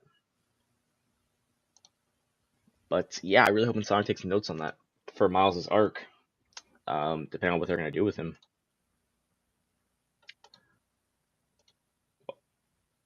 I definitely down for that. What mods would you want to see in the PC version? Ooh, I'm not sure. Well, I already hinted that I want a naked black cat. Yeah, we know. I saw the video. I saw the. By the way, W title. Yeah, dub title. Yes, sir. One mod I would love to see is I don't even know if it will fuck with the game or not, but just because I think it'd be cool. You go through the whole Spider-Man game as like a villain. Yeah, like the thing is like PC, like modern PC, because people have already made mods in the console version. Yeah, you could. I haven't seen the story, but I know people have made mods where you could like free them as the villains, and it looks weird as hell, but it's dope. Yeah, like it's gonna look weird as hell. Obviously, that's what I said. I don't know how practical it will be, but I think that'd be a mod. That'd be a fire mod right there for PC, because it'd be just a cool thing to just get all the different villains, just getting a free roam with them. You don't even gotta play the game, just being able to free roam, just see what it'd be like to be on their side of the view, right? I would also like the thing with like what I mentioned in that video, the video I did, is that like it's literally a great opportunity for us to get suits that we never had and that we're probably gonna have to wait to for the sequel. My only issue is like I wonder like because with the remastered version, like I think if they just did like the PS4 version, it probably would have been better because I don't know how the PS5 remastered version is gonna work out. And the reason why I say this is because with the PS5 version, I think the PC players are gonna miss out like on like a lot of like key versions or key elements. I mean, like for example, the haptic feedback, because that's within the confines of the PS5 controller, not necessarily the game itself. So like there's certain features which I don't really see how that would work. But I mean, for the most part, I mean, I feel like it will be okay. I just really hope because it like going forward, because the thing is like even if it does go to PC, like it will always like the definitive version will always be on the console because it was pretty much made for console. That being said, I really hope they don't mess it up because that's what Rocksteady did with Arkham Knight is that they made the Arkham games. Of course they made it for the Arkham games for console and PC. They're mostly made for play on console, but they fucked up the PC version bad to the point where they were even issuing refunds. So yeah, I hope they just go careful with it because it's not really Insomniac porting this game to PC. It's it's Nixxes, the studio, which I didn't even know, but apparently Sony bought that studio just for them to port their games to PC. So I'm like, oh shit, okay. Oh dang! So it's really how many games we could truly get then, like get ported to PC. Yeah, like I would just imagine it's just like I think like nowadays, like going forward, it's just gonna be like timed exclusives. Because I know the 4th God of War is going to PC, but now Ragnarok, and it makes no fucking sense, and I'm pissed because it's like, why is the 4th one going to PC but not the first 3? Because I'm gonna be real, I think. In my opinion, the 4th one is probably it's not bad, but it's the worst one out of the other games. The best ones the best one's 2. I would probably say 2, 3, 1, and then 4. But hands down, not an opinion, it's a fact. God of War 2 is the best God of War game, and the fact that people can't play that is pissing me off. Yeah, because like then like they're kind of I'm like y'all getting like the worst one because like God of War 2 like the opening boss battle was just beautiful. God of War 4 you're carrying a tree, like bro, what? Okay, you're not wrong. And like I said, when we play God of War 3, I could probably see God of War 3 probably going to PC. Which I mean, here's the thing: anyone can technically play the PlayStation games on PC if you have PlayStation Remote Play and if you have like all the games on that, because you don't even really need a PlayStation to play PS Remote Play because you can buy. There's like a PlayStation like PC type center thing where you can buy all your stuff there. They're just porting it to make it better because again it was just made to play on PlayStation. So I guess you can play the games that way, but it's like, no, we need a port. remaster the God of War games. If you're gonna stop at 5, remaster the old school ones. Because they remastered 3, and that's how we got on the PS4. But it's like, nah, I need my God of War and my God of War 2. And same with Uncharted. You guys are getting the recent Uncharted. Well, no, you guys are getting the 2 most recent Uncharted games, but not the other ones. And I'm those are the worst ones though. Like, they aren't giving you guys the best ones. And I'm like, bruh. We're gonna have to live with them. Yeah, so it is what it is, I guess. And then someone said some dumb shit. And I didn't want to get into a console war debate. Well, it's not even really a console. It was just something stupid. But they said, watch Marvel and Disney force Sony to put these games on Xbox. That won't happen because the only reason, like, Marvel and Disney don't even have a say in that. Marvel and Disney just let Sony and Insomniac use the characters. They don't have to tell them what to do with their games. So that's the thing. Like, this was Sony's choice to put it on PC. So I don't. But hey, that's how you feel. I guess that's just how you feel, but like that's probably not gonna happen. Like, I don't see it ever going to Xbox. But I think, like I said, I think the reason it only went to PC is because that article came out and then people were clowning Microsoft. They're like, shit, we really fucked up. And someone's like, hey, we can give it to you on PC. Throw us a little money that our way. It's a smart business deal. And I'm like, really? Yeah, like that's kind of trash. Like, that you guys could have had Spider-Man and like the success it bring, it just brought into like just the superhero gaming world as a whole. Because like I've always said, like, the most popular games that you can make right now, superheroes, Star Wars, and anime. Those are gonna be your top tier games. We're getting the anime games, we're getting the Star Wars games. That's it. And people are hyped for that shit. And then we're also getting a Knights of the Republic remade on PlayStation. I don't know how that happened. I don't know how Microsoft fumbled that bag, but had it because that used to be an Xbox exclusive. So I'm like, the fuck. But no, I mean, like I said, it's not a big deal. I saw this one video though, where someone, and like people are like mad over him. I mean, first of all, this is definitely like a coy just for content. And you guys fell for it by talking about this. But some guy said that because, like, and it was just hilarious because I laughed at it. And people were just, like, crying over it. But some guy saw his PS4 Pro Spider-Man Edition in half because the game was going to PC. Why? What is the point of doing that, bro? And here's the thing. Well, first of all, because after looking at him, like, first of all, the dude's, like, rich as fuck. So he has, like, multiple, like, consoles of shit and bulk. But yeah, so I'm like, this is just a ploy for content. Like, you guys are reading too much into it, but it was fucking hilarious. And I laughed at it. It's like, I mean, bro, and people were like, it's like, how are you gonna tell someone what to do with their money? You know, damn well I ain't. It's like, what, y'all salty that you couldn't afford the PS4 Pro Spider-Man? Because that shit's more expensive than the PS5, I think, right now. And that you just, because they're like, you could just like give it to charity or something. I'm like, where's the fun in that? You're not wrong. Where's the fun in just destroying my own shit? Yeah, exactly. It's like, clearly he has money if he's that comfortable with doing it. Yeah. Fuck,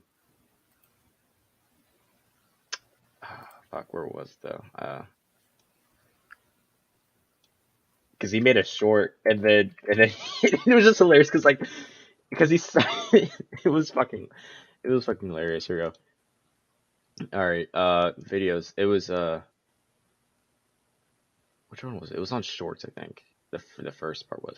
Oh, also, you know they're making a Joker 2. Oh, I did not. Yeah, there was a thing where it says Joker Dix a Nar. I don't know how to speak fucking French. It had like a script. Oh, here we go. I found it. Okay, bro, I laughed my ass off at this because like he sounded so genuine at first, and then he got fucking heated. One of the YouTubers I watched, he thought it was Spider-Man 2, and that pissed me off too because I also thought it was Spider-Man 2. I'm like, wait, what? No fucking way! And it was like Spider-Man on PC. I'm like, what? Don't play with me like that.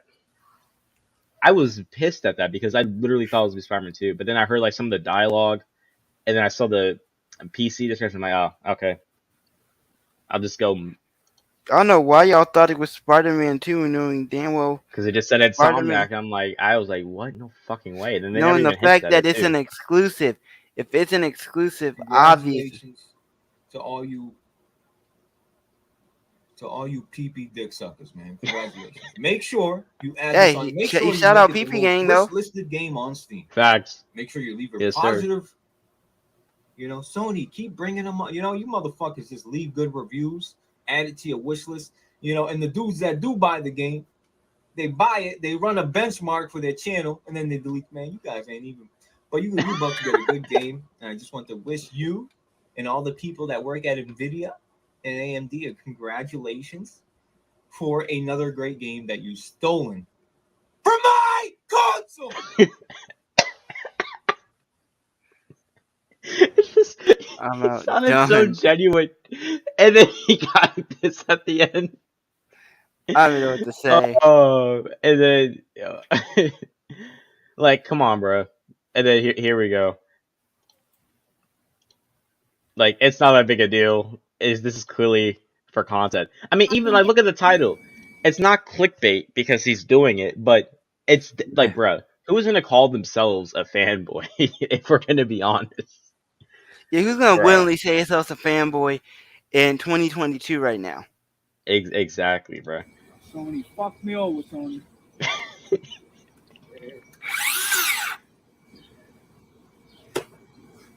Fuck you, Sony. That was a nice ass PS4 though. I'm not gonna lie. Yeah, no, I could even for content. I couldn't do it. If I had another one, if I didn't want to do a giveaway, I would probably do this. But yeah, now if I want to just give it up, or if I had a second one in place, yeah. It's not even like going through all the way though. That's the funny part. Yeah. Which is actually probably for the greater good, because sawing your technology in half ain't actually the smartest thing to do. You can actually not really. You can really hit something bad and really set off something really terrible.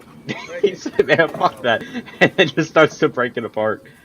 Oh! Damn. There we go. Yeah, you get it. Get off my dick, alright? Bruh. I love that video. I don't care what anyone says. Oh my god. And it's someone in the comments that that saw still made less noise than the PS4 Pro under load. Bro, facts, man. You're not wrong. PS4, bro. That shit was so loud. That poor PS4 was fighting back and didn't want to leave its father. Not wrong. Did not want to leave. And the thing is also, with the context behind this video, like he did say that if Spider-Man, and when he did the God of War, he said he didn't care, but he said if Spider-Man ever went to PC, he would saw his PS4 Pro in half. And hey, he's a man of his word. Hey, he's a man of his word. So I respect that. So he went through with it. Yeah. But yeah, I love this video. People are reading into it too much. It was definitely a content ploy. And it's beautiful. And he's getting tons of views off of that. Especially because people are making videos about him right now. So it's like you guys are just boosting up his content. So yeah. Hey, if I was gonna be like, hey, yo, thank you for the views. I'll be me though. You're wild. But yeah, but with the mods, I would love to see just suits that we never got. Like definitely like the suit at the end of No Way Home, that he made. Now like he's done with that Iron Man shit, and then the TASM 2 suit. I know for some reason when they did do the PC announcement, in comparison to what we got before, they took away the Freedom Tower, and I guess because it's a copyright stuff, because they took away the Chrysler Building and Miles, and so like you guys might have to mod that giant ass building back in the game. Okay. No, that's what it looks like. Yeah, we need to see a just a black cat with no clothes on. Leave MJ alone. I don't want to see MJ's nasty ass. Okay, let me stop. Sable though. What if someone modded Gwen in for MJ? That would be pretty cool. Yeah. I think though, like I feel like I mean Gwen might be in the sequel, but really the most integral part of the relationship between Spider-Man and Green Goblin is that Green Goblin killed Gwen Stacy. And they also hinted at Gwen Stacy's still someone alive in this universe. So it's like I don't know, like maybe she might be like out of town or something, and she comes back to New York. It'll suck though if she just came back, or they introduced her just for her to be killed. Yeah. But yeah, so I mean, I would hope that they might like hint at Gwen, in the sequel, because yeah, if Norman's becoming Green Goblin, yeah, we need to see Gwen die for sure. They just have to do it right. I feel like though, like knowing MJ though, her stupid ass might get jealous. Not wrong. Yeah, because I fucking hate MJ. I mean, hell, we saw how she was jealous over Felicia, and then she was mad when she found out that when Peter and MJ broke up, that Peter was clapping some kitty cat cheeks. Black Cat better be in the sequel though. Like characters I want to see in the sequel: Black Cat, Silver Sable, Taskmaster, Tombstone, Mysterio, and or Sandman. I don't want to see Rhino because we already saw Rhino. He was in the first game, and they brought him back for Miles. We don't need to see Rhino. I think we're all done. I do want to bring back Vulture because, and I'm kind of surprised. Like, I really hope they just don't kill him off in the sequel. But I really want to touch up on the fact that because the wings that he has, he got they gave him spinal cancer, and it'll be interesting if, as a side mission, because they mentioned that in this game, Vulture was actually Spider-Man's first big bad. So it'll be kind of like a nice send-off to that character if you have a final boss with him. I think that'll be actually really well done. And then let's just say that he needed to tap out in the middle of the fight, and things get bad. I think I would really like to see them touch up on Vulture getting spinal cancer from his wings. Other than that, though, like I said, I don't want to see Rhino. Not at all. I don't really want to see Electro either. I do want to see Doc Ock, but I kind of want Peter to visit him in jail, which I feel like they're going to end up doing. It'll be kind of fucked up if Doc Ock reveals his identity to people in jail. That would suck. So, oh yeah, that'd be some bullshit. I'd be mad if that happened. Yeah, that's like, yo, calm down. Like, nah, Chief, that's fucked up. I mean, because people hinted at that. People were saying that Doc Ock might be good now because he got rid of the inhibitor chip thing or the neural interface.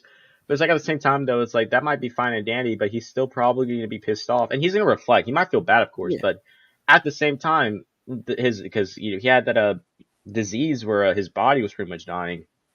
Yeah, and so he's gonna be pissed off because if he doesn't have the arms, then he's gonna be trapped in that body probably. Like honestly, I could even see that Peter does go to visit him in jail if he needs help for something. Doc Ock probably won't be able to like walk. Like he might have to like pop up in like I don't know, like a wheelchair or something. Like that would suck. That would suck because people are still because I'm still attached to that character, to be honest, because of how even after he became Doc Ock in like the final battle that they had. Like, they did that better in that game than Miles, because Miles, I didn't really care for Finn, to be honest. She was just a brat, kind of. She was kind of like Catwoman in the Batman. She just wasn't listening. I remember you said something about that idea. Like, one thing just pissed me off about the Batman movie was just Catwoman and how ratchet she acted sometimes. Oh, no, I don't know. The part that pissed me off about it was how sometimes Catwoman was too stubborn for her own good, and she just go off and go rogue and do her own things. Like, woman, if you don't follow the damn rules and don't fuck up this goddamn mission that we're trying to do, I'm gonna end up having to fight you, cause I can't stand you right now. You're really trying to get in our way of actually trying to do the right thing. Which I'm not really too against, because at the end of the day, she is, and anti-hero, I guess. Sometimes villain. Yeah. Part 3. Yep, here we go. You guys welcome back to a brand new Marvel Spider-Man 2 pre-write video. Yeah, this that building right there. Third part, and yes, that building. Yeah, apparently that's gone in the PC version. So yeah, I don't know if you guys want to bring that back or something. That'll be up to the PC players. Because that's like, I think it's that, Oscorp Tower, and Avengers Tower. Those are the tallest buildings in the city.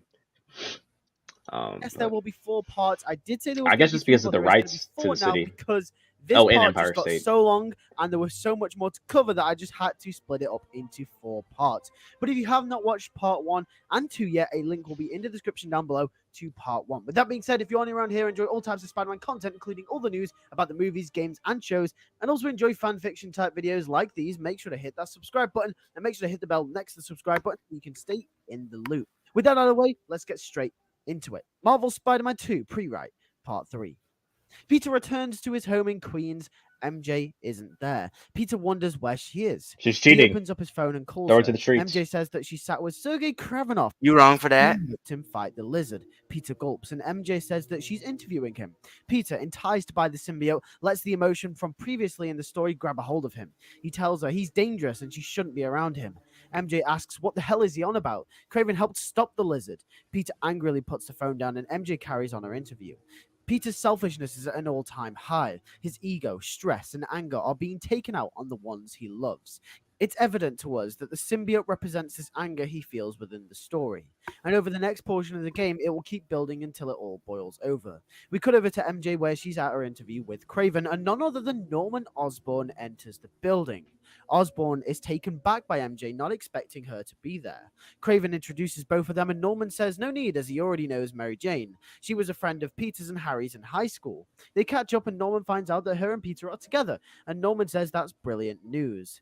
Norman asks MJ if she can cut the interview short. He has some very important business to attend to with Sergei. MJ is miffed off as she doesn't have enough material for her story.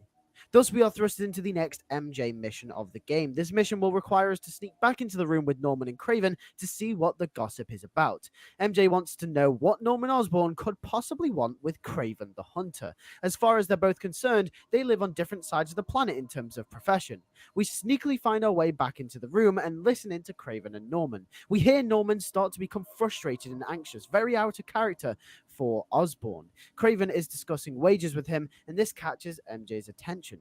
Norman says to just bring back the black suit in one piece, and he'll give him as much money as he wants. Kraven asks what is to become of Spider-Man. Norman says that after the stress he's caused, preferably dead, but at this point in time, he doesn't care. He just wants the suit back. Kraven says he'll begin right away. Norman says that he's had weapons and tech personally delivered to him as they exit the room. MJ is shocked. She must inform Peter. We cut back to Peter, who is out stopping crime at nighttime. Peter will narrate to himself. Everything in his head is amplified 10 times over. At least the lizard is stopped. That's all that matters. He then gets a call from MJ. MJ tries to tell him that Kraven is after him. Norman just hired Kraven to take back the black suit away from him. Peter says that she's lying, and this is just another way of trying to get him to take off the suit. Peter says that he's stronger than ever, and he can stop more crime than ever. If Kraven is coming after him, he says to bring it on. Peter puts the phone down, saying he's had enough of people trying to tell him that suit's bad for him and making up excuses and that it's not right. Peter knows what's right.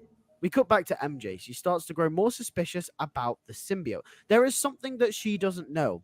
Something is afoot. Norman seemed out of character when he was with Kraven. Desperate even. There's something about the suit that Peter has that Norman needs it for. Maybe it could be a breaking story. She decides to call Harry. She says that she knows he's in Europe and he never really answers his phone, but maybe he could get closer to Norman somehow so she can investigate. Plus, it'll be nice to talk to him.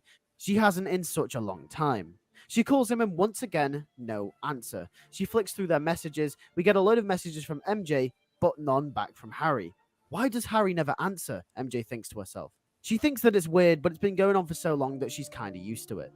We move on later in the story to when Kraven is about to track down Spider-Man. This is when we are introduced. What is Outplay? You play and it records. You can choose exactly what you want it to record, whether it be kills, assists, deaths, wins, just the action, which saves you a lot of recording space. To a brand new mob group, just like in the first game, you had the Wrath prisoners, the Sable troops, etc. Here we will have thugs that are helping Kraven. These will come in small patrol groups of around 5 to 10 a group, and will consist of Kraven-like weaponry.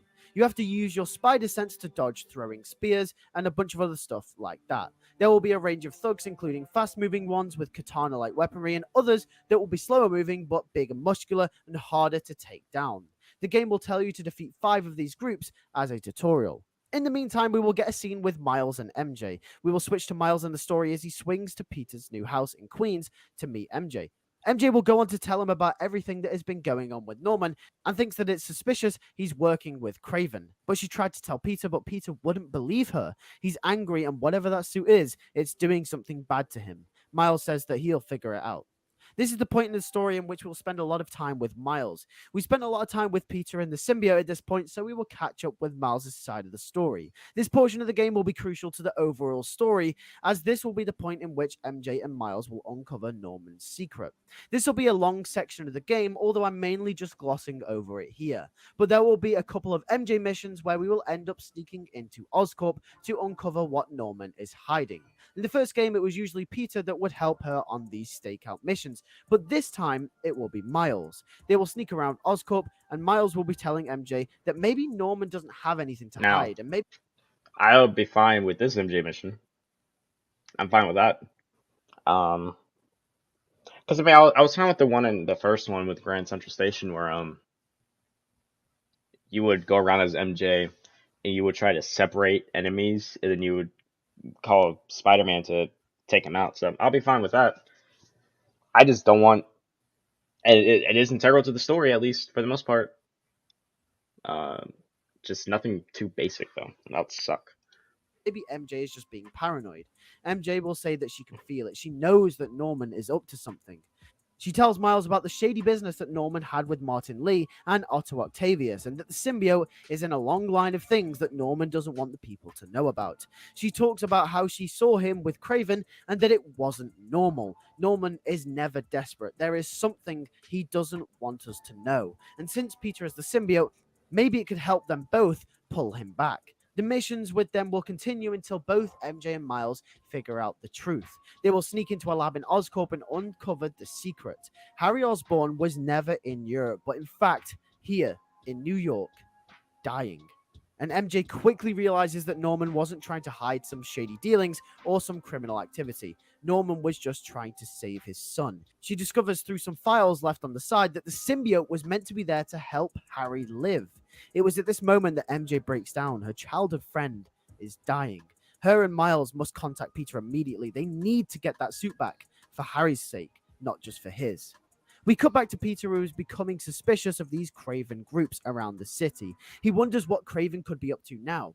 Eventually, the next mission will lead us to stake out another one of these groups, as Peter becomes suspicious. This mission will not be with Miles, as at this point in the story, this runs alongside what is happening with MJ. But everything has built up to this fight with Peter and Kraven. Obviously, we're glossing over the story here, but you could imagine some other reasons, just small little tidbits here and there that happen in between now and the start of the fanfiction that really drive Peter's emotion through the roof in this game. We really want to emphasize the fact that Peter is in all this stress and anger, and it's been brought out by the symbiote.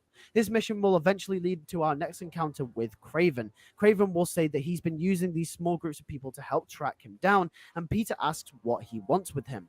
Kraven says that he wants that suit off him, and Peter says that he is not getting it, and then a fight ensues. This fight is a lot tougher than our first fight with Kraven. This time, Kraven is quicker and has a lot more tools at his disposal. But just like Kraven, we also come equipped with new symbiote abilities. Also, not gonna lie, with all the talk about Venom, I completely forgot that Kraven was gonna be part of the game. Oh, yeah, I know, like, right? No, because I heard him say Kraven. I was like, oh shit. Oh shit, I forgot about this nigga. I thought we already whooped his ass. Fuck. I'm like, I forgot we had gotten in a fight with this dude at the beginning of the game. Because no one was expecting it, because like when he because in fact we haven't even really had like a look at him, because in the trailer he just he had a voiceover. I could just tell who it was by his accent, because people were just like theorizing, about Venom and Green Goblin. It's like, oh shit, because we knew Venom was gonna show up at some point, because Harry, we saw the Harry and the symbiote at the end of both games, both Spider-Man and Miles Morales. So I'm like, oh shit, like before watching the series, I'm like, oh yeah, I forgot Kraven was a part of this. That's crazy. I know, right? That's crazy. Because Kraven's not really in it. Because Kraven, they don't really use Kraven that much. In fact, I know before they were gonna do the Multiverse stuff for Spider-Man No Way Home, they were gonna do something with Kraven. Which, to be honest, I kind of would have liked to see that. But yeah, I mean, it is what it is. But yeah, they don't really use Kraven that much, which is kind of crazy because he's a really cool villain. And it's also interesting, seeing him with, which I hope they don't overdo it, because although it would be cool to see him, it's like, Kraven is of course like a man of culture and of the land technically, so he like reverts to his normal like hunting instincts. So with him having him tech, yeah, that would be pretty dope. I won't lie. But just don't overdo it though. But like, and having like I guess like his, I don't even want to call him henchmen, because that's definitely who they were fighting. I guess like maybe like tribal warriors, I guess you could say. It'll be interesting, because they could get tech upgrades, and then you could fight them with, like it'll be like really better enemy types than having like the normal, thugs with guns and rocket launchers. Like you have people with like fucking bows and arrows and spears and knives. Like it'll be a nice change of pace from what we were used to. Yeah, it definitely would be. So that would be cool. Yeah. Also, like going forward, because Cash thought that wasn't mentioned this rewrite, but we saw, with because Miles Morales, they had like the new form stuff, which apparently made people sick, and what Miles would do is he would absorb that, and then just release all the energy out, trying to shut down the factory. And then we saw in the second trailer that his lightning changed from, or not lightning, not the flash, his electricity changed from orange to kind of blue to the color of new form. So I mean, I'm kind of wondering, like, could Miles be sick, or did that shit like maybe affect his powers? If so, I would like a side mission, explaining that with what happened. Yeah, that's actually a very good question. So I guess only time will tell. But yeah, like I said, I completely forgot Kraven was in the game. I'm like, oof. And it's also his like first appearance, because I think this is just the first time of him being in this game. Which I do kind of like, how we're still getting like these established. Well, some villains are established, but others are not. I like that a lot, like Mr. Negative and Doc Ock, and then now with the Tinker, then now with Kraven and Venom. But it was also nice because I mean, majority of the Sinister Six in the last game, like they're all established. Which is what I really love about these games, and also with Arkham, is that like, the thing with Arkham was that all of those characters are pretty much established for the most part, which is just really well done, except for like a couple of them, like I guess Hush and Professor Pig. But other than that, like everyone else is pretty much established. Just all about, and it works well because we don't have to do like these like sort of like origin story games. It's like a nice break from that. Yeah. In comparison to the first fight. The fight comes to a close and we eventually win. However, in the cutscene, we end up beating Kraven down so heavily that Kraven starts to beg for his life, saying that he thought he was a hero. It is at this point that Peter is at his lowest, consumed by the symbiote. He screams at Kraven, "Why did you want the symbiote? Why do you want this suit?" And Kraven says that he can't tell him. His anger is built up and has only been fed off by the symbiote, and he's almost too far gone. Until, out of nowhere, Miles and MJ manage to track Peter down. This is when we will get a Black Cat-style chase sequence between Peter and Miles. Peter will eventually go over the edge, and this is where we switch to Miles in the game. Peter will also start to swing away, and Miles will have to chase after him. This chase scene will lead to another fight sequence as there's a ton of characters and weapons that you can collect. They have to make like a really believable fight scene. Like I can't just like, I'm not gonna buy that Miles could just easily beat up Peter. Yeah. Like, with like I would need him like with the black suit, because we all know like the Venom's weaknesses are fire, electricity, and sound. And well, Miles must have the electricity, so I assume that is how it's gonna be Peter. But yeah, I still want Peter to rough him up for the most part. Like I want it to be like a really close battle, and that if Peter was pretty much in control, and then he would pretty much probably just beat Miles, and Miles wouldn't have his powers. Because like besides powers like invisibility and electricity, within like the base of the spider powers, Peter excels Miles in literally everything. He has a stronger spider sense. He's physically stronger than Miles. He's also faster than Miles, and it's like he's like pretty much better than Miles in every way. It's just that it evens it out with Miles' powers for the most part. There's different constellations. Yeah, so if we do when we do get a fight scene, we will have to make it believable. Especially with just use like the weaknesses around like like so with Miles' electricity. If you fight him in a church, you could use the bell. Create sound waves because that's technically how they always do it anyway. It's just with sound waves. So I mean, it'll be nice to get something different, but for like accuracy wise, yeah, I would like to see that. Yeah, I think if you're gonna do that, you have to make it believable off rip. It probably will be electricity that does it, but yeah, definitely got to make it believable. If it's not believable, no one's gonna want to like the fight. I promise you. You gotta make a believable fight. Yeah, facts. News outlets start gathering word on the Kraven Spider-Man fight. They will both end up at the Trinity Church, where Miles finally catches and stops Peter. Peter says that he doesn't want to be lectured any longer, and Miles says that he's got to listen to him. That suit is venom. It's poison. Peter says that he's done listening, and they engage in a fight.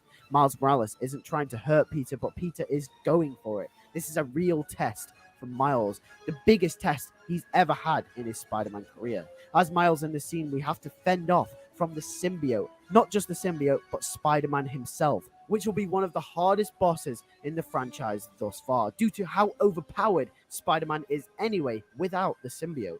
Miles throughout the fight will also be trying to tell him about Harry, saying he's got to listen. Eventually, Miles finds a way to beat Peter using his Venom Blast. He didn't want to hurt him, but he had to. He realizes that shocks hurt the symbiote, so uses it more until Peter is down and weak. Miles screams at Peter, saying, "You should have listened to me." Miles rants, almost on the brink of tears, saying that everyone he knows has gone down this dark path, and whatever that suit is doing to you is pushing you that same way. He says to Peter that you promised this would never happen, but it's happened. Miles gets through to Peter as we see a sign of remorse. Miles goes on to tell a weakened Peter about Harry as well. Peter is in denial. He says, "Don't you dare bring him into this." Miles says it's true as MJ rushes to the scene, trailing the Spider-Man. Out of breath, she says it's true as well. MJ has seen Harry with her own eyes. Peter questions them, and MJ explains that Harry was never in Europe and that she's been doing some digging on Norman Osborn, trying to find out why Norman was working with Kraven. Peter will say, "Working with Kraven," and MJ will say that's what she's been trying to tell him. Kraven has been coming after Peter to get the symbiote back for Norman. Peter is confused, and MJ goes on to say that that's not the point. It's Harry. She says her and Miles went to Oscorp to do some digging and found out what it was really for. It was for Harry's survival, and they've got to get it back to him. Peter doesn't believe it. With everything in perspective, he reflects and looks back at what he's done. He almost killed Kraven. He let his ego get in the way of him and his emotions when trying to catch the lizard. He allowed the symbiote to make him block everyone out of his life when everyone could see that this suit was driving him in the wrong direction all this time. He realizes this now. Peter says that he needs to get it off. He tells Miles to shock him again. Miles is naively unsure until MJ gives him the go-ahead. MJ turns away as Peter screams out in pain. Peter says that he can feel it. The suit doesn't want to come off. It's fighting its way back onto his skin. Miles uses his full force on Peter. Playing as Miles, we have to button mash until the symbiote comes off. And finally, the symbiote releases Peter from its grasp. Peter is weak. As he collapses, MJ runs over to him and holds him in her arms. Then helicopters rain outside the church. They track the Spider-Man from the Kraven fight. And it's none other than Norman Osborn and Silver Sable with them. After Kraven's defeat, Norman turned back to Sable for assistance. Bring her back. He used the excuse that Spider-Man was in possession of a dangerous entity. Sable came to help Norman contain it. Horny bastard. As the symbiote is let free. As the Sable team surround the church, it's our job as Miles to sneak our way out with MJ and a weakened Peter. This will be an intense mission as we have to make sure that Sable nor Norman sees Peter's face. Once the mission comes to a close, Norman will return the symbiote back to Harry. Norman places the symbiote with Harry and bonds it with him. However, something is off. It's not acting the way it was before. The symbiote engulfs Harry. Norman screams his son's name in desperation as he has no idea what's going on. He starts twitching in the machine as it explodes, and a dark figure rises up and says one thing: "We are Venom." Thank you all for watching. Because that's another thing they did say that, which I mean, the first story was already dark as fuck for the most part, and that's one thing I really do like about these games is that it's like, you start with these games thinking that both the first one and Miles is that, like, You start off these games, it's all sunny, and you're just doing your normal Spider-Man thing, stopping a crime, and then the more you go through the game, shit hits the fan, and boom, then you end off the game, and it's dark as fuck. Like the first game, you're not wrong. That's one thing I've learned about Spider-Man, at least in these games, is they start off so nice and they end. You're sitting here like you're sitting here with like post video game clarity. Like, why am I playing this shit? What the fuck? Like, yeah, exactly. Like, I mean, like you have to. You mean to tell me that I'm forced to go through this entire game developing a relationship with my mentor, and then I have to fight him at the end? Kill him? Yeah, I have to fight him. And then you mean tell me with Miles that like I have to go through this game trying to learn how to be Spider-Man by myself, and then you have to find your best friend. Exactly, like Jesus Christ. Like, fuck that. Like holy shit. And like so and they said it's gonna be a darker story, then I can only imagine what type of shit they're gonna do. Especially like with Venom, like when it comes to Venom, like I want it to be like some fucking horror elements. Like a good thing would be like if you're like fighting Venom in the shadows. And he just like appears out of nowhere. And what's crazy with Venom, which is going to be probably like the best boss fight in these Spider-Man games, is that because Peter had a relationship with the black suit, he can't. His spider sense is useless to Venom. Like he won't be able to sense him. So there's there's so much that they can do with Venom, and he could potentially be the best boss fight in the Insomniac Spider-Man franchise. So. Oof, but yeah, out of the first three, that's because I haven't seen part 4 yet. But out of the first three, so this was my favorite one because of what he did with Miles and Peter. Yeah, I definitely have to say screaming at Peter. Like, this one has definitely also been my favorite because it's the one. This one has played so much more on the emotions of everyone. Yeah, and like that's one thing I love about this. I loved about it so far is. You've just been building that momentum of all this emotion. While as the player, in this sense, we will see it from a mile away coming. We'll see it coming as it builds and builds. We'll be able to probably figure it out. But when it comes to characters, you can't build them like you can't write them like that as that. You've got to write them, which is a lot easier said than done, as like this big moment. And I gotta say, right now, he hit the big moment out the park. Like. Yeah, easily my favorite part. Easily the one that pulls on the plays the best and with the most emotion too. Like so far, this dude A+. Like how the fuck is this dude not like a script writer for a movie or a fucking? How is he not a creative director or some form of a writer for a video game company? Like he is like I've seen some of his other stuff. Like he is freaking fantastic. Like I need to know who are getting these jobs because bro.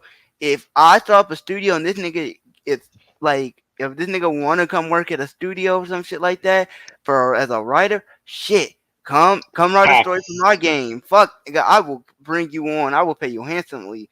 Like here we go, bro. I will work out a contract for your ass because this has been some superb writing. Like this is the type of script writing I want to get good at for making videos. Like I do not know how people can do shit this well when it comes to writing. Like I struggle to write. I struggle to try and pull through a lot of emotion when it comes to writing, and I struggle with it. But this has been A+ work from this dude so far. Could he have written like Multiverse of Madness first, please? Like shit. Damn, we might have gotten a part of Batman. A good dialogue. Like damn. But he's also done he did because originally like Tobey's movies were supposed to have Spider-Man 4, 5, and 6, and he wrote those fan made. He also did a lot of Andrew Garfield's movies as if they were continuing. One thing I did start watching was that he also started writing his own like sort of it's like the MCU or like the DC universe. It's like a cinematic universe, but it's just Spider-Man, which honestly we got. And what he said, like I'll probably show you that because it was actually really good. And he also started doing stuff for Spectacular Spider-Man season 3, which we never got. Yeah, dude is a fantastic writer. Yeah, dude is a fantastic writer. I thoroughly enjoy his content a lot. He's just amazing, and like I'm excited to see part 4. But yeah, like that thing with Miles and Peter, and like that, like you could tell that build was coming, but it's like even with the time that like that's how they did stuff in their games. It's like you could tell something was happening. You just didn't expect it to be like that. And even like if we take away Miles, just like even like setting up all like those emotions for Peter. With him going through so much, him in regards to him blaming himself, son of a gun. yeah, and him blame himself for like the lizard and all like everything else flying around him. Which I mean, I think they are gonna do this like what he's doing, but I think they're just gonna do it like to like the extreme probably, given what they like said and what they're gonna do. But yeah, so yeah, this is the story for the game. I'd honestly be fine with it. I would be fine with it so far if it was. Yeah, I'm not too mad. Yeah, I'm not mad at all. Like I said, just my only issue with it was that Harry was in the tank the whole time. I just didn't like that because I guarantee you in part 4 he's gonna kill them all. Yeah, I guarantee you. So I think in order to make when they do kill her off, to make his death more sad, like they need to like bring back the relationship that Peter and Harry had. Like I would honestly find we had cutscenes of them just hanging out, or him, MJ, and Harry all hanging out. I wonder if you would do that. Like I feel like if we did that, I feel like I would have to do it like. Personally, this is how I do it, right? I would end up having like Venom gets out, Venom ends up causing some shit. Peter and Miles end up finding him, and then they fight. But right before Miles goes to try and kill him, because again he's gonna use his electricity blast, right? Mm-hmm. Right before he does that, we go to Peter, we look at his face and we switch to Peter and we go into his mind and we start playing cutscenes of all the memories he had, this, that, and when we finish up those cutscenes, you come back and you're looking at Peter's face. Like we're no longer in first person view, we're in third person view, and we're looking at Miles and we're looking at Peter's. And all you see on Miles' face is him just stone cold ready to kill this son of a bitch. But you're looking at Peter. Peter looks like he is having an existential life crisis, having a midlife crisis right then and there. He is he is torn like Miles was earlier in this. I'm going off of his fan rating. We're going to keep it in this universe where you remember how earlier Miles was stuck in the middle trying to decide what to do between Peter and Kraver while he had the symbiote. Mm-hmm. Now we put Peter's in those shoes. And now he's got it. Now he's sort of tugged between whether he wants Miles to do it, or if he wants to sort of save Harry. And Peter, I would do it in this way, right? Sort of, you could do it one of two ways. I feel like you could also sort of give it a choice, like you just and it'll lead you down two different paths with Green Goblin. Because at the end, I'd make Green Goblin like the final boss of this all. That's how I do it personally. If he is in the game, if he's in the game, yeah. I'm gonna say this as like I'm making the game. I'm gonna let Green Goblin be the final boss. He's gonna be in the game. Screw it. Now we could save it for the next game, have Venom be the final boss, and have this be the leeway into the third game. That's another fine way of doing it. You just push whatever I say here to the third game instead. But what I do is I think here I would give a player a choice. They could either choose to not stop Miles and just let Miles do it. And that will cause Green Goblin, if he's in the game, right? Norman pulls up as soon as Miles kills him. Like as soon as Miles is done killing him, those two get out of Dodge, swab away, right? Norman pulls up, sees his son is dead, and he now vows to get Peter and Miles back. And then, you have the fight. And I'm going to say for this intended purposes, Peter dies the first time they fight. So you have somewhat of a tug between Norman's reasoning. He wants to get back at Miles for being the one to kill, because he's the one who actually killed his son. And you'll have Miles going back at Green Goblin because Green Goblin done killed Peter. He done killed his friend after he done saved his ass from the symbiote. And you just have that sort of being a calculation for the third game. Or you could have it where Peter tries to stop Miles, but he stops him like a second too late. Miles shoots off the shot right before Peter stops him. And now, rather than Norman go in because he thinks Peter kills him, now Norman pulls up because now we'll have, in this case, I just have Miles leave, right? I'd have Peter try and stay back, just to look, just to examine what's going on. He'll be having his hand on his head and shit like that. Be like, oh, what the? Norman pulls up, see Harry dead, looks at Spider-Man, Spider-Man runs away. Again, we'll still end up having Peter leave, but Peter would leave like as soon as Norman sees him. And then from that moment on, Green Goblin is born, and that nigga wants to kill Peter. And that's how I would do it personally. Like, depending on how you want to put, if you want to put Green Goblin in it or not, right? You can even, in my opinion, like end it with. Yeah, you could also just end it with that. Yeah, and then just have Green Goblin in the third game. Because the thing with Green Goblin is that you would have to, the game would have to be like super duper long, like probably longer than the first one, if you're gonna build up both Kraven, Venom, and Green Goblin. I mean, I think there'll be like a build of Green Goblin, but I just think that he probably won't become like he might become the Green Goblin or work to become the Green Goblin, because there were kind of hints as to his suit and like the pumpkin bombs in the first one. So he has the tools. He would just need the superpowers. Like itself, like the green Gatorade juice shit. Yeah, and that's how I would. Because even in that scenario where I'm giving the player choice and we're going down two different paths, possibly, you saw how much much information I had to put in there for that. That's a lot for a game. Yeah. So yeah, inevitably, like I said, you could do it where if you want to make the game like Assassin's Creed Valhalla long length, damn near. I mean, I prefer for it to be that way because, hey, shit, Spider-Man 2 probably be funner than that game in that case. Probably. And I think I'd be willing to spend all that time there.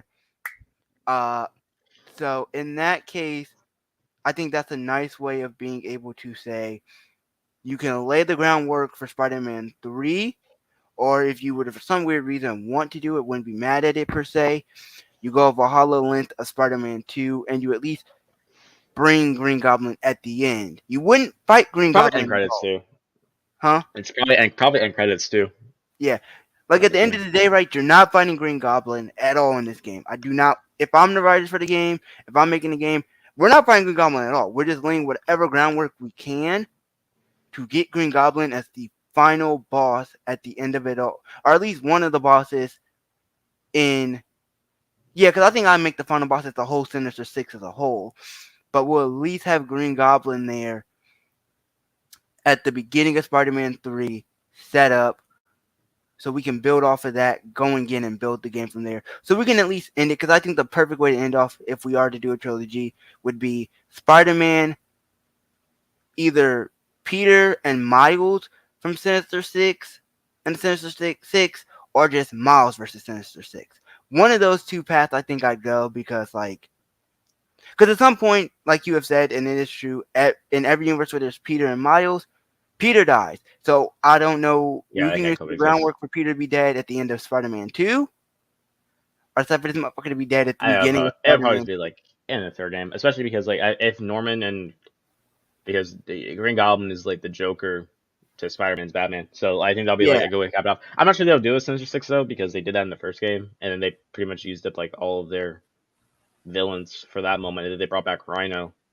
Like I said, in my perfect world, if I'm making a game and we're doing a trilogy, because I would have rip said, if I'm talking to Sony, I'm like, hey, I'm gonna do a trilogy game sequence. We'll have like part of Sinister Six in the first game, part of Sinister Six in the second game, and to a degree, we'll split them up to a degree, and at the end, in that last game, we're gonna have some fuck shit happen. And that Sinister Six is going to be on that ass, boy. There ain't no running away now. You're getting the smoke from Sinister Six. They want that ass, Peter and Miles. They want that ass. So you're going to have to be there. It'll be pretty cool. Instead of the Sinister Six, you would have all the villains come out, though. Because it'll be two Spider-Man. You could have like two different teams of it. Yeah. Sinister Six, depending on how many villains you've established. I could probably see that working out. Yeah. Well, like I said, if I'm doing just Miles at the end, right? Because like I said, if Peter dies before we get to the finale of Spider-Man 3, I'm doing Sinister Six versus Miles. I feel like that'd be a lit way to end it. You could have Miles, like he's already had to kill his friend, his best friend and stuff, and like Miles and stuff like that, and he's had to deal with Peter and Spider-Man 2 to build the whole combination of, hey, Miles, now's your moment. If I'm trying to build up the end of the game to be like, Miles, this is your moment, that's the moment I'm setting him up with. Him versus Sinister Six. And even if you want to, like, that's how I do it. If it's both of them, I'll probably go down a multiverse sort of route to a degree. And all these villains are coming back, and we are about to have some fucking fun. I'm about to have some fun with this shit, motherfuckers, and that's how we're doing it. I would probably also assume that. I mean, at some point, Peter were to die. Like, I don't think Peter would probably die fighting the Sinister Six. I think if anything, he'd probably just die fighting Norman. Oh yeah, no, I would never have him die fighting Sinister Six. He would, in my universe, he's dying to the Green Goblin no matter what. Like, yeah, I could see that happening. Green Goblin's gonna be the one to kill him, even if we have the Sinister Six fight at the end, right? Or even if the Sinister Six fight, I'm having Norman and Peter at some point in the fight. They're going off for their own thing, and even if I end the game off with Miles pulling up on Peter after the whole Sinister Six is dead, or at least gone, Peter's dead, and I end it right there. Like, you have plenty of ways to end this series, especially if you do a trilogy. At least in this fan-made universe, mixed with the first game, there are plenty of ways you can end this. And so, yeah, I think. Well, from I'm assuming what they're going to do in the sequel, or what I would like to see at least, is that with by them removing the symbiote away from Harry, because of course Harry's gonna end up dying. I just think well, first of all, I don't think Miles is probably gonna show up. I think it's probably just be like Peter, because I feel like some shit's probably gonna happen, and Miles might need help with like evacuating the city or something. They could probably go the Web of Shadows route and honestly have like Venom create like infect people with the symbiote, and then that turns them into like little like Venom creatures. That's what they did in Web of Shadows. But I could definitely see that something like probably going wrong. Harry dies, and then Norman shows up, and then Peter does web away. And then we cut to a scene of the funeral. Well, Spider-Man swings away, and then we cut to the scene of the funeral where Norman and Peter have some sort of moment, and then Peter feels guilty behind that. I think that's actually like a good like way to mirror that, as well as I feel like at the end, I mean, I feel like Peter just might get like just hurt really bad at the end, and then Miles was up, and after being the Sinister Six or whatever. I mean, I could probably see another thing. Green Goblin probably has like a bunch of shit going on in the city, like probably just like a bunch of bombs about to go off. Yeah. The thing with Green Goblin is that this dude is fucking crazy, like crazy as shit. So I could definitely see something going on, and then Miles pulls up, and then he's trying to tell Peter to just get up. Peter can't, so they just have a nice moment, and then Miles would have to step up. Yeah. And then Peter would just be dead, and then you have MJ's lame ass probably crying or some. It's like, now every time you go do one of these stupid MJ missions, Peter's gonna be rolling in his grave. Bitch. Yeah, I don't know. Yeah, this is what I would say for Spider-Man 3. I think at least I would have MJ help out like the first half of the game, but as we get to that serious climax into the part, I'm probably gonna make it more. I'm probably gonna make it like all Miles. I'm not even Cap Dog. I'm probably making it all Miles and Peter. Like no MJ. I would just want it to be again just like with Spider-Man 2, like just it has to be mostly Peter, especially because like going forward. Oh yeah, I'd probably Green Goblin is a Peter villain. Like Green Goblin because like Green Goblin's like purpose is just to make Spider-Man's life hell, and it will work now because he'll blame Spider-Man for what happened to Harry, and so I would just want to fuck with him to the extent. And that's how I would build up it in either way, like because at the end of the day, right? Like I'm trying to end Spider-Man 2 with Harry dead. And somehow, some way, Norman is believing or full-on believes that it's Peter that killed his son, even if we know it's Miles, right? Like, like it's some way I'm trying to build that fast. I'm trying to set the seeds at the end of Spider-Man 2. Like I said, even if that means I have to give a player a choice even if I got to give them a choice that they have to make, like. You've got to pick one of these two options. That's the only way the story progresses. But you got to pick something, and it will lead towards Norman believing Peter's he died. They're showing all the VR stuff right now. Oh shit! Let me see what they have. Oh yeah, from a upload. I didn't know they were doing that. Oh yeah, I forgot to start like around 11 o'clock. Well, what games do they have? Hold up, no, put that shit on screen. Oh no, I'm on my phone right now. But I know they're doing a Resident Evil Village. Oh yeah, I heard about that. Resident Evil Village. I'm not. If I ever get a VR system, I'm not playing that game. Imagine you in that game and someone just moves, and you in VR. Nah, I'm gonna jump up in the sky. I'm gonna jump and be like, I'm gonna think that is actually in real life. Nah, I'm gonna be ready to throw. Imagine you playing Resident Evil. You get jump scared. Someone walks in your room. And they say, hey, and you get scared and you punch them. Nah, because you're already hiding adrenaline. I will punch someone if they did that to me. Nah, fam. I'm not playing Resident Evil. And there aren't really much jump scares though. Like the thing with Resident Evil Village is that there weren't really any jump scares. It was just eerie, and then wrong way. Yeah, it was just like because it was like more monsters than anything scary. Like, and that was kind of the way towards the end of Resident Evil 7. Like there were like jump scares at the beginning, but and plus Resident Evil Village. I mean, shit. If I could see a tall lady and the daughters in VR, who? I mean, that's what I was thinking. Like, this nigga about to be horny, ain't he? Yeah, I'm about to just start whacking off probably. Anyway, so we got Broken Edge. Whoa. Imagine they made Spider-Man VR. Green Hell VR. There is a Spider-Man VR game, I think. I know. I thought I got one. The hell is this? Nerf Ultimate Championship. It literally looks like fucking Fortnite in VR. I heard they're supposed to be doing like a GTA VR at some point too. That would be cool if they did that. Yeah. Now imagine you get out of a car and you get run over, or you get clipped by a car and ragdoll, and then all you hear is someone yell at the car some cuss words at you. Nah, we gotta run fades. Dyschronia. Okay. The fuck? I'm just really looking forward to just the Resident Evil and Among Us.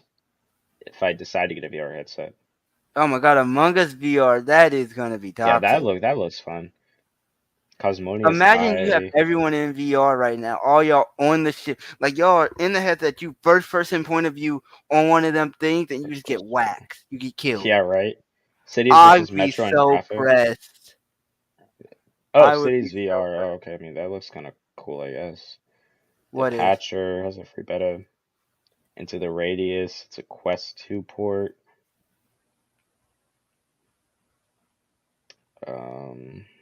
What else? Stride. Heli Squad. Covert Operations. Oh, that actually looks realistic as fuck, actually. Okay. Twilight Zoner. Oh, Twilight Zone VR. Pathcraft. And I'll lie, all these are like they're freaking kids games, to be honest. What is that? But I feel like some VR. I feel like there's gonna be quite a few kid games if we're in the VR section. Yeah. I mean, they look alright for the most part. Yeah. I haven't seen like anything too exciting.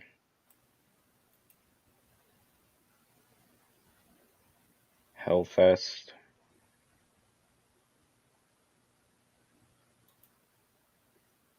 Ragnarok. It also is like showing off like the new the VR systems. Oh, that's cool. I even looked into the PlayStation VR too, to be honest. Liminal Phase, Steam VR. Now this looks actually fucking cool. What is this?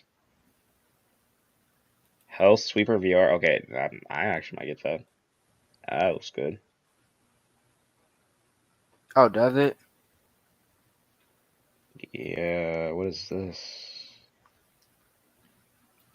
The Aspire 2. Oh man. Okay. Wands Alliances. 10 Hearts. And honestly, like these are actually coming out this year too. That's crazy. I didn't realize you were gonna get quite a few VR games like that. Yeah, we're getting a lot coming out in the summer 2022 and September. There are some that are coming out 2023 though, but yeah, most of them seem to be coming out this year. We Are One.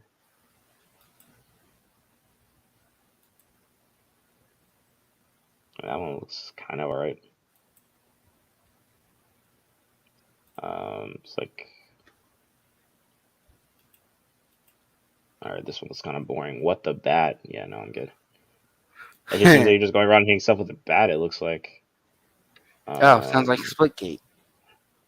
Yeah, pretty much. Sounds like Splitgate Oddball. Yeah. On Stadium. What is this? It's like some knockoff Call of Duty shit.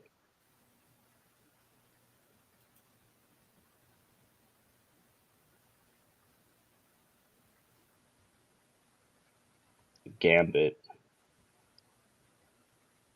And here we go, Among Us VR. Oh yeah, shit! That shit will be lit. That shit will be lit. That comes out holiday this year. Oh shit! Yeah, if I get a VR system, which I probably won't, but if I do, that'll probably be like the first thing I get. Yeah. Okay. Part 4. Let's go. Guys, comments. Yeah, and this one brought this up, and that is kind of true because that's what they did in Web of Shadows. Is that another possibility could be that both Peter and Harry could have the symbiote at the same time, which is that's possible. I'm gonna be honest, that is possible. Yeah, that'd be fire. Yeah, I mean, I depending on how it goes with the story, though, it's probably highly unlikely, but it could probably happen. To part 4 to my Marvel Spider-Man 2 pre-write. And I just want to clear something up before we do get into this. I made a slight mistake in the last part in that MJ already finds out about Harry being ill in the first game, which I totally forgot about when writing. Oh yeah, that's right. However, this does not change the story at all, as instead of MJ finding out Harry was ill, she would this time find out that the symbiote was what was keeping Harry alive, as no one really knew of its existence and what it was really capable of. The knowledge of Harry being sick doesn't change the shock, horror, and desperation MJ and Miles would have felt after the end of the last part. But with that being said and cleared up and fixed, let's move on to part 4. Venom is on the loose. Norman is in chaos. After everything that has happened with him resigning as the mayor, Oscorp under media and political threat, and now his son is a monster. This symbiote engulfs Harry as he escapes from Oscorp. Norman is disarrayed by this and calls on Sable to help him track down Venom as he moves across New York. Sable will be out on full force, and just like the last game, there will become groups of soldiers that you have to take down in the streets. However, the caveat is that they will only attack Peter, but they won't attack Miles. This is because Peter is wanted for an arrest after taking the symbiote. So if you're playing as Peter, plus then Sable doesn't fuck with Peter after the first Miles, game, probably. Then they will work with you. This is something that contrasts the last game, and I think something that puts a little bit of a spin on it, rather than Sable just being against you all the time. We will have a couple of slow scenes just before the final act kicks into full swing. Peter will apologize to MJ, saying that he's sorry that he treated her badly. MJ is pretty miffed off, but says that it's fine. The suit was controlling you. It was alive. They have a discussion about Harry and how the suit was the thing that was keeping him alive all this time. Peter says that he feels so sick. He can't believe he took away Harry's only chance of survival. Just as Peter held himself accountable for what happened with Dr. Connors, he will also do the same with this. However, this time, he won't let his emotions get the better of him and make mistakes. All of this is his fault, and he won't let himself be led down a dark path again, and thus Peter's arc in this game is all but complete. He's learned. The darkness inside of him needs to be controlled. Jealousy, envy, the feeling of a lack of control, all emphasized by the symbiote. We get a scene with Peter and Miles. Peter is apologizing to Miles just like he did to MJ. Miles doesn't take it well as MJ did, though. Miles says that he promised he wouldn't go down this dark path, but he did. Peter holds his head down, knowing he was in the wrong. Miles holds his head down too, but just swings off into the night. Peter knows... What did he just say? He said Miles doesn't take it as well as MJ. Hey, yo. Yeah, he doesn't take the apology as well. What do you think he meant? What do you think he meant? He doesn't. I thought he said he doesn't take it as well. I'm like, what you mean by that, bro? You're sick. But yeah, no, that cannot be me. I would not apologize. Now, if I was Peter, if I was being mean to Black Cat or Silver Sable, yeah, I would like apologize, like get down on my knees and go down on them 100%. Say I'm sorry, mommy, but MJ, nah, fuck her. Miles is right, and thus Peter's actions has led to another consequence. But let's cut back to the main story, shall we? This next part of the game will be where it gets freaky and insane. We are going to introduce an idea that I really loved from the Spider-Man Web of Shadows game, which is Symbiote City. I love the idea, and I feel like it would work really well in this game. We've had the city being encompassed with the chemicals in the first game, and all of the destruction and all of the Rikers inmates coming out. In Miles' game, we were given a wintry setting, and in this game, we can experience something new with Symbiote City. Since all the games have relatively the same map, with a possibility of the second game having a few expansions, Symbiote City will be a nice addition to keep things interesting. Basically, the next part of the game will mostly be playing as Peter, as this is where Miles will take a little bit of a back step. As Peter, we're going... I took the liberty of washing your sex toy. By the way, hey, yo. This is very small. It could totally get lost up there, so you might want to think about, moving on up. Well, that's an erase. I've seen this one a couple times. Every time I'm like, yo, what the woman? That's my first time seeing that. What? That's the first time I see it. Every time. I'm always like, yo. Okay. To try and fix our reputation, as at this point, it's at its lowest when it matters most. Spider-Man has to be there to save the day, and he has to prove himself once again. We will start to hear rumors and reports about a monstrous figure roaming. I said this before, but when Peter gets the box, J. Jonah Jameson, he's gonna have a field day with all the shit Spider-Man's about to be doing. Holy, he about to be on him. City streets. No pause. MJ will go on another stakeout mission and find that Sable are trying to cover up the fact that the symbiote is still out there. MJ thinks to herself that this could be Harry. Harry could be out there being controlled by that thing. After all, it was meant to save him. But as demonstrated with Peter, it can turn you into something darker. And since he's weak, frail, and ill, he doesn't have the same mental and physical willpower that Peter did to repress the symbiote. However, the symbiote is angry. He wants revenge. Spider-Man ditched him, and now he's using Harry's body to go after him. We will get our first encounter with Venom, and Spider-Man will be completely outmatched. Venom will have hunted Spider-Man down, and this mission will almost play out with a horror vibe, as Venom will attack you randomly from the shadows. And since Venom renders Spider-Man's spider sense useless, this mission will be about survival. Peter will be trying to break through to Harry inside the symbiote, saying, "Don't listen to Venom," but it won't work. Venom will completely outmatch the player, and Spider-Man will lose. After we manage to escape, this is where the Symbiote City comes into play.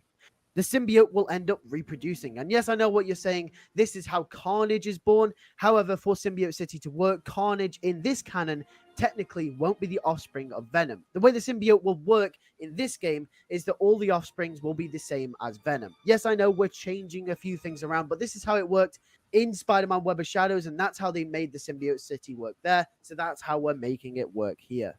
Venom will be sending groups of symbiotes to take over random civilians in his conquest to defeat and get revenge on Spider-Man. I can only see maybe Carnage and Green Goblin being able to kill Spider-Man. We will now get groups of symbiotes that will be around the city, taking over innocent civilians. These type of street missions will vary in style and difficulty. Some of them will be just your ordinary beat 'em up, where you will have to take out a bunch of people who have been taken over by the symbiote. And another will be where you have to save someone from being attacked by a symbiote.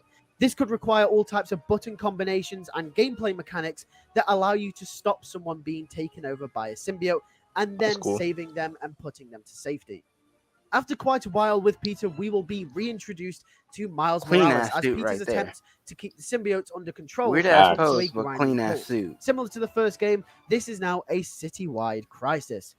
After losing control, we get a scene with Peter and Miles where Peter says that they need to put aside their differences for the greater good. This will be the first scene we get between the two after they fell out previously. Peter will say to Miles that the people of New York need us, and that's what being Spider-Man is about. Miles decides to put aside his grudges and they both work together. Peter will say to Miles that he knows he's in the wrong, but what's happening right now is bigger than both of them. There will be plans for a city-wide evacuation as the symbiotes and Venom run rampant with both the Spider-Men at the helm of it all. Feast will play a big part in the city evacuation as they will be providing food, shelter, yeah, he'll probably be black people upset, which is we'll be mad for the time being and we'll be mad for a little while, but we won't be that mad. Yeah, he'll get over it. Down Venom. After everything, like you gotta do something really fucked up to us, for us, for black people, Peter says that he will, to be mad at you for so long. They both swing off, and this will be and the even last then, time 9 we times out see of 10 each we're just other gonna cut before you the off. end of the game. Yeah. One mission we will embark on as Miles will be to stop some symbiotes that are attacking Feast. I mean, who's gonna teach Miles how to be Spider-Man? Miles, like, come on. Anyway. Yeah, we've already seen that one in the first game they did with Miles. It's like, no, like he, I know Peter said he was going to take a step back, but like, nah, like Miles still has like tons more to learn. We're going to be honest. Miles still has like some more to learn, but yeah. Come on now. Trucks, and we will have to stop them before they break in and take over the people inside. We will get a few missions where we will also be working with Sable as Miles to help detain some of the symbiotes and take some down. Miles and Sable will become quite acquainted. They will have a funny good cop, bad cop relationship for the majority of the third act of the game, which will be quite a cool dynamic to explore. After Miles helps with the city-wide evacuation, him and Sable will focus on trying to find a cure or some way to return the civilians to the norm. Miles will mention how he has a venom blast since they seem to deter from electrical impulses. Sable says it's a good idea, but they can't recreate that on a large scale. Sable decides that they need to confront Norman directly. We will then get a scene where Sable and Miles confront Norman, saying he has to stop this madness right now. Norman says that he doesn't know how it got this bad, and at his most vulnerable, Norman becomes weak, unable to do anything, powerless. Sable says that they need to figure something out before these things take over the entire world. We will then cut back to the main story and Peter's mission to find Harry. Peter will be feeling all the emotions here. It's his best friend that lives inside the monster that consumed him. And with the emotional stakes high, he cannot let that get the better of him this time. He has to bring him in and bring him home. Peter and MJ will go on a few stakeout missions over the course of this part of the game, switching in and out between Miles and Peter respectively. This is where the game really starts to ramp up. We cut back to Miles, Sable, and Norman. They are coming up with a plan of action. No one else knows the symbiote like one man does, not even Norman, and that's Dr. Curtis Connors. He is currently in rehab. However, Miles, Norman, and Sable go on a mission to find him. Once they find Connors, they bring him on board the team. He's quite reluctant at first, and Norman is getting impatient. He lashes out at Connors, saying if he wasn't so focused on that damn arm of his, maybe the symbiote would never have failed in the first place, and they wouldn't be in this mess. Connors is coy, but Sable and Miles tell Norman to back off. They're in this situation, and it's useless pointing fingers now. Connors will start to work on a cure. This is where Dr. Connors' arc comes full circle. From being self-centered on trying to cure himself of the nightmare that has haunted him his entire life, to helping the entire city. They will work on the cure while Peter and MJ finally have tracked down Venom. We cut back to Peter. Before Peter confronts Venom, MJ is telling him to be careful, and Peter says that he will. He has a plan. Miles is working on a cure for the symbiote at Oscorp that will destroy it. But if they fail, and if all else fails, there is only one thing left he can do. MJ becomes nervy and says, "Don't say what I think you're going to say." And Peter says that if he can't defeat the symbiote, he's going to beg for its return. Not just for the city, but for Harry's sake as well. MJ says he can't do that because once he gets the symbiote again, it might not ever let go of him. Peter says that if there's one person that can stand a fighting chance, it has to be him. And thus we are sprung into the final battle. This battle won't include Miles. This is personal. Peter versus Harry. Venom versus Spider-Man. After a small interaction of Peter trying to convince Harry to break through, once again, it doesn't work. Venom is rampant, more vicious than before. He wants to kill Spider-Man. They fight to the death, with Spider-Man getting the upper hand, and then Venom getting the upper hand again. They fight through different locations, spreading throughout the city. Venom will unleash armies of symbiotes at you throughout the battle that you have to fend off from. Venom, which now represents the hubris and the darkness that Peter Parker once was, now fights the Peter Parker that we know and love face to face.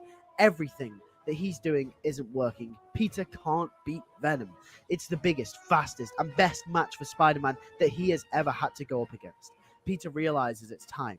He falls to his knees, and at the end of the battle, he begs. He says to the symbiote that he's sorry. He's sorry for leaving him, and he realizes now that it was a big mistake. Venom stops in his tracks and says that he's lying, and Peter says that just like in the comic. Spider-Man extends and his in the hand show, out I remember and that. says, "Take me back," recreating the iconic comic panel. The symbiote slowly drips from Harry as it crawls over to Hey, his that actually happens. I'd have another nerdgasm. As Harry falls to the ground, the symbiote climbs onto Peter and engulfs him. Peter is instantly in a mental battle, fighting it for control. The symbiote knows it made a mistake coming back as it tries to fight for control of Peter's body. MJ approaches the fight as authorities and police start to surround the area as well. MJ runs over to Harry and holds him in her arms. He's unconscious, but breathing. We cut back to Miles, Connors, Sable, and Norman as they're just perfecting the cure. They are almost done. Miles begs that this will work. Connors says that it will. Watch the NBA Finals live on ABC. He won't make the same mistake again. The cure is activated and goes across the entire city. We cut back to MJ holding Harry. She looks up to Peter in the distance and shouts his name. Teary-eyed, she places Harry down and runs over to the symbiote-engulfed Peter Parker. She shouts his name again, begging for him to snap out of the symbiote's control. Physically, she can see him struggling.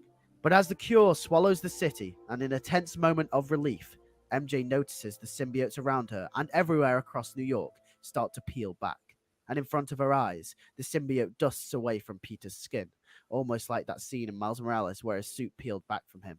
The symbiote, and thus Peter's darkness, is finally gone. Peter breaks down to the floor. MJ picks him up. MJ whispers to herself that Miles did it. Hey, yo, wait, what? She picks him up? Damn. I didn't know MJ was into strong lifting. Oh, I just paused something. Hey, fellas, yo, find a woman who can strong lift you. Right, Dylan? You're not wrong. Yeah, we all know, like, every time Dylan was with his ex, he would slide it in, and then she would pick him up, and then he would just go, right, Dylan? I have the text messages to prove it. What text messages? What? You're like, bruh, she picked me up while I had it in. It was weird, but I liked it. I got you here. I'm not you, bro. Yeah, I'm not you. On. This is it right here.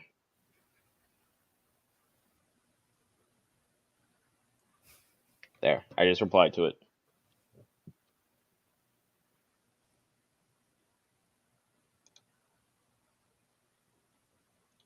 Of his strength. That ain't even close. What are you talking about? You. I don't know. What do you mean? Is I even close? I said, oh yeah, look at these Apex loadouts for the control mode because. What? That is not what that says, bro. That is not what that says. That's exactly what that says. It literally says. No, it doesn't. It literally says what I just said. No, it don't, because I'm looking at the message right now, and I know what text I sent you, because it's the one I sent you on February 10th.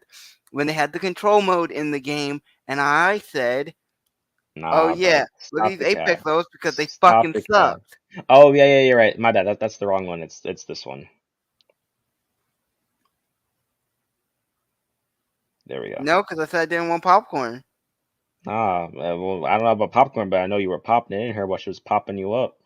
Nope, because we were talking about candy for the movie. Sure, Dylan. What do you mean? Oh, yeah, dang, y'all doing the movie? Oh shit, mad respect. No, what? Mad respect. You doing like the back or the front? Nothing, because what we didn't do anything in the movies. Okay, what is wrong with you? Do you think Spider-Man and/or Miles will be in Wolverine? I don't think any of them will be, but I don't think Miles will be in it at all. But Peter may be in it. I don't know. I doubt Miles will be in Wolverine. I doubt it. But it'll probably rush over to Peter. Him, and Peter picks Harry up in his arms. Peter takes off his mask as Harry wakes up to see his two best friends, Peter and MJ, over him. Harry says Peter's gonna unmask. It's gonna be the new face. He's like, "What the fuck are you?" Because he won't recognize He's him. happy to see them both. As that Peter new and face. MJ tear up, they say it's good to see you too. MJ says that it's going to be all right and they're going to get him help. And Harry says no, it's too late for him. Peter says don't say that. Harry looks over at Peter and says he's sorry. He should have been honest with them from the start about all of this. He should have never lied about this to his two best friends. They deserve to know what was wrong with him. Harry looks down at Peter's chest and sees the Spider-Man logo glazed across him. Peter, on the very verge of tears, says it's fine, because there were some things that he should have been honest about as well. Harry smiles as a tear rolls from his eye, as he passes away in Peter and MJ's arms. Peter says his name. Yeah, they do that. That'll be good. He screams his name. Yeah. MJ places her hand on her mouth and shakes her head. Like, I might actually cry at Peter that shit if they do places his it. head on Harry's chest, screaming his name again and again and again. We get a final shot zooming out from the three of them. Blue and red flashing lights either side of them from surrounding police sirens, until we fade out to black. We cut to a few months later. The city is on cleanup, and Feast is busier than ever. Miles is volunteering with Rio at the main shelter, and he's doing a very good job as well. Miles goes to the roof and sees Peter sat there. Peter apologizes for everything once again. Miles says it's over now, and that he hopes that's the last of it. Peter agrees. But no matter what, Peter Parker and Miles Morales swear to protect this city from anything and everything, even if it has to be themselves. We fade to a final scene with MJ and Peter at their home in Queens. It's normal. They live like a normal couple as Peter returns home from his first day teacher training. Peter has decided to take up teaching as a new job since his science expertise seemed to get him in trouble wherever he goes, referring back to Dr. Connors and Dr. Otto Octavius. MJ asks how his day went and Peter says it was great. He seems happier than usual. Peter says it wasn't just a great day, there's something else. As he gets down on one knee, Peter asks Jane Watson to marry him. It should be Black Cat. MJ says yes. We're saving him. Happy ending. I'm not done by this. Happy ending for who? And that is it for. It's not happy. I don't even know if MJ is even bold enough to give Peter some happy endings. Yo. Oh. Yeah, so that was it. Hey, like I said, bro, if that dialogue happens, or if they use that dialogue and then like build up on it, yeah, bro, I might actually cry. I still tear up when fucking when Aunt May dies in the first game, and that's another thing for Peter. Yo, it's kind of fucked because he lost his uncle, then his aunt, and then now Harry, and then at some point, if they did the Green Goblin and Gwen shit, he's gonna lose Gwen. Like, oh my god, bro, he's gonna lose his life probably if they decide to kill him off. Like, Jesus, he about to lose a lot. Facts, bro. So yeah, so that was that. So what did you think of it as a whole? If that was the game, would you be? If that was the story for the game, and we just got we get the exact same mechanics and stuff like that, I'm gonna be honest, A+ game. I'm gonna be honest, A+ game and a well-deserved sequel to a great original. Off rip, just gonna like with the mechanics of the game mixed with that story, yeah, A+ job, really great job. So. Can't really complain at it. I'm not mad at really. I'm not too mad at anything really. It was very accurate to the movies and honestly to the comics. Paid homage to the Web of Shadows, which is a fire way to do stuff. Save Carnage for the next game with Green Goblin. Like, yeah, if they do go that route, it depends on how grounded they really want to keep the the universe. Because I mean, I would be fine with the symbiote city or whatnot. It would just have to depend on like what kind of offspring if Venom is even gonna have an offspring. Like I feel like it would definitely be like too many directions at once. And then one thing I would say is that I mean I do kind of feel like for the most part, like Kraven was a little bit underdeveloped, just a tad bit. And I kind of felt the same way a little bit about Mr. Negative in the first one because they were building up on him and then they cut off to Doc Ock and the Sinister Six, and then I'm like, oh shit, I forgot about Mr. Negative and his development. To the point where and then they go to the ending, then you find out what happened and how he got his powers and why he hates Osborn so much. And I feel like there's always going to be one person that's going to be slightly underdeveloped because there's just so much you can do.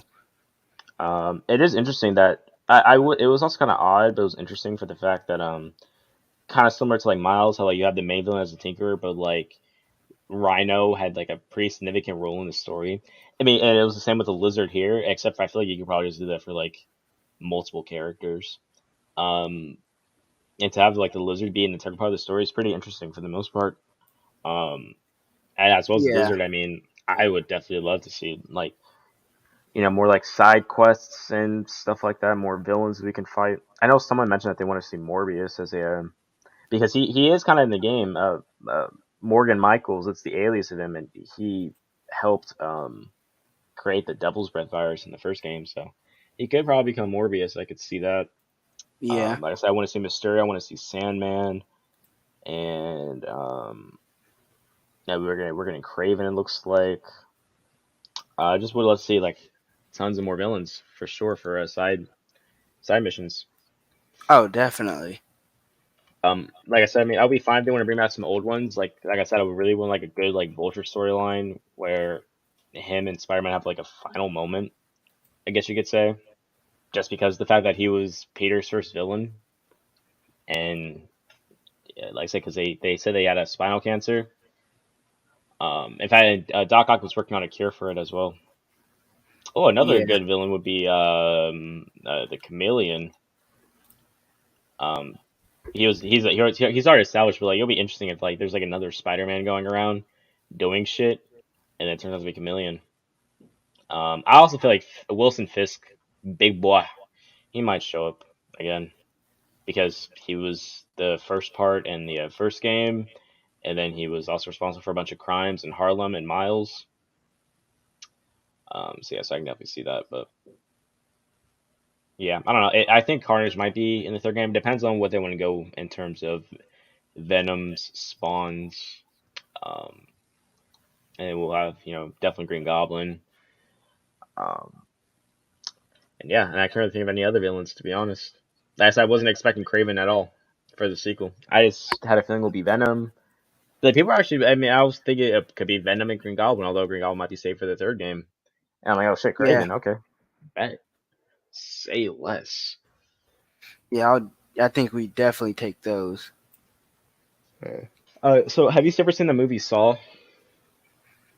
have I ever seen it? Or seen or heard of it? Do you want to play a game? I've definitely heard of it. I don't think I've ever seen it. Well, so apparently someone earlier told me to react to it because apparently SML did like a parody of it, but they did a part 2, and so there's a part 1, and so I kind of want to watch it. And apparently people are telling me it's hilarious. Oh God. Hey, Charlie better be in here, bro. Yeah. Charlie and Friends show. Yeah, but I love Saw. Dream it. Fiverr illustrators can draw it. Pick a style. So, baby, you want to watch a movie tonight? Sure, Marvin. Or we could not watch a movie. Ooh, I like where this is going. Jeffy, what do you want? Hey, I'm going to run my right nipple. What? My right nipple, I'm going to right. Jeffy, I don't know what you're saying. Outside, right nipple, right it.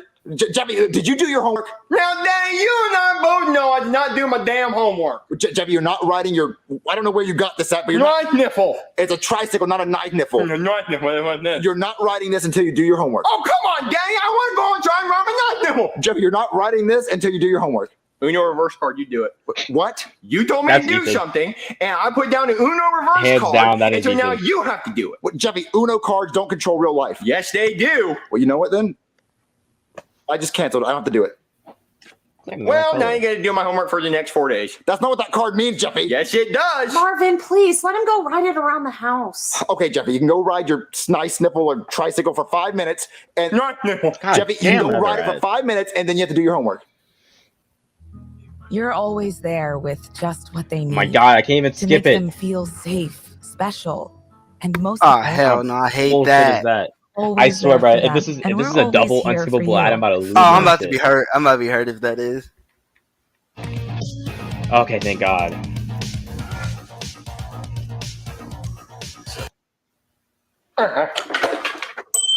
I'm about to ride the F out of this right nipple. I'm about to send it down these stairs. Bim, bim, bim.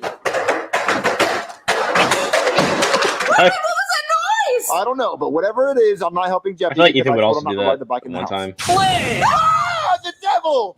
Marvin, so listen, I was wondering if you could do me a favor. Why would I do a favor for you? You're the devil. Well, listen, I have this friend who really needs a place to stay for a few days, and I was wondering if he could stay here. Why doesn't he stay with you? Well, believe me, he did, but my wife kind of got tired of him, and so did I. Well, if you got tired of him, won't we get tired of him? No, he's a really nice guy, really. He likes to play games. Play games? What kind of games? Oh, games, like Uno, well, not really, but games. Oh, Marvin, that's someone that could play with Jeffy. I think it sounds like a good idea. Yeah, great. Okay, he'll be over in a few minutes. No, I didn't agree for him to live here. What? There he is. Wait, now. so you know about him, right?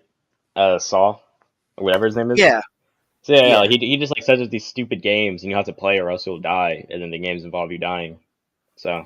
Yeah. I don't. No one done though. They might put like a stupid twist on it though. Oh, definitely. Tim just said Dylan's just as stupid as Jeffy, to be honest. Bro, damn, I ain't that stupid. I'm dumb at times, but I'm not that stupid. Damn. I disagree with that. If Ethan was white, he would be Jeffy. Oh, definitely. No, Cat. So that's Ethan. I'll introduce you. Billy, good to see you again. Jesus Christ. Did you ask? Yes, I did, and they said you could stay here for as long as you want. Really? Did you tell them about the games? I did. I told them all about the games. Yay. Well, why does he look like that? Oh, that's Billy. Anyway, you two have fun. Bye. Marvin, he's really scary. I know he looks really scary. Hey. Hi. This is my wife, Rose, and I'm Marvin. Cool. Well, we're gonna go upstairs and watch a movie. That's hot. Really hot. What? Can I use your restroom? The bathroom's upstairs. Thanks. Let's go upstairs. Okay. Marvin, I don't know if I want that man staying with us. It was your idea. You said, "Ooh, he could play with Jeffy." I didn't know he was going to be that scary. Look, baby, as long as he doesn't bother us, what's the problem? I guess you're right. Watch a movie? Yeah, let's just sit down, relax, and watch a movie. Okay. Wait, where's the remote? I don't know. I was just here a second ago. We lost the remote. Check between the couch cushions. Okay. It was just right here. Why, hello, Marvin. Do you want to play a game? The remote you're looking for is in this vase filled with glass shards and AIDS needles. So you have a decision to make. Sit here in silence or watch a steamy rom-com with your wife and get down and dirty later. You decide. Why Why would he do that? I don't know. Why H? Marvin, don't touch it! I'm not touching it. Yeah. I just want to get the remote. Like, no, Marvin, stop! How are we gonna watch a movie? I'll just get my phone and we can watch the movie on my phone. Okay. God, he's annoying. All right. Now I'm gonna be able to do that.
Hey, yo!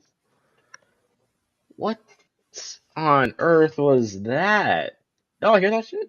Bruh, Dylan, chill. Ow, that's why I know he's you silent ain't right doing now, me too because when he you don't want to say came in anything. loud as Like, bro. doing that, bro. Yo, I went to get a drink of water, right? And just bruh. use the restroom and stuff. I come back and I'm hearing this wild ass. What the fuck was that for? Bruh. Calm down, Dylan. Anyways, Brad said them Fruit Loops fruity like Dylan. Dylan's kind of fruity, bro. Like you just moaned, bro. I didn't even moan. No. Dylan, you are fruity AF. All right, guys, are you ready to eat some Fruit Loops? Junior, why did you give us forks? That's some white people I looked shit. around the entire house. I can't find any spoons. We can't eat cereal with forks. The milk's just gonna leak out. Who are you? I would like to play a game. All the spoons in the house have been zip tied to knives. The knives are also covered in AIDS. Do you risk cutting your mouth and getting AIDS for these delicious loops of fruit? The choice is yours. I don't even know how to approach the bowl. Okay, you know what? I'm just gonna eat it with the fork and then drink the milk. Yeah, I'm gonna do that too. Oh, dude, I can do this. Screw the AIDS. Hell no. Oh man, I can't wait to drink some Hey, Dylan, more it's you. Gatorade. Dylan, it's you. You're Chef Pee-Pee, bro. Fuck. Yeah, you know that's you, bro. That's like the puppet embodiment of you, bro. I mean, I like Gatorade, but damn, bro, you ain't gonna do me like that. No, not the Gatorade. I'm just saying, you're our Chef Pee-Pee. Like you're the human embodiment of Chef Pee-Pee. Okay, if you say so. Yeah, Chef Pee-Pee just needs to be like a little darker, but other than that, yeah. Yeah, just a tiny bit darker. I had to look at my skin to double check. He's had to double check. At the big shot was with Chef Pee-Pee, I would like to play a game. Wait, who are you? I flipped your glass of Gatorade upside I down want to try that one day. Wait, why would you do that? You have a decision to make. Either drink your Gatorade off the floor when it pours out, or die of thirst. The choice is yours. Just drink the rest of the bottle. Oh, why would he do that? Maybe if I flip it fast enough, it'll work. I broke it. Oh, come back here. Damn, another ad? Damn, my man. And he broke the glass too. That's an L. That's us. That's us. It's over on StreamYard. What was? Yeah. It's a plug. This is so dumb that we have to watch a movie on our phone. Oh, sorry, Marvin. I tooted. All aboard the toot train. Hey, yo. Hey, nasty ad, bro. What? Oh, time to wipe. White girls only. I want to play a game. You need to wipe, but the toilet paper's been replaced with duct tape. Or you can use sandpaper. Oh. So the choice is yours. Nah. Can I choose neither? Nah, bro. What I'll do is I would just use the duct tape, but I'll wipe with the other non-sticky side. That is true. That's what I would do. Fuck, I'd rather use sticky tape and rip the hairs off my bum than some nasty scratchy ass sandpaper. Yeah. Nah, it got me messed up. So yeah, I'll use the duct tape. Yeah, I agree. Ow, she used it. What's wrong, baby? I chose sandpaper. What? I don't want to talk about it, Marvin. Can we just watch our movie? We can't. Why My would phone you choose died. sandpaper? No, well, I'll go plug it into the charger. It's not charging. Well, make sure the charger's plugged in the wall. Okay. Uh-oh. Who zip tied the charger? What's wrong, Marvin? Can't charge your phone. You zip tied the charger. I zip tied that charger. Now what could help you cut that zip tie? A pair of scissors. A pair of scissors. Bro. Come on, Marvin. Cut it. You zip tied the scissors. Oh, I did? I didn't even realize. You know. Hold on. This is being extra for no reason.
Hey, bruh.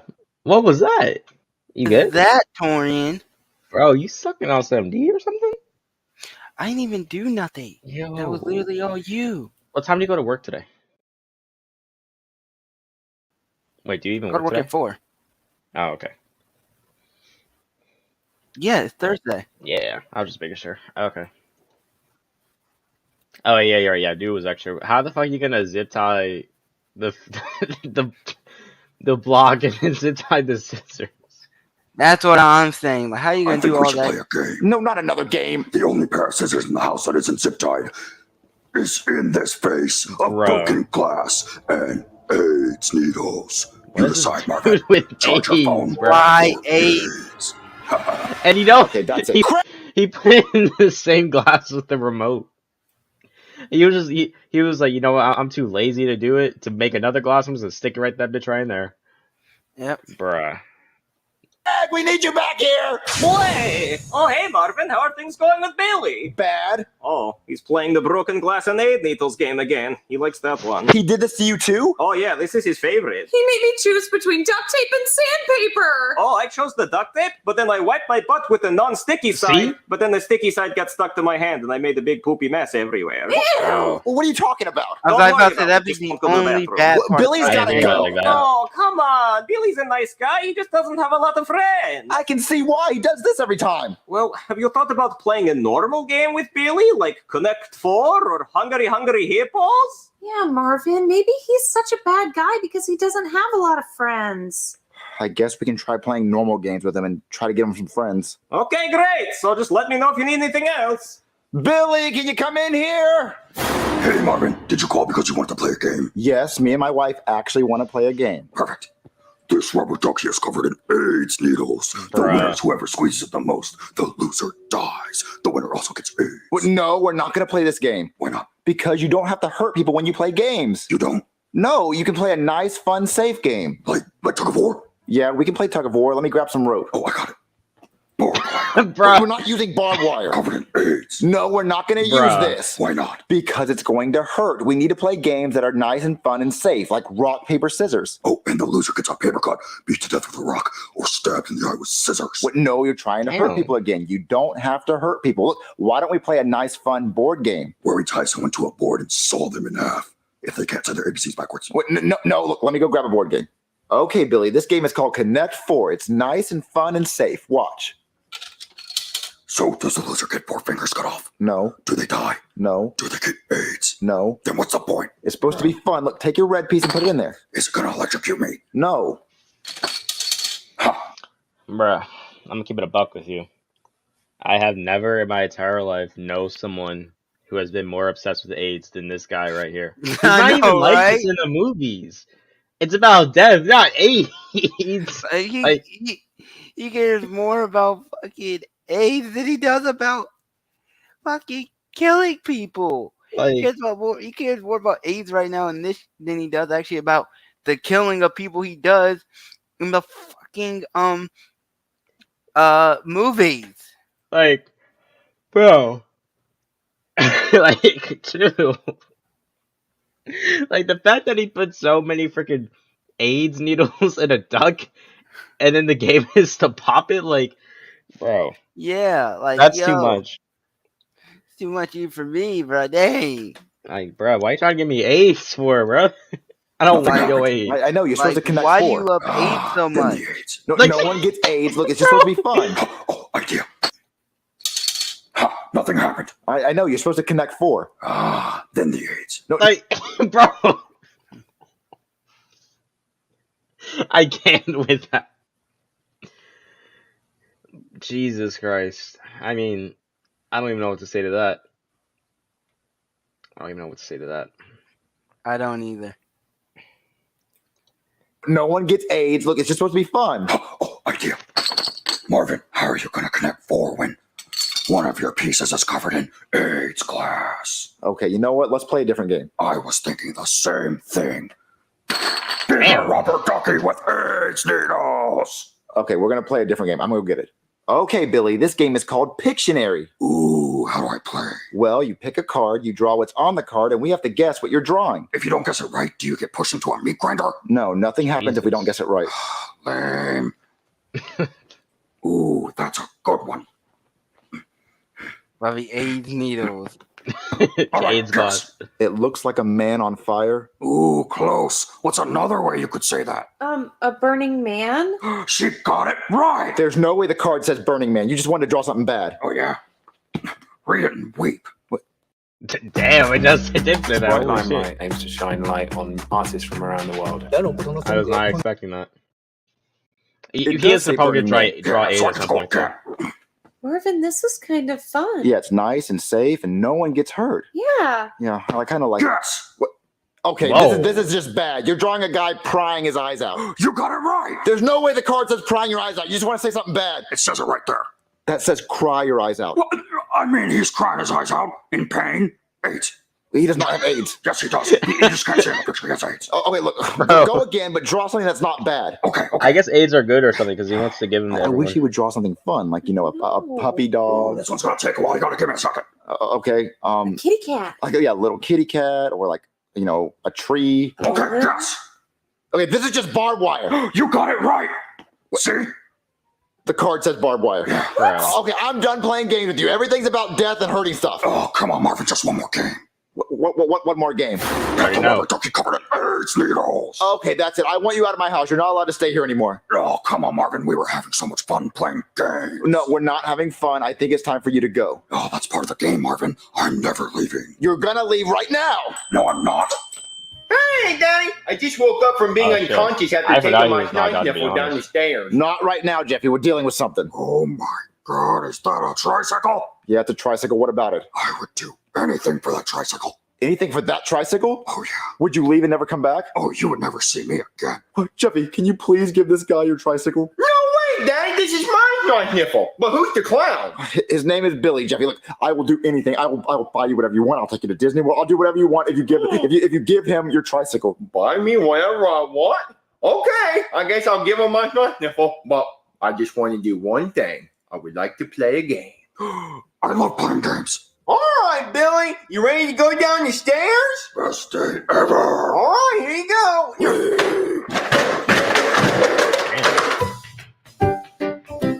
Dylan, what is the scariest movie you have ever seen? Honestly, this one. Imagine that there's a killer, but he doesn't kill people. He just tries to get people AIDS. Oh, fuck! Oh, there he is. Yeah, no, I accidentally exited out because I was doing something in another window for something, and come up. No, nothing like that. Oh, okay. I was looking for something. I was looking something up for me. Clearly you were. No judgment though. I respect it. I was literally just looking stuff up for school and shit. Jeez, okay, damn. I accidentally hit close all windows, so I was trying to return back to this tab, and so yeah. Well, thank God you didn't hit share screen. I was not doing anything like that. Yeah, so I promise you, Red. I promise you, Red. I did not do anything like that. So, would you rather have someone try to kill you or someone try to give you AIDS? Honestly, have someone try and kill me because at least that will hopefully be quick. AIDS is gonna be like a slow death. Facts, bro. I don't want no friggin' AIDS, but like, bro, like, I have no words, bro. I don't understand why he was so into that. I don't know. Like, they're playing Connect 4, and he was like, nothing happened. He was like, yeah, that's Connect 4. He's like, then the AIDS. Like, bro, calm down. Like, why are you so gung-ho about fucking AIDS, bro? Jeez. That dude was a little too into that. Yeah. I was like, yo.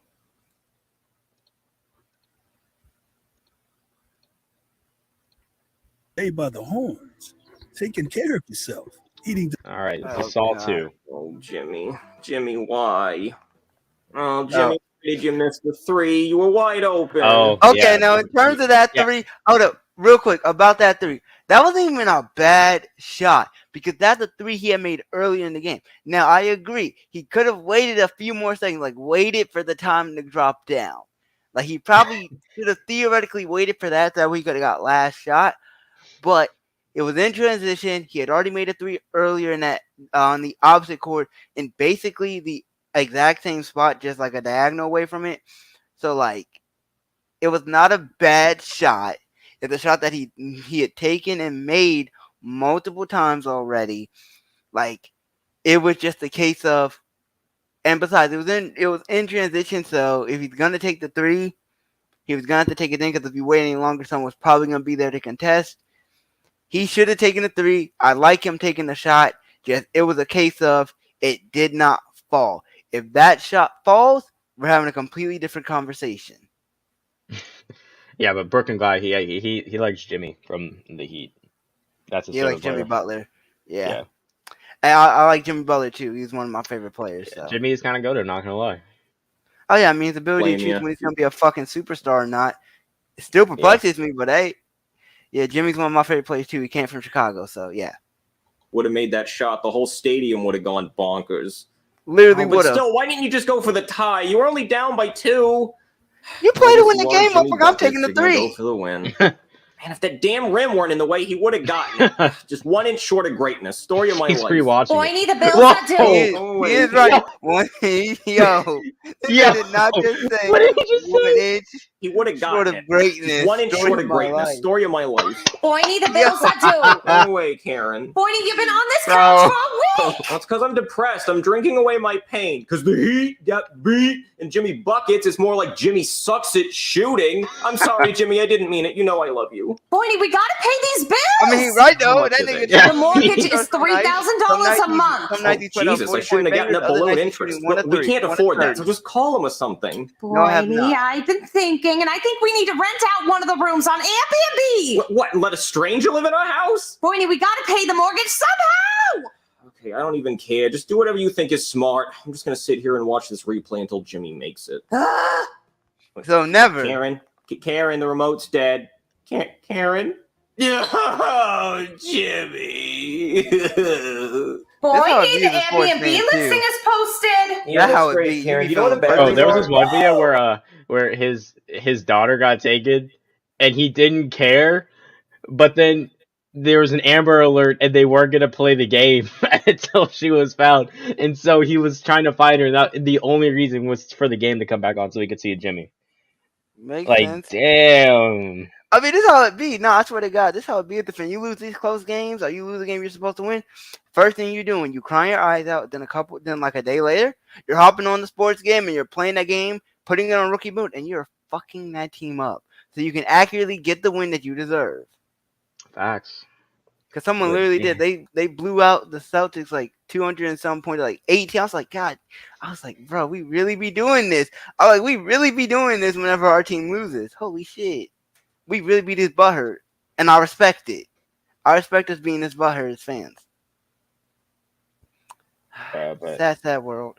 I'm like, yeah, but like, damn, you don't really care about your kid? Like, damn. No, fuck them kids. Already rented out the Get them with Michael Jordan. Fuck them kids right now. This is so exciting, Boyney. It's gonna be like having a slumber party every night. We have a roommate. The AA batteries are the big ones, not the little ones. Those are AAA. I know you struggle with that.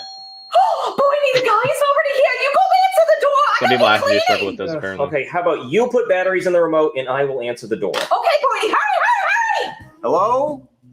Hello? Karen, there's no one here. Down here. Jesus Christ. Hey there, little there goes boy. the tricycle. It's not Halloween. Oh, bro, look at this shit. the game that's always collabing with people but can never do well. Fucking Raid Shadow Legends. I remember RDC made fun of them in one of their video game houses where they had Raid try to collab with Among Us. Yeah. It's like, and they're like, if you keep collabing with people, no one's ever gonna play your game.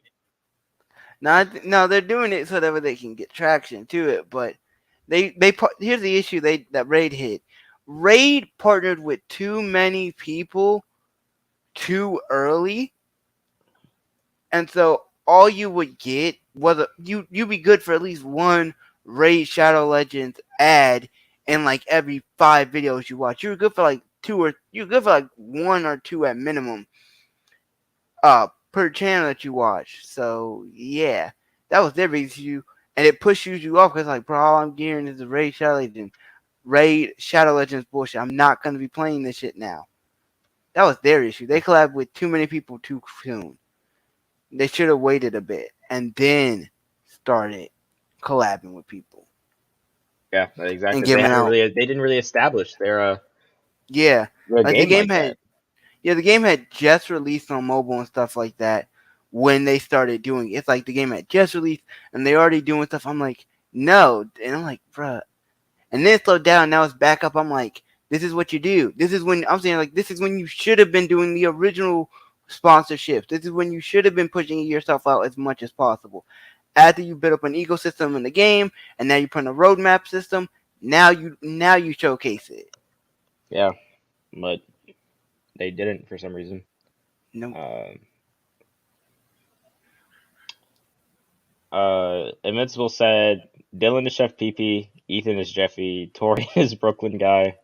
And then Red said, I'm in GTA, I'm Franklin. Violin Riley is Michael, and you're Trevor. Why the fuck am I Trevor? Why do I gotta be the... Well, no, never mind. Like, don't even ask that question. Yeah, that makes sense. I'm actually with it. I'm with it. It's understandable. I'm fine with that, too. Yeah, I'm like, don't you even dare try and say, why am I... You know exactly why. Queen, so you're trespassing. Get lost. I'm the guy who rented out the Airbnb. Oh no. My wife did not do a background check on you. Thank God. Yeah, well, that room you rented out, Right. it burned down. Just that one room, so you're gonna have to leave. But I have cash. Oh man, we do need to pay Damn, the bills. 100. Okay, you can come in, you little weirdo. Just leave your tricycle out here. Oh, come on. Please. No, it's gonna have to stay out here for now. Oh, you're so late. Karen, the guy is here. Boydie, you didn't even ask for his name? I'm afraid of him. The name's Billy. Nice to meet you, Billy. Nice to meet you, too. Okay, Billy, so this is our home. Please try not to steal anything or sacrifice goats or whatever the hell it is you're into. Nice place you got here. Real nice. Okay, well, your room's upstairs, right next to my daughter's, which is starting to seem like a bad idea. Ooh, does she like to play games? Okay, listen, man, I'm a cop. I will kill you. Boydie, he probably means like board games or playing with Barbies. No. Okay, look, just go up to your room Hey, yo. and just don't leave, okay? He's gonna try and give his daughter Karen, I AIDS. think this is a bad idea. Boydie, it's fine. We need the money. Yeah, I Fuck guess that you're money, right. my Hey, child can about you to make get me a AIDS. sandwich? Boydie, I gotta finish cleaning the house. Oh, okay, I'll make my own sandwich, but I thought I had a wife for a reason. Excuse Hey, yo. Oh, man, what's the point of even getting married if I have to make my own sandwiches? What?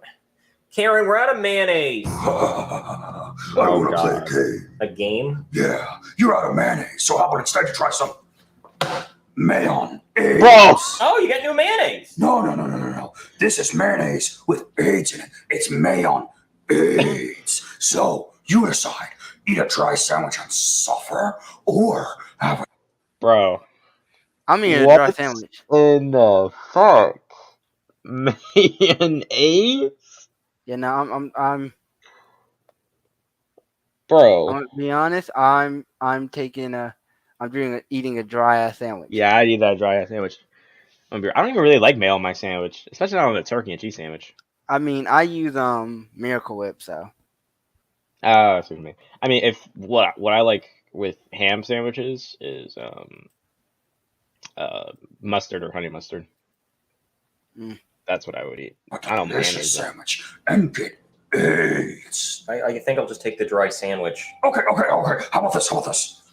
Sugar-free ketchup. Oh, almost hell as no. bad as AIDS. Oh, God, Jesus, give me the mayonnaise. I'd rather have that than no. Yeah, no. I'd rather have that, bro. I'm gonna be real. Yeah, I'd rather have the AIDS. Or well, I'd rather have a dry sandwich, but if I had to choose, no. If I had to choose between one of those two, I'm taking the mayonnaise. Yeah. If I fuck have that. to pick between three, I'm taking the dry ass sandwich. Fuck that. Yeah, but yeah, between those two, no, I'm taking some mayonnaise. And why does that one also say mayonnaise? Like, thank God he was out because he tried to go in there. I didn't even notice that. I thought it was just this one that had mayonnaise, but no, it's right there. Oh yeah, no, I think he tried to do that one, but then it was empty, so he had to get a new one. Sugar ketchup. The choice is yours. Why does he run like that? Dry sandwich. Hey, Boydie, how's your sandwich? Dry? Well, why didn't you put mayonnaise on it? Because I didn't want to get AIDS. What? Oh, God, my stomach hurts. I want to play a game. What is it with you and games? They put laxatives in your Why would you do that? How is that even a game? Oh God, I gotta use the bathroom. Yeah, that was fast.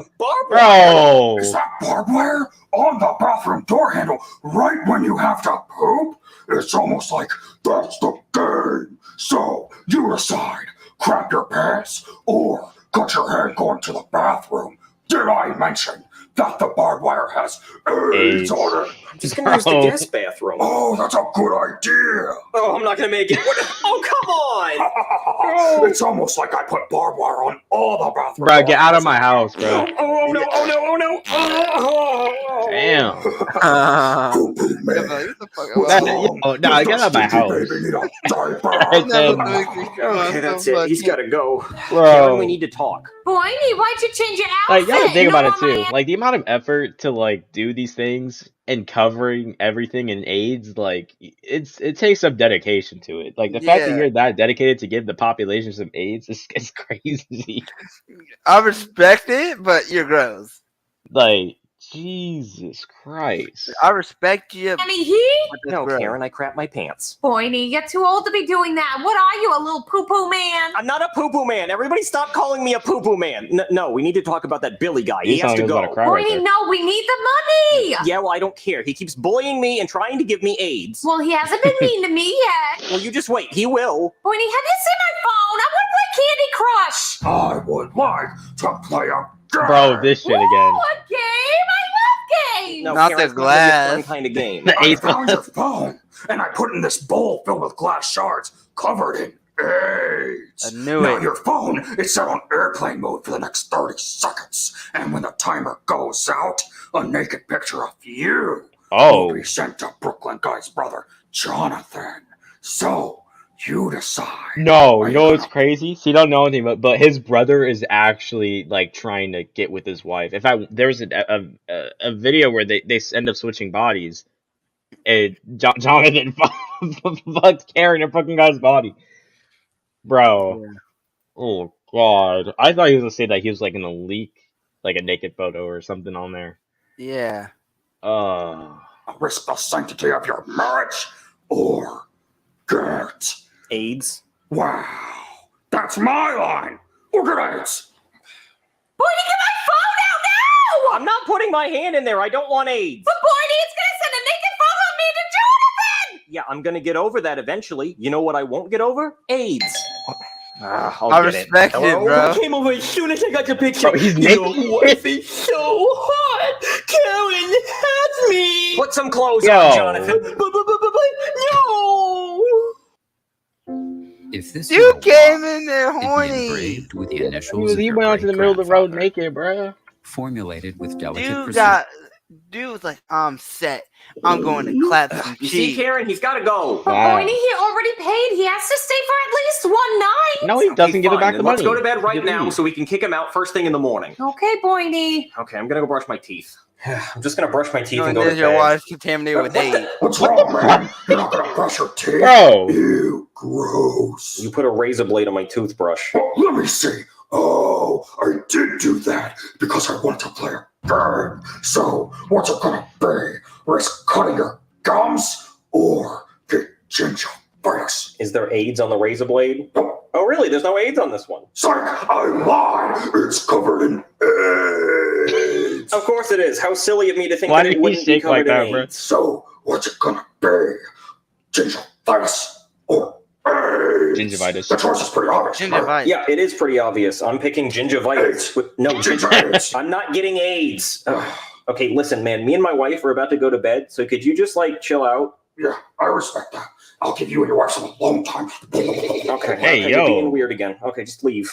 Oh, Boiny! What is it, Bruh. Karen? Oh, God. Billy! What's up? Oh, wow. What a comfy looking pillow. Where'd you get it? Bed Bath & Beyond? I want a whole set of these. You said you were going to chill out, man. Oh, I did this earlier. But since we're all here, let's just go ahead and play a game. So what's it gonna be? Sleep without a pillow and risk getting neck cramps in the morning? Or sleep with the pillow, cut your face up, and get AIDS? Boiny, I bet it's not even real. Look! Bro. Why do you think it wasn't real, dumbass? Boiny, help me! Finally, I'm taking the neck cramps. Fuck that. He said, finally, someone's got. Hey, it's like, bro. Bro, why would you do that? Yeah, what the fuck? Yeah, neck cramps. Thank you. I'd sleep on the ground. I'd sleep on the couch or some shit. Oh, Boydie, look! I'm bleeding. Oh, you are lucky. What? Do it again. No! Come on, harder. No! I said harder. No! Bruh. Dad, the Wi-Fi's not working. Why? Oh my god. What is with him? I'm trying to get these AIDS. I don't understand. He said do it again hard. Bruh. Like my guy wants to catch it. Harder. No! I said harder. Come on, man. She doesn't want to. Whoa. Hey, yo. Yeah. No, I don't like it. That does sound kind of sus, not gonna lie.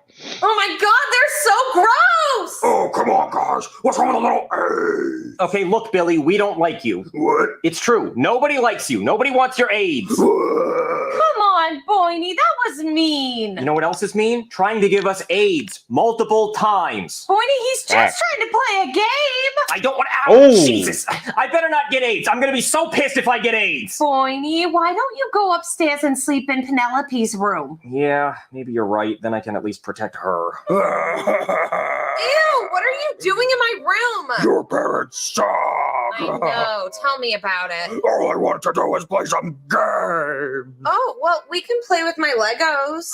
Really? I love Legos. Hey, Penelope. Daddy's going to sleep at what? Oh, hell Oh, no. God, Hey, that's so Dad, we're creepy. playing with Legos. Yeah, look what I built. What? Okay, that's it. Billy, you're going to have to get. Bruh. This dude is AIDS. Holy Bro. man. Yo, like, Oh, well, we can Why? play with my Legos. Really? you could have built, you could build anything you want with Lego, You and spell you out the choose to word spell out AIDS. Of Legos. Hey, Penelope. Daddy's going to sleep at what? Oh, hell no. Hey, Dad, we're playing with Legos. Yeah, look what I built. Bruh. They're not even connected. No. You didn't even build them. And why is, and they're different like shades too, like, bro. Except the pink, but Okay, that's it. Billy, you're going to have to get out of here. My daughter's room is off limits. Dad, I heard what you and stepmom were doing in your bedroom earlier, and it was disgusting. Yeah, you're gross. But no, Penelope, You were that's not what it there. sounded like. He was trying to give us AIDS. Ew! Billy, let's go. Get out of here. Okay. Move over, Karen. I'm sleeping with you. Boydie, I thought you were going to sleep upstairs in Penelope's room. No, I locked the door so nobody could get in there. I'm sleeping down here. Oh, okay, Boydie. Do you want to be the big spoon or the little spoon? What about the AIDS spoon? Jesus Christ, that doesn't even make sense, dude. There's no such thing as an AIDS spoon. Yeah, there is. I took it from a guy with AIDS eating cereal. That's not even how that works. No, what did you do? Okay, listen, man, I gotta get up early in the morning for work. Oh, speaking of work, I took your work phone and put it in this Bro. bowl filled with AIDS glass. You already did that. Oh, but this is much better. I bet you're wondering what the game is. I don't know, did you send another naked picture to my brother? Oh, much better. I took your personal Twitter and tweeted the N-word. Hard R. So, what's it gonna be? Reach in there and grab your phone, getting AIDS? Or be labeled as a public racist? hey, AIDS might damn. be worth it.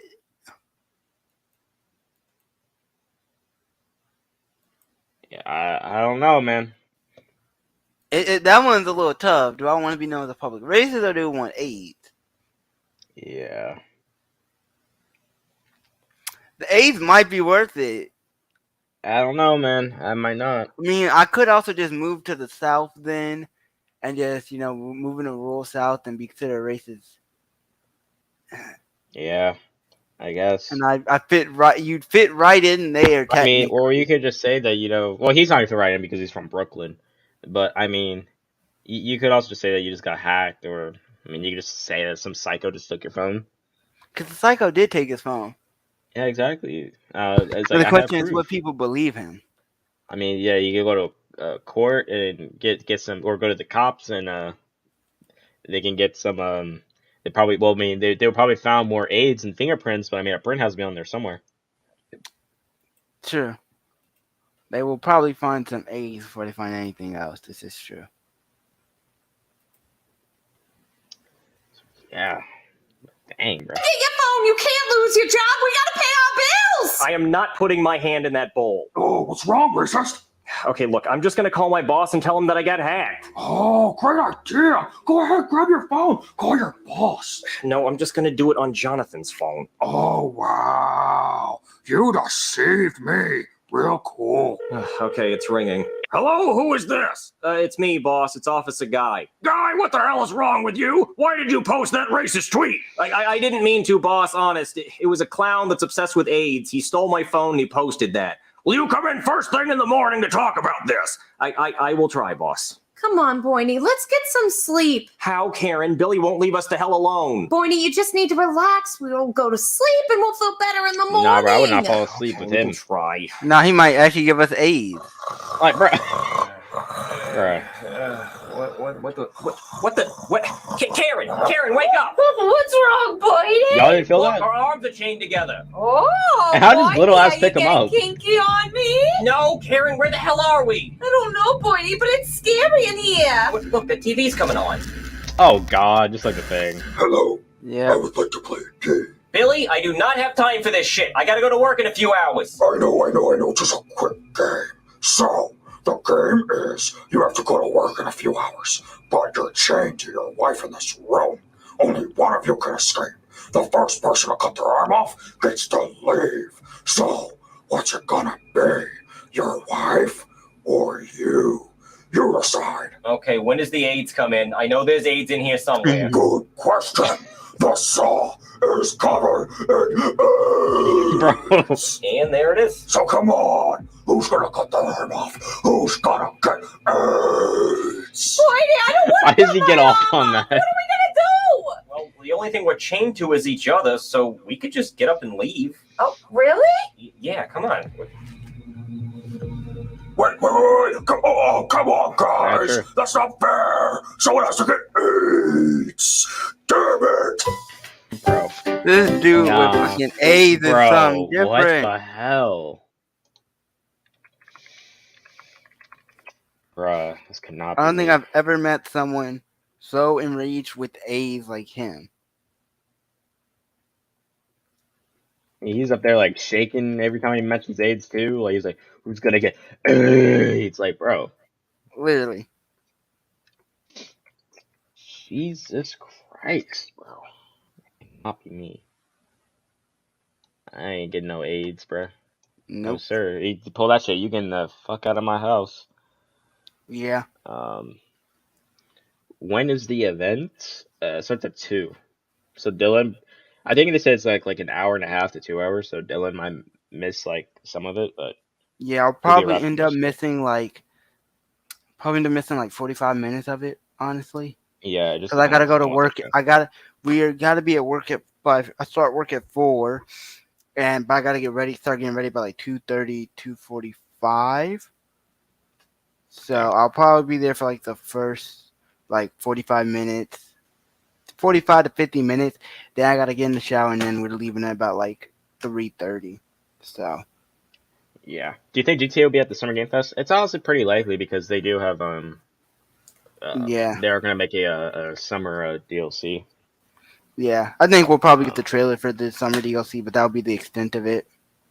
Yeah, and I'm also pretty sure that the summer DLC is probably also gonna come out on last gen consoles. Like, yeah. I still think they're gonna keep updating the game for last gen because that's what they did when they did the last gen, like the PS3 and the 360 with the PS4 and 1. Like they stopped updating it for the I think the only thing that's not on there is the casino heist. I think after that they just stopped updating it. Makes sense. Yeah, but I'm pretty sure GTA will probably be up on there. We already know for a fact Gotham Knights is gonna be there. I think I feel like Jedi Fallen Order 2 or Survivor. I think that's gonna be there. Suicide Squad might be there. Yeah, that's what I'm thinking. That's what they did say that Warner Brothers was gonna be. 'Cause I saw like a list of some of them that were coming. I might see if I can find it. Pause. Who was it?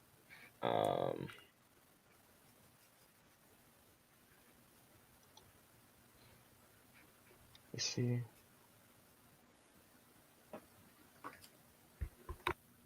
Yeah, so we know that there's going to be Call of Duty Modern Warfare 2, Gotham Knights, and apparently Dwayne The Rock Johnson will be there. Yeah, so there'll be appearances from 2K, Namco, Capcom, EA, Sega, and Warner Brothers. And so far, I mean, it has to be Suicide Squad, or well, no, it could either be Suicide Squad or the Harry Potter game. It's not going to be Wonder Woman because it's too early for that. I could be wrong though, but I highly doubt it'll be that. But if anything, it's probably either going to be the new Harry Potter game or Suicide Squad. Which, I mean, it could go either or because the Harry Potter game's gotten a little bit more marketing in the past couple of months, but they've shown so much for both games, so it'll just depend. Unless it's like they said that there'll be appearances from the likes of Warner Brothers, and the only thing they show is Gotham Knights. That would suck, especially if the Gotham Knights gameplay doesn't look good. Yeesh.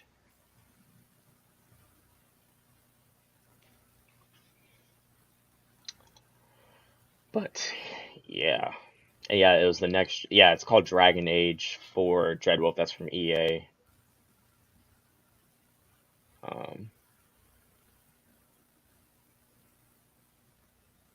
But yeah, so we'll see. There's a video of me on a YouTube channel called Solar Jafari. You should add to it. Type. Okay, let me see.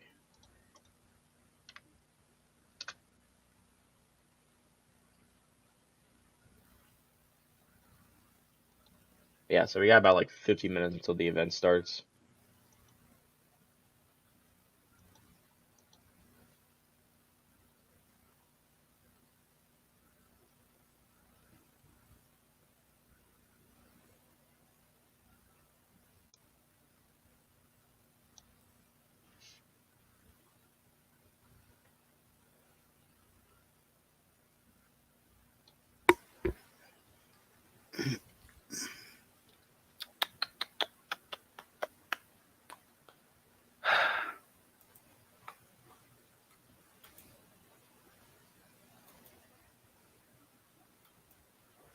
That's my screen because I don't know what I'm looking for. I say, what are you looking for? He told me to look at something. You're going to tell me which one.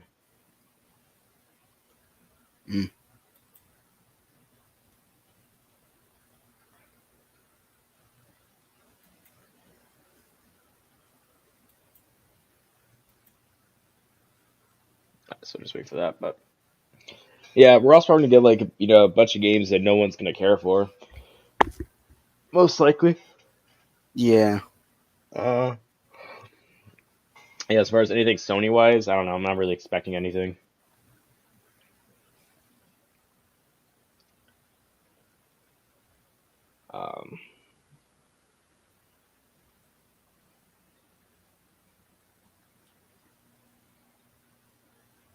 If you have a link, you can post in the chat because I can't. Yeah. See it.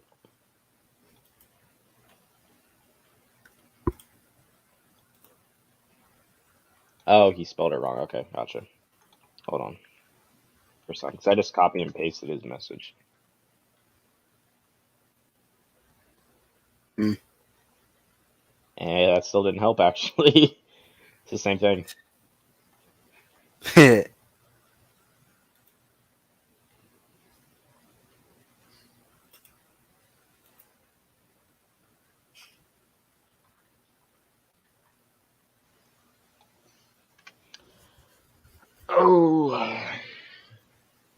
Oh no, I might probably try to grab something to eat.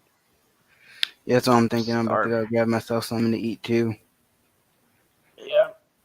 I'll just be back around 1:30ish, probably. All right. Same.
Whoa, whoa, whoa, whoa, whoa, whoa, whoa, whoa, whoa, whoa, whoa, whoa.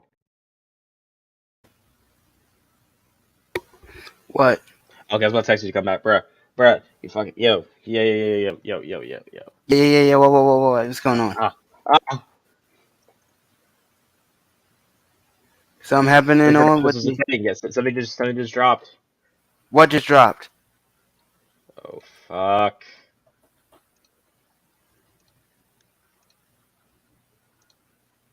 Let's fucking go. Oh, let's go. Part of myself is gone. We gotta take. I need to see how this shit. Oh, let's go. Hold up. Yeah, no. Okay, graphically looks lit. Yo. Like off rip. This that's on PS5. Yep, this is PS5. The adventure, little brother. I reckon it's got something to do with that girl. It's got everything to do with that little girl.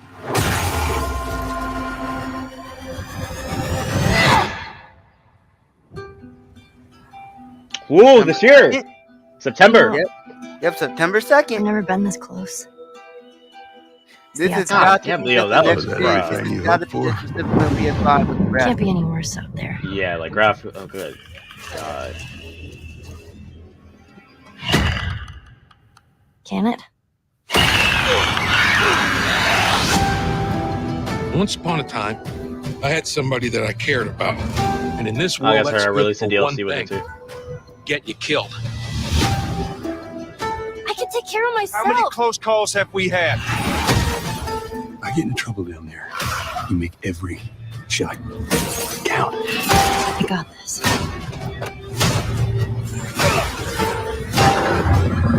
Hope you know how to use that thing. I've had some practice.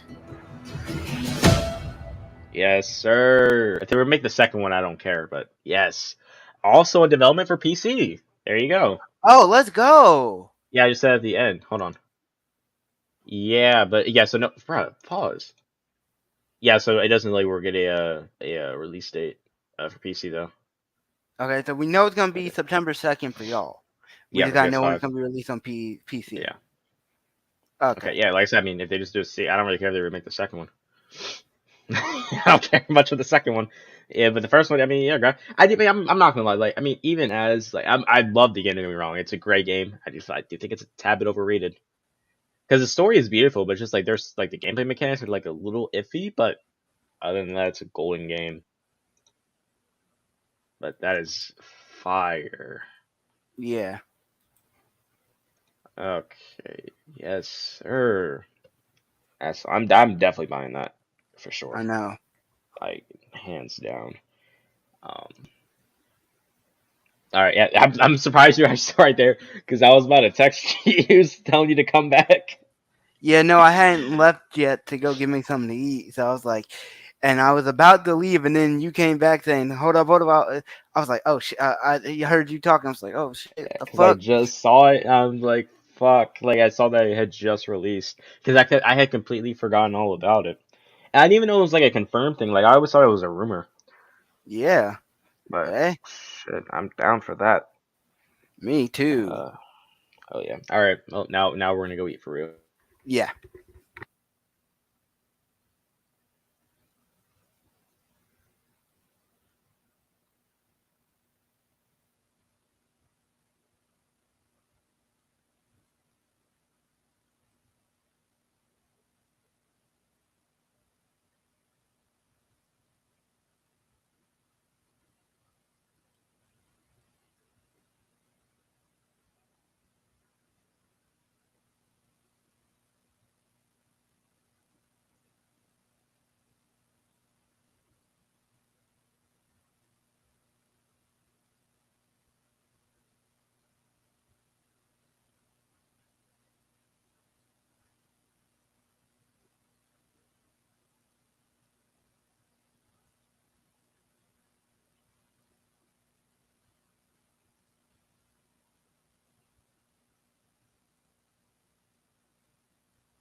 All right, and we're back. Summer Game Fest is about to start.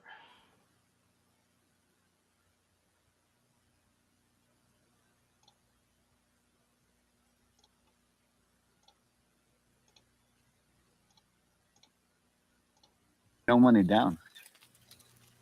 Storyline, but it could just be the mechanics of it and figuring out how to make it even more gamey than it was.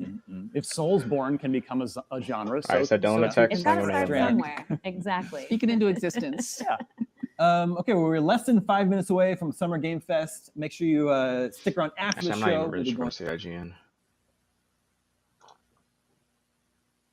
The Game Awards is doing it.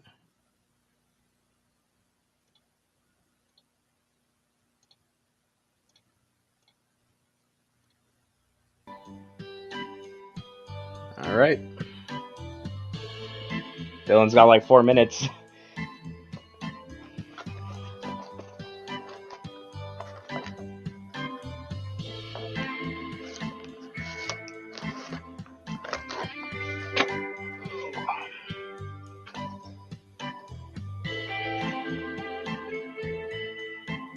Someone said Morbius game.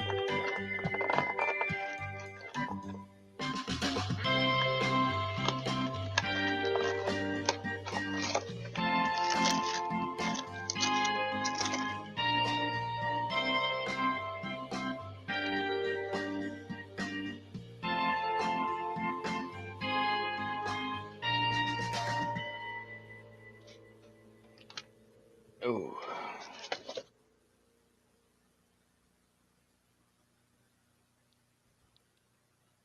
Same here, Invincible. My food also took longer to cook, so I'm eating now.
There we go. Less than a minute.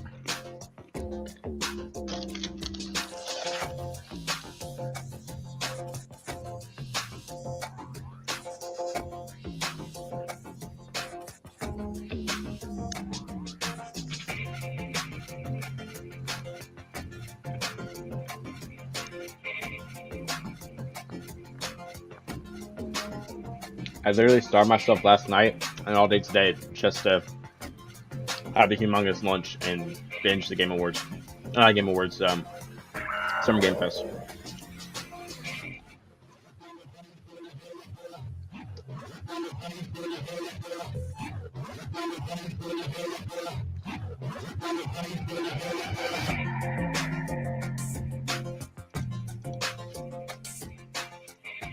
All right, here we go.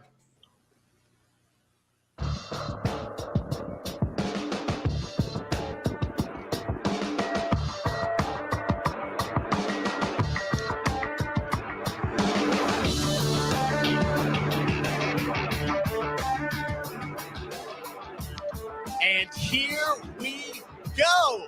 Hello, everybody. I'm Jeff Keighley, and this is Summer Game Fest, a live showcase of what's next in the wide, wide world of video games. We are live here in Los Angeles. So whether you're streaming from home or watching inside an IMAX theater, welcome to our showcase event.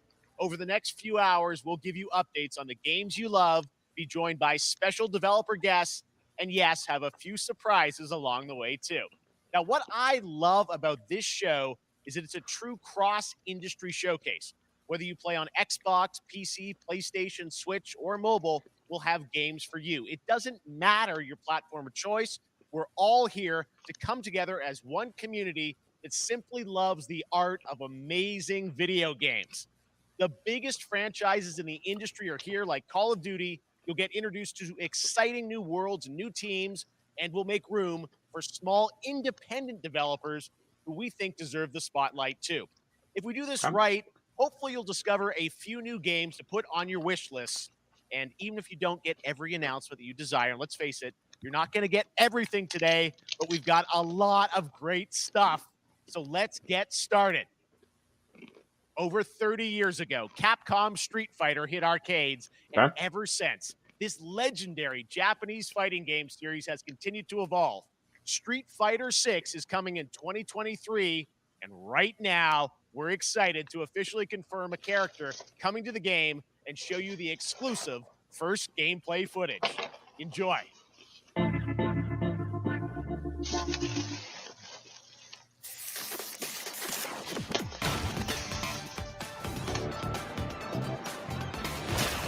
You won't know what hit you. Let me have some fun. Let's get this mission started.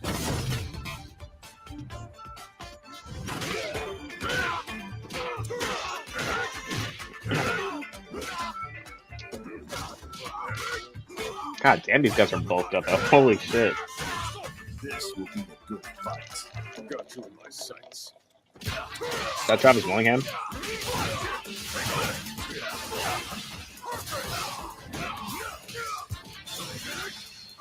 Oh man, this might be heat. Oh.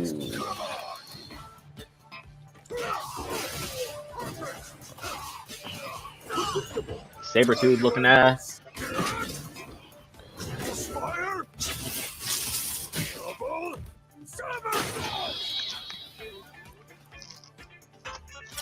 I'm just on another level.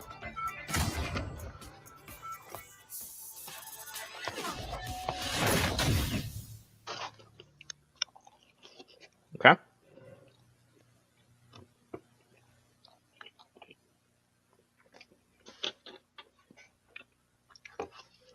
That's all right. About the comb. All right. Next, it's time for a brand new game announcement here at Summer Game Fest. Okay. Check this out.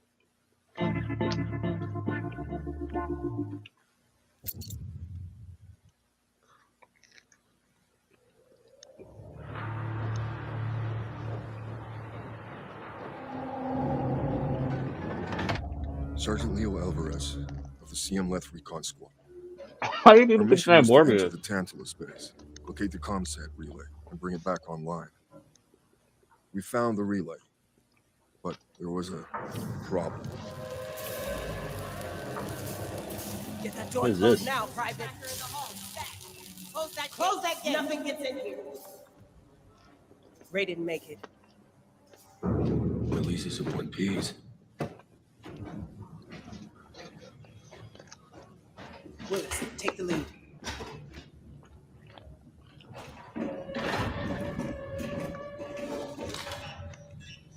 Oh,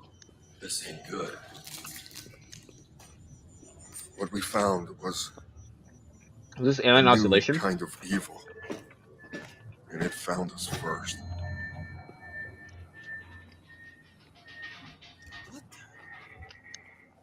This wasn't human.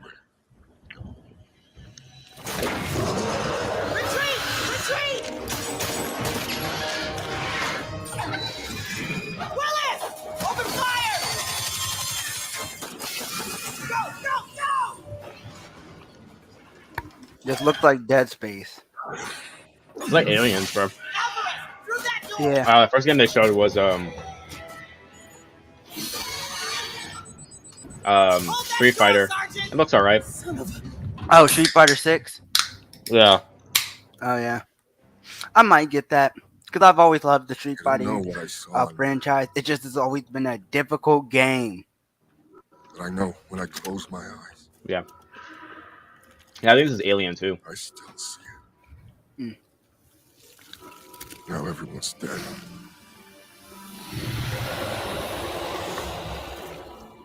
And someone needs to know.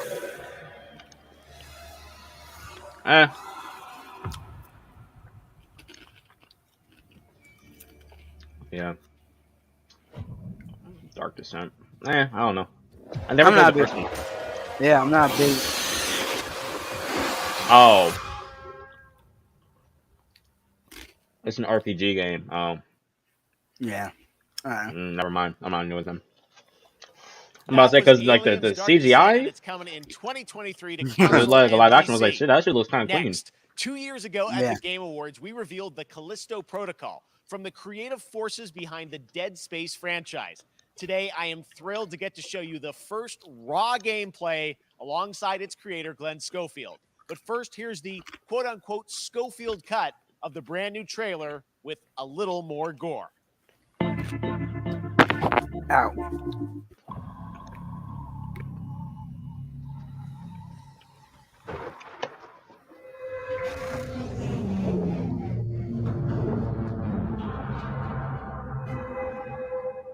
Oh, the guys who took over PUBG and COD. Take a look Yeah. outside. I didn't know they had made Dead Space and Did stuff you like know that. they call Me neither. Callisto the Dead Moon? Dead. Just like you would have been if I hadn't fished you out of that wreck. So whatever you're holding on to right there, that's your old life. You gotta let that go. Because your new life is entirely in my hands. Oh, I was also thinking maybe maybe another one might show up. It might get like I don't know, like the next Mortal Kombat or Injustice game. Oh, that'd be cool. Those are Warner Brothers. They're not gonna do Suicide Squad. And yeah. Jesus. Oh wait, is this part of the Dark Anthology series? I'm not sure. No, it says made by Capcom, so it's not. Yeah, never mind. It looked like it for a second, like the character model. I just love that last part. Oh. Gives me chills every time.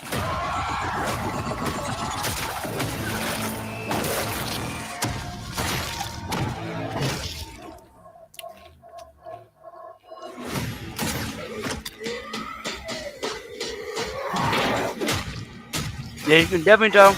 You can definitely tell that they made Dead Space. Yeah. Jesus Christ. So some things are things I do remember seeing in Dead Space because I was watching a streamer play it. To your new home. So The Callisto Protocol. yeah, I mean that's what he said it was. So Yeah.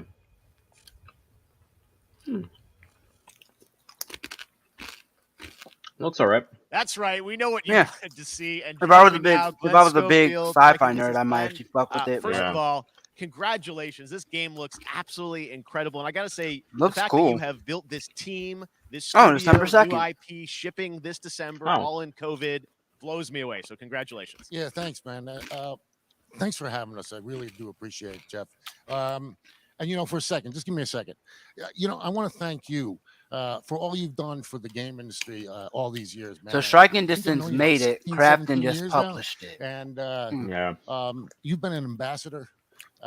You've amplified new games, new studios, and For some reason, people in chat keep asking for a Morbius game.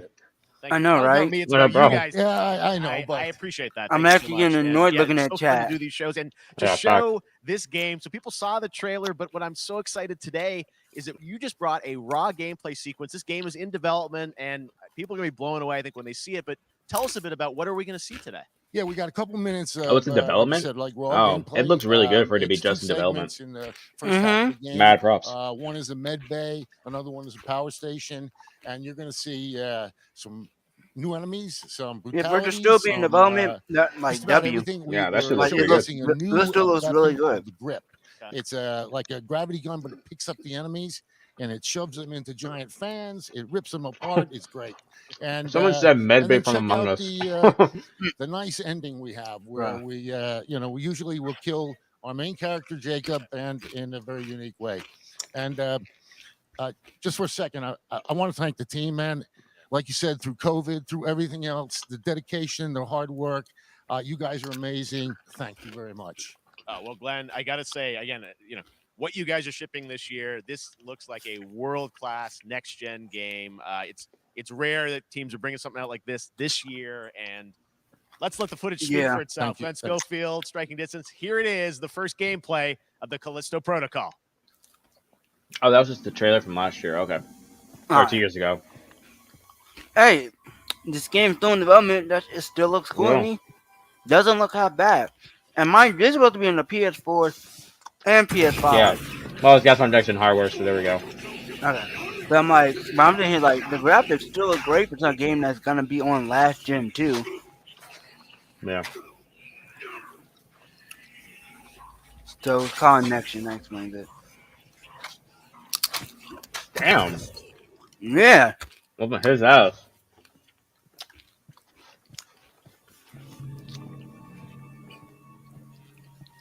Very dark.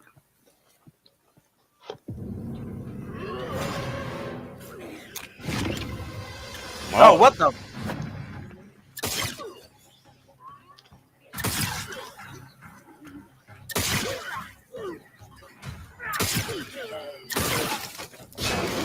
No, hell no. And that thing took some shots too. Oh Mhm. God. Oh, dude got hands. Whoever's aiming, though, like. Yeah, is that whoever's too language? aiming ain't good. I wonder if they. Hey, like, I hate when they showcase games. Because half the time, it's like you got people who don't know what they're doing. Yeah. We're like, damn.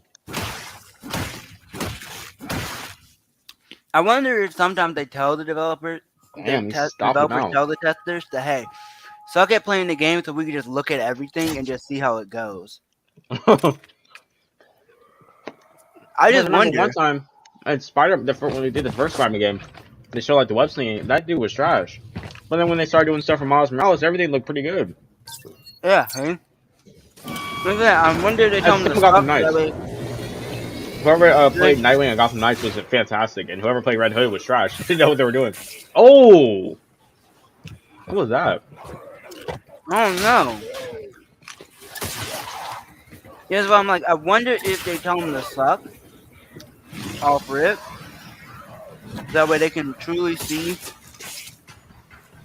everything the game has to offer and, try and make sure all character interactions are working and stuff like that. Tell them to suck. Hey, yo. Oh! Oh, GG. Jesus Christ. So yeah, I think they might have told him to suck there. That way he can die. That just happened. All right, moving on. This That didn't actually October, look that Call bad. of Duty Modern Warfare very 2 good. arrives. Yeah. Infinity Ward It definitely is felt once like again not returning moving to it. its roots It for a was definitely modern like- day action game. It And wasn't today we're moving about at to show the you max the frames world as well premiere as of it its could have. gameplay with a level Yeah. playthrough. To But tell I'm us assuming more, that's what's going to let's head happen when the you're Port trying of to Long record Beach to gameplay check in focus with Johanna Ferris, and try running on head of solid Call of settings. Duty. So I'm sure they'll have it good by the time it happens. Oh, here we go. Hi, everyone. In 2019, Modern Warfare changed everything. And on Mhm. October 28th, we usher in a new era of Call of Duty with the launch of Modern Warfare 2. We are back, we are bigger, and we are bringing the entire team. Price, Gaz, Soap, Alejandro, and of course, Ghost. We needed a Let's stage go. big enough to debut Call of Duty in a whole new way, inspired by the world we're about to enter. Oil rigs, cargo ships, and staggering odds are just the beginning. Here is Modern Warfare 2. That's what it looks like. Better not be trash. Huh? Better not be trash. See what it looks like.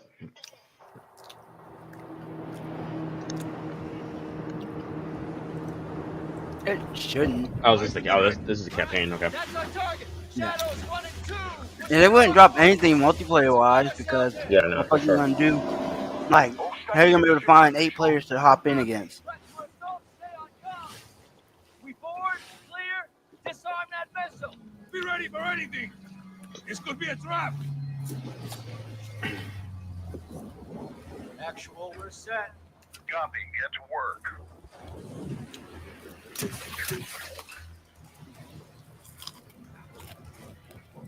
Good hook. Up and at him. Bruh, now you know what I hate about this chat right now? They still talking about fucking Morbius? Yeah, no. These niggas were clamoring for MW2 to show up. to show MW2. And then when MW2 shows, they're They're clowning like, it. this is Like, trash. mid of Give us duty. Morbius. Yeah, they're like mid of duty and wake me up when it's over and Z. That's And what's that meta duty. Yeah, yeah, that's I'm funny. like, yeah, I'm sitting here like, bruh. And like, y'all ain't was exactly niggas clamoring for this shit. Like, really?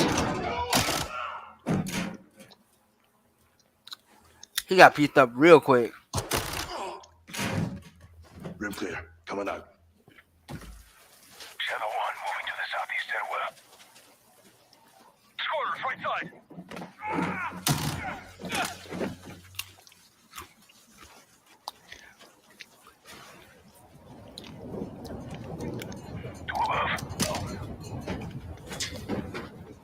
Oh, no, no. Damn. GG's.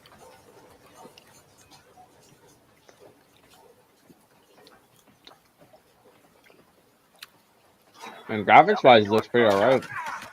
Yeah. I mean, COD graphically has never been a terrible graphics game. Yeah. It's always been, at minimum, solid. Ghost, we're moving to the main deck. What's your status? Boarding the ship with Shadow 3 now. Roger that.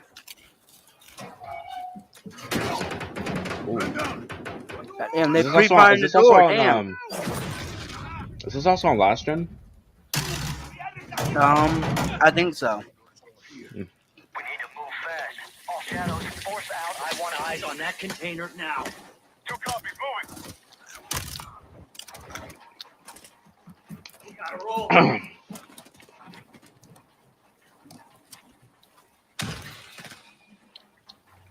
Shadow 1, Ghost. Visual on flares coming from the ring. What's your status, over? Ghost, they're signaling the ship. They're gonna launch that missile. It's first stage. There's no time. All shadows. Missile is on the helipad. 2-1, we're moving to secure. Cover us. Niggas saying it looks too slow. Nigga, we're in a It's not campaign.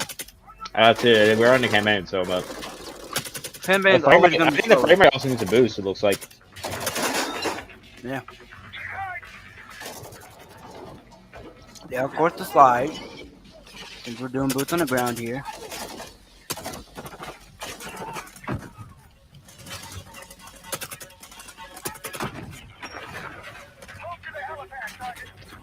He's about to shoot his own teammate. I know damn well we've almost done that so many times in the campaign. I don't need a moment I damn near do it.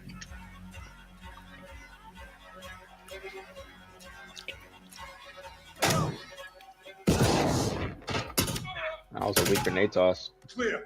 Yep. I'm surprised it still got dazed by that because it looked like it was so far. Yeah. Shadow 1, make it secure. Moving on the container now. Roger that. Confirm when the objective is neutralized. Open. Someone said, "I've never seen anything like this since last year's Call of Duty." Bro. Trust me. Trust you. Someone said he threw a Molotov, but he put Morb. Bro, what is with these guys in Morbius, bro? No, I'm trying to figure out.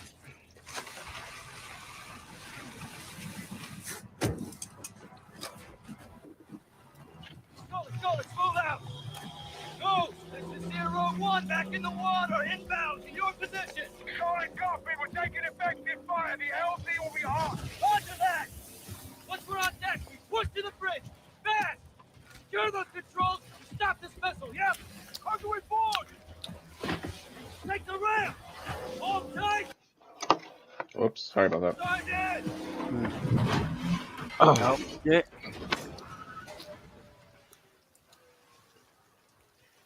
Let me just make sure, 'cause I think we might have been a little behind. There we go. Missile controls are on the bridge. Have to stop the launch.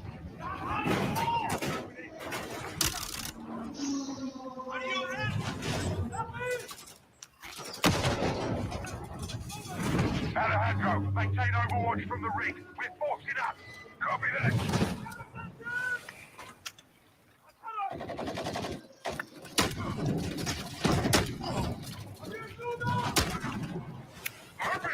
Reloading.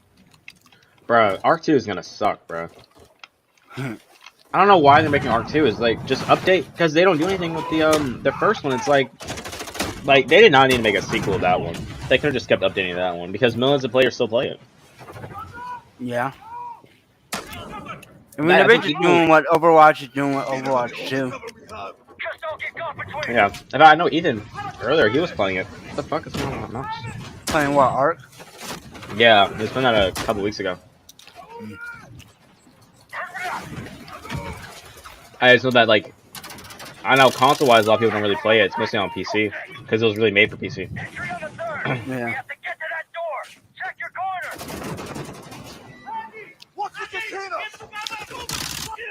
I got motherfuckers calling this a trailer. Like, this ain't fucking gameplay. Yeah, right?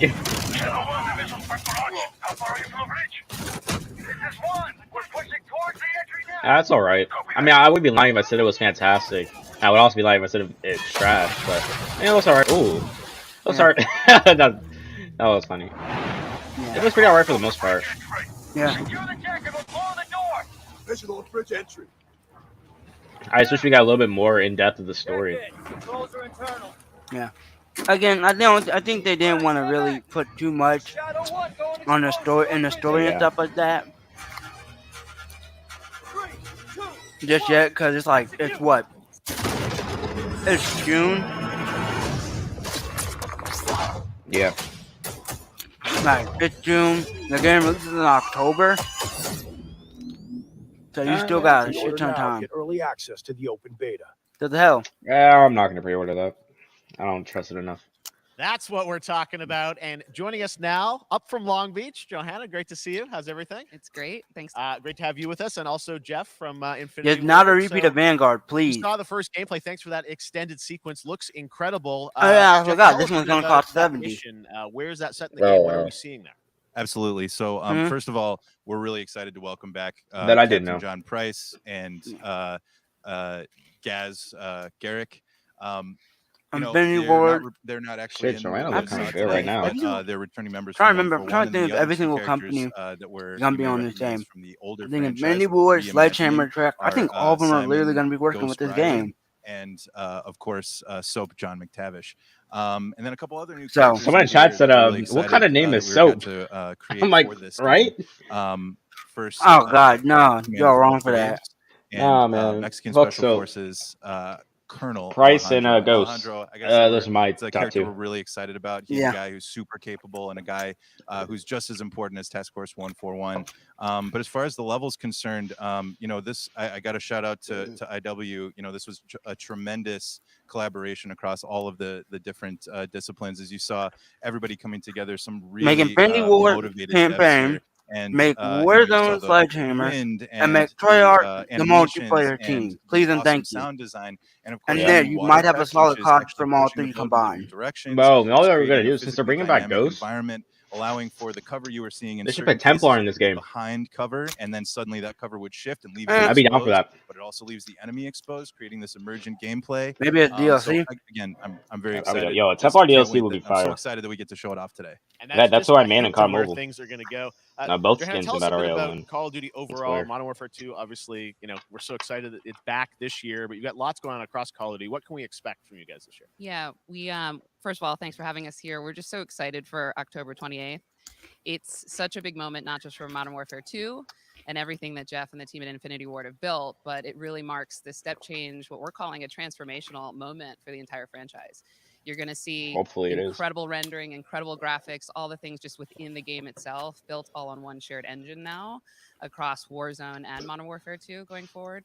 Of course, there's a lot of chatter and interest about the new Warzone experience. We're affectionately calling it Warzone 2.0. There will be a standalone experience of Warzone for current existing I was about to say, like, that's insane players because as well. motherfuckers So probably just we're just gonna play sort of feed the Warzone entire community there, but for the all most eyes part. on the Yeah. 28th. Most players And play again, I it think the because- collaboration's just been Well, incredible. inevitably I'm this. so excited for Task Force The truth is 141. they've made Warzone coming to Warzone and mobile multiplayer as well essentially for somewhat of players the on same thing. go, where The only, Yeah, the pretty only much. difference as you know, I between mean, playing so just a big moment, and there's going to be a lot more to come. And then playing multiplayer and Warzone is this. Before we leave, If you we gotta want ask to a little play, bit about the only reason you should Warzone, ever but I know we touch just, ranked is if you're trying to showing gameplay grind here on this, but can camos you tell us anything? There was a or little grind seemed the like there was rank. a little bit of a That's tease maybe it. in the Yeah. trailer Like yesterday. outside that, yeah, you when we're shouldn't. seeing There's that no from the point in playing. You just community, play we love when Warzone. the fans can pick up some things. So Some chatter about maybe seeing the high biggest rise issue and is I some hope other they do elements, this. but we will get into the They details. treat of what multiplayer separate from sure. Warzone. It They ain't will trying be to an make extension multiplayer for like the Modern Warzone. Warfare 2 No, keep universe. multiplayer So like the OG all the more reason multiplayer. why we think this So game, there's a this complete moment separate is so reason important for people want to play on for that all of us. and are playing on And Warzone.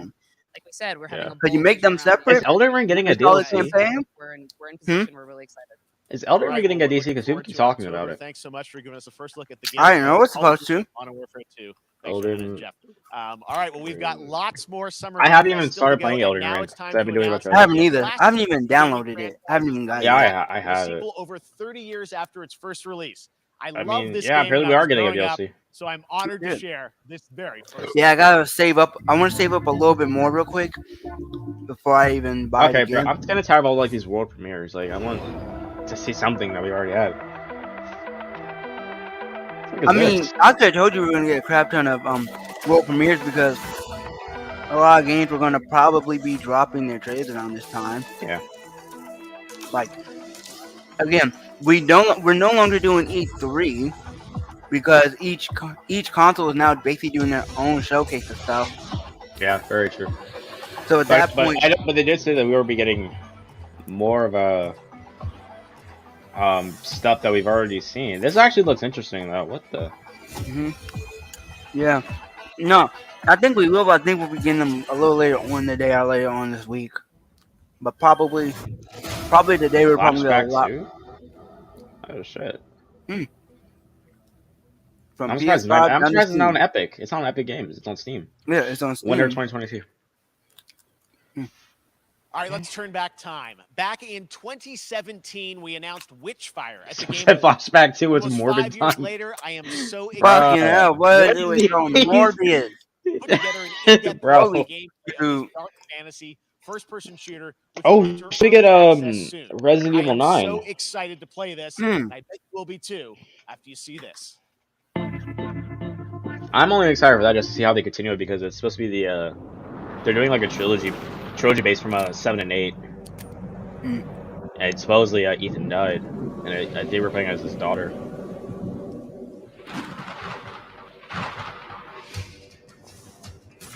The fuck is that? Don't ask me. Alright, these are ninjas. How are they gonna get whooped with guns? Whoa. Oh! Oh. What is this? Move that. Oh. Oh. Hold up. Hey, I'm not gonna lie, this actually looks like Heat. Yeah, the gameplay wise looks pretty fire. Graphically looks solid.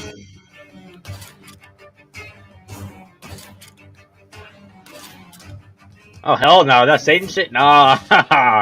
I'll play that same shit. Fuck it. Hell nah, bro. the fuck? Yo, what?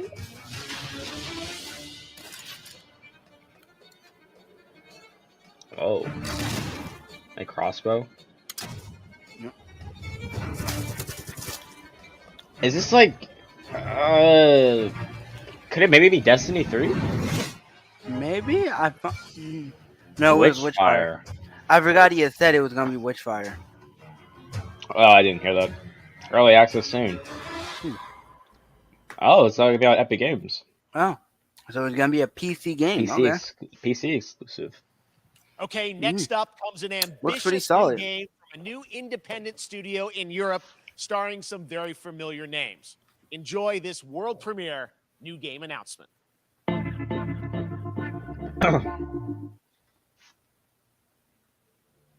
Officer Taylor, Medlog. Troy Baker. I'm already sold. One of the best voice actors. Hey, I can't believe what I saw. This dude is in every fucking video game now. That's crazy. Mm-hmm. Like him and Nolan North. Solace, everything okay in there?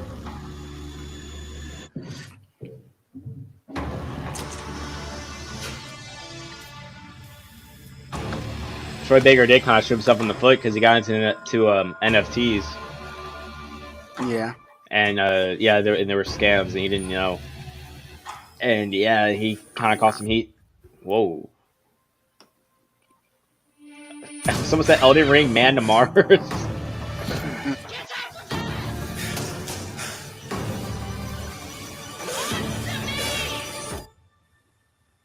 Something is going on here. And I need to find out what it is. Fort Solis. Another PC exclusive. Dang, PC getting more exclusive than Xbox. That's something Okay. brand new, and look Hey, who it is. I got a PC, so hey. Troy and Roger Yeah. in person. Guys, this is I always so keep forgetting fun, my the fact that Steam you're and Epic working on Games games password together. though. What a cool Hmm. team up. Welcome to the show. I don't actually. I need to I gotta update ask you mine. guys, Actually, who are your characters in think. this game? Well, I get to play a character named Wyatt Taylor, who's a medical officer who's stationed at this base, Fort Solace. And it's the epicenter of this mystery that we'll discover and uncover as we go through the game. And of course, my character will be at times. Just not someone said Troy NFT Baker. Roger's character. Y'all are Dang, disgusting. Troy the NFT guy. Dang. Yeah. Is he the NFT guy, bro? Hey, Yeah. they Oh my just- God, they are everything. killing my guy for the NFT. Someone said Joel. Okay, It's good. so great that you're in another Oh, that's the game. guy who I mean, plays it's good. Arthur It's your in first game since Red Dead Red Dead Redemption major 2. ones for a while, and I play a character by the name of Jack. Troy, Lee. He's a bro, maintenance this is so engineer disrespectful. on a remote Martian I'm mining telling farm. you, they're getting on my guy for this. Make What? sure that none of the equipment breaks Damn. down while it's on their This one guy graveyard said he's shift. Joel. The Is someone gonna graveyard say he's shift Batman being or Joker? Mars and Earth are really far apart from each other, and their orbits around the sun. Oh, So the help NFT is guy. not a simple call away. I gotta ask. I think a lot of people will see this thing and they'll probably wonder. You know, it's a new team, right? The NFT new- man. independent studio in Europe that's making this, but with huge production values. I'm curious, like, how did you guys get attached to this? Tell us a bit about the background. I will say that 2020 to me was the most impactful year for games. It was the first. I mean, obviously we had this unprecedented event with the pandemic, and that forced Hell the way nah. that we looked at everything as a Dylan. society, but also the way this industry functions. Correct me if I'm wrong, but wasn't 2020 like probably one of the worst years of gaming? Leveling the playing field between like the In AAA terms of studios and the in indie terms studios. of quantity and quality of And games, so, just like anybody else, yeah, because we reached out, basically James Tinsdale with this we got brand new stuff studio from saying he'd indie like you to, people. consider being a part of this We game. got a couple and But AAA even stuff. then, we ain't get much from indie or AAA. And then From the some very of the beginning, he AAA said, games we got were we not want this to good. feel- it's We a got tight some feel, we solid want it to feel indie like Dead games. Space. Well, Without I mean, that, no, we got a couple good ones like Miles and Ghost Tsushima. Yeah. But look at my, I know Miles. I thought Ghost came out. Excuse me, I thought Ghost came out 2021. No, Miles came out late Privilege. We 2020, get to and see Ghost this came guy out, I and think, watch him in summer action. 2020. You know, I love Wow, to let me work. I double check love myself real quick. challenge Let's Yeah. double check. all the new I innovations. know Miles came out that year.